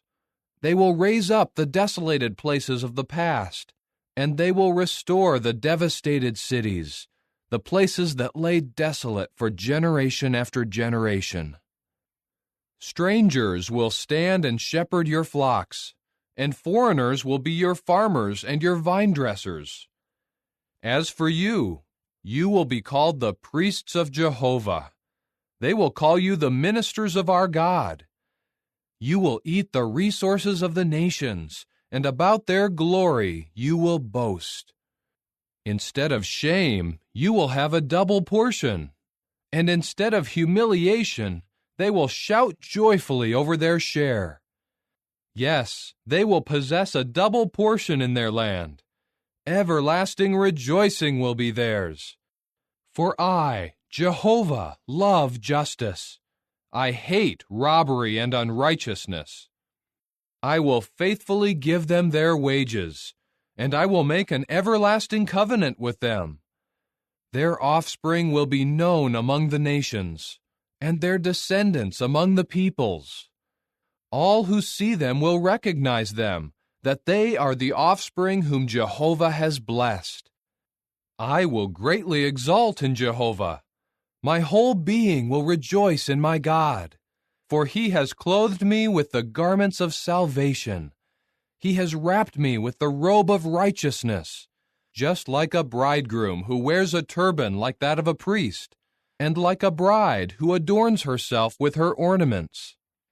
For as the earth brings forth its sprouts, and as the garden makes what is sown in it sprout, so will the sovereign Lord Jehovah cause righteousness and praise to sprout before all the nations. Chapter 62. For the sake of Zion, I will not keep silent, and for the sake of Jerusalem, I will not keep still, until her righteousness shines like a bright light, and her salvation burns like a torch. The nations will see your righteousness, O woman, and all kings your glory. And you will be called by a new name, which Jehovah's own mouth will designate. You will become a crown of beauty in the hand of Jehovah, a royal turban in the palm of your God. No more will you be called an abandoned woman, and your land will no longer be called desolate, but you will be called, My delight is in her, and your land will be called the married one. For Jehovah will take delight in you, and your land will be as one married. For just as a young man marries a virgin, your sons will marry you. With the rejoicing of a bridegroom over a bride, your God will rejoice over you. Upon your walls, O Jerusalem, I have commissioned watchmen. Continuously, all day long and all night long, they should not be silent. You who make mention of Jehovah, do not rest, and do not give him any rest until he firmly establishes Jerusalem. Yes, until he makes her the praise of the earth. Jehovah has sworn an oath with his right hand, with his strong arm. I will no longer give your grain as food to your enemies, nor will foreigners drink your new wine for which you have toiled. But those gathering it will eat it, and they will praise Jehovah. And those collecting it will drink it in my holy courtyards. Pass through the gates. Clear the way for the people. Build up the highway. Rid it of stones. Raise up a signal for the peoples. Look, Jehovah has proclaimed to the ends of the earth. Say to the daughter of Zion, look, your salvation is coming. Look, his reward is with him, and the wage he pays is before him. They will be called the holy people, those repurchased by Jehovah, and you will be called sought after, a city not abandoned. Chapter 63. Who is this coming from Edom, from Basra with bright-colored garments? This one with splendid clothing, marching in his great power.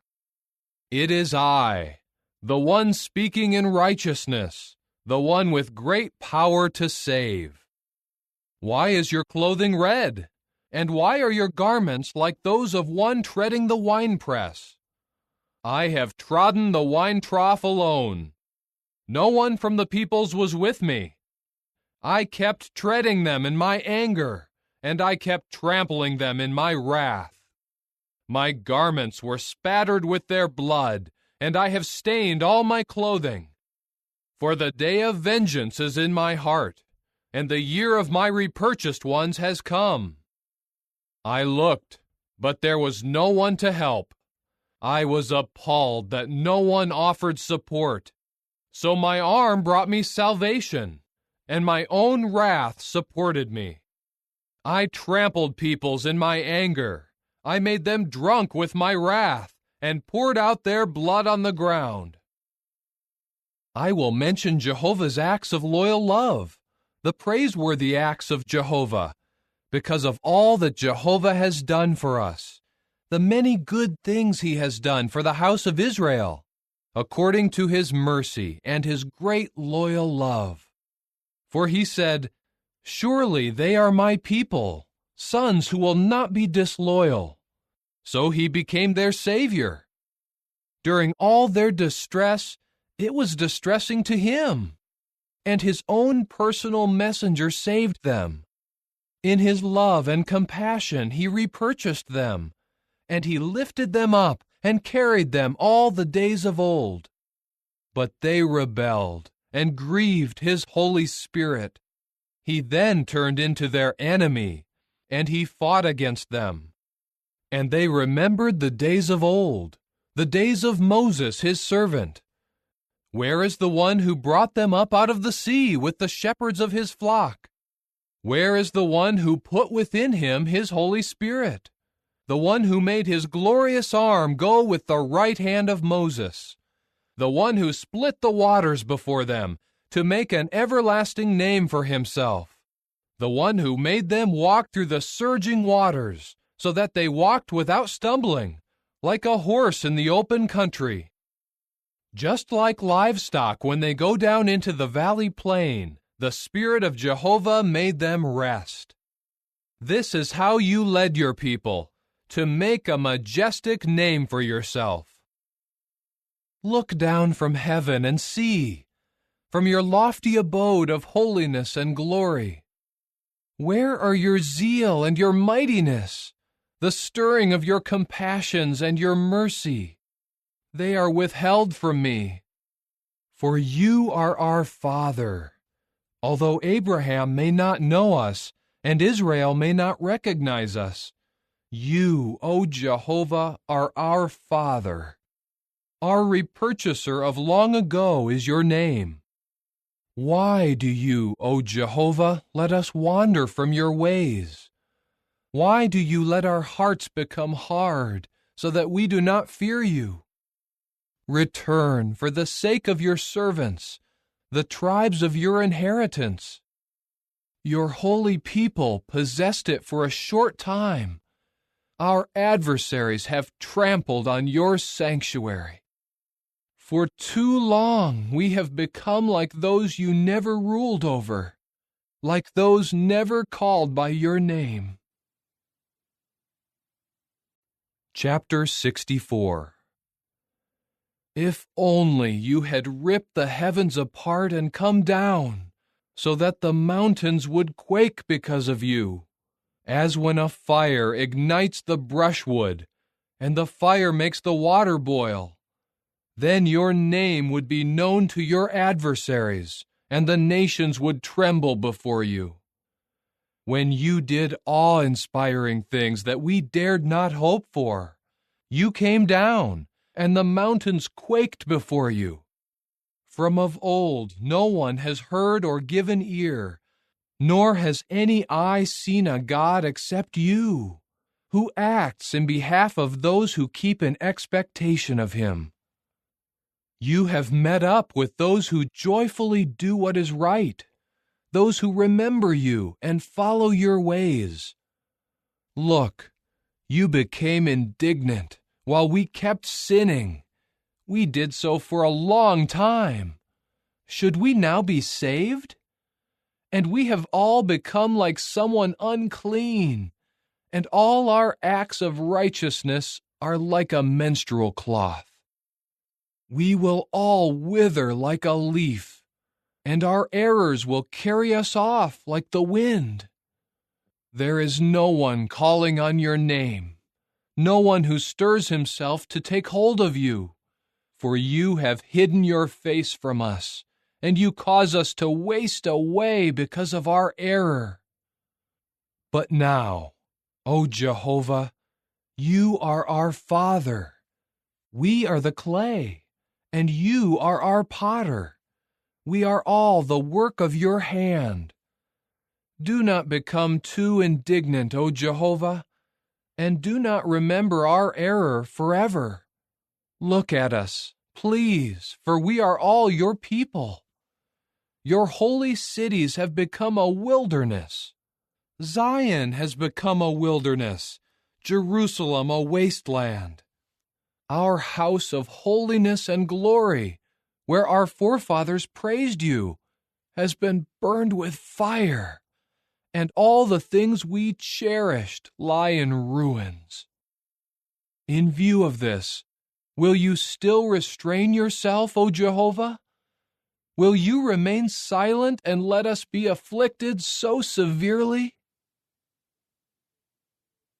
Chapter 65. I have let myself be searched for by those who did not ask for me. I have let myself be found by those who did not look for me. I said, Here I am, to a nation that was not calling on my name. I have spread out my hands all day long to a stubborn people, to those walking in the way that is not good, following their own thoughts, a people who constantly offend me to my face, sacrificing in gardens and making sacrificial smoke on bricks. They sit among graves, and they pass the night in hidden places, eating the flesh of pigs, and the broth of foul things is in their vessels. They say, Keep to yourself, do not approach me, for I am holier than you. These are a smoke in my nostrils, a fire burning all day long. Look, it is written before me, I will not stand still. but I will repay them. I will repay them in full measure, for their errors and for the errors of their forefathers as well, says Jehovah. Because they have made sacrificial smoke on the mountains, and have reproached me on the hills, I will first measure out their wages in full.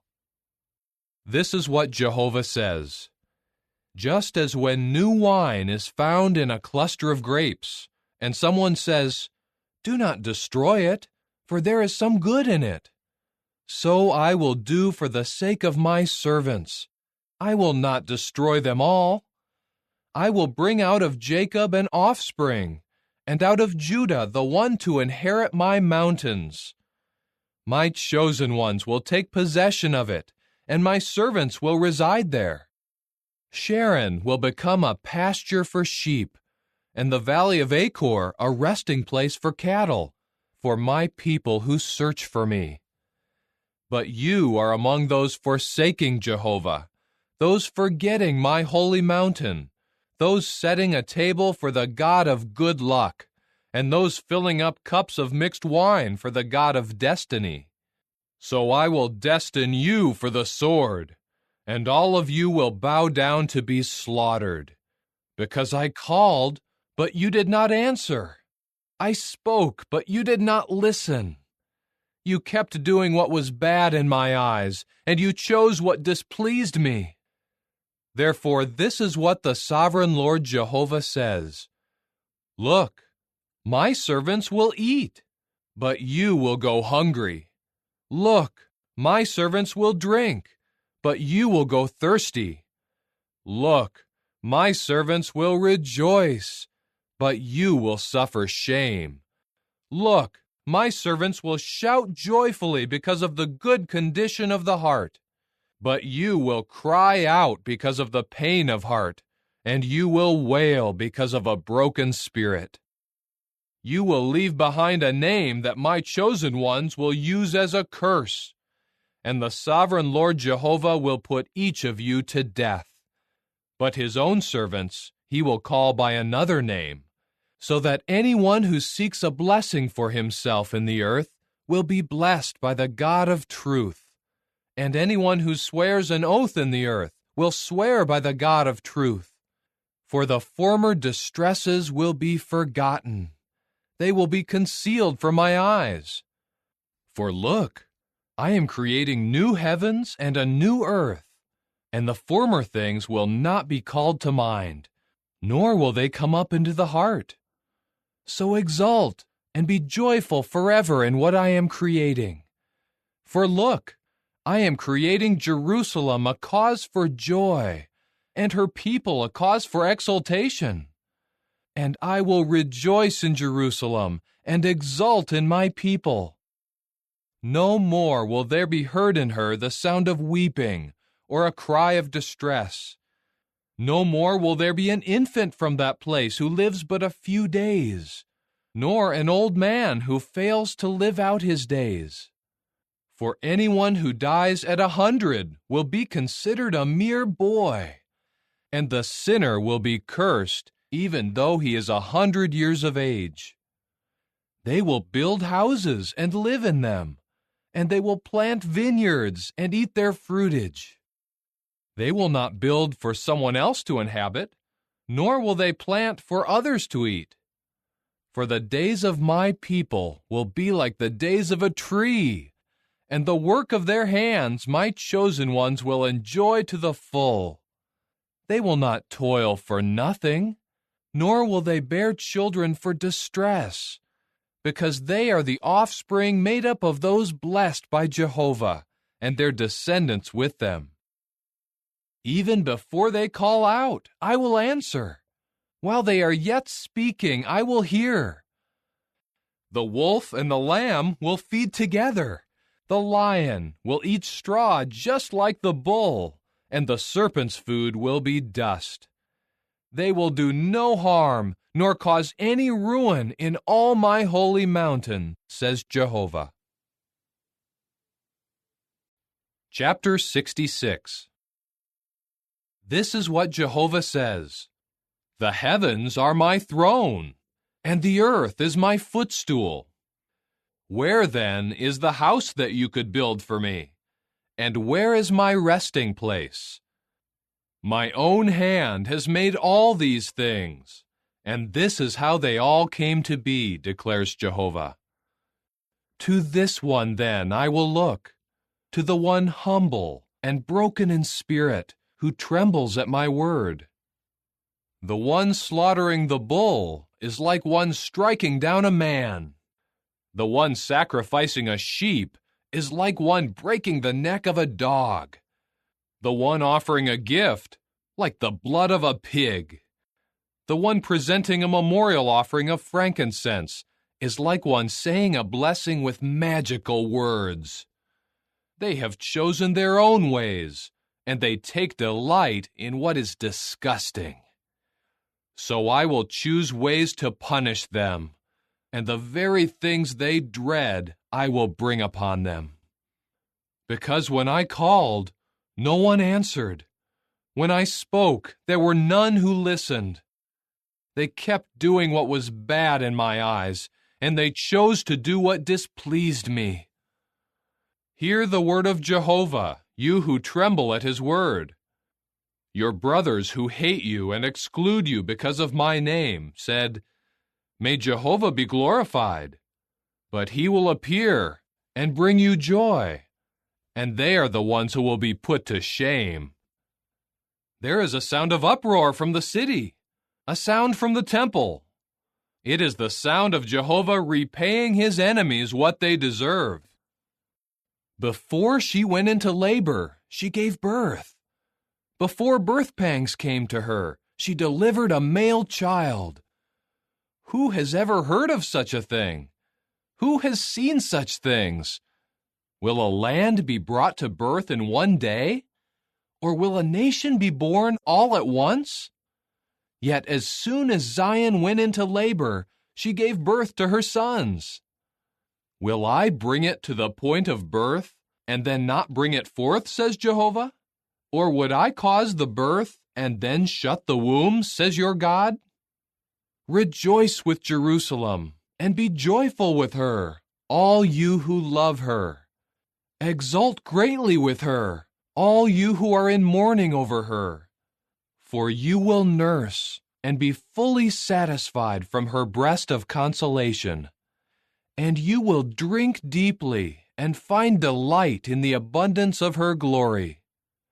For this is what Jehovah says, Here I am extending to her peace, just like a river, and the glory of nations like a flooding torrent.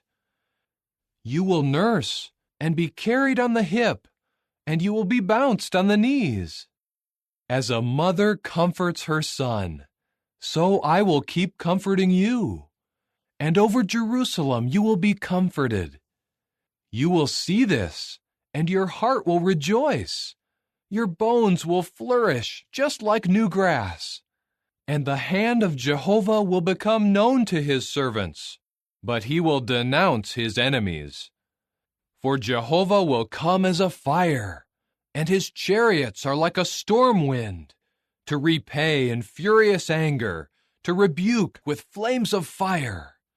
For with fire Jehovah will execute judgment, yes, with his sword, against all flesh, and the slain of Jehovah will be many.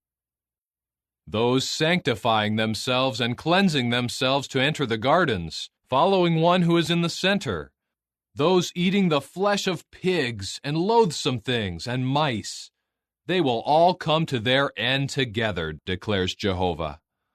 Since I know about their works and their thoughts, I am coming to gather people of all nations and languages, and they will come and see my glory. I will set a sign among them, and I will send some of those who escape to the nations, to Tarshish, Pul, and Lud, those who draw the bow, to Tubal and Javan, and to the faraway islands, who have not heard a report about me or seen my glory. And they will proclaim my glory among the nations. They will bring all your brothers out of all the nations as a gift to Jehovah, on horses, in chariots, in covered wagons, on mules, and on swift camels, up to my holy mountain, Jerusalem, says Jehovah, just as when the people of Israel bring their gift in a clean vessel into the house of Jehovah. I will also take some for the priests and for the Levites, says Jehovah. For just as the new heavens and the new earth that I am making will remain standing before me, declares Jehovah, so your offspring and your name will remain. And from new moon to new moon, and from Sabbath to Sabbath, all flesh will come in to bow down before me, says Jehovah. And they will go out and look on the carcasses of the men who rebelled against me. For the worms on them will not die, and their fire will not be extinguished, and they will become something repulsive to all people.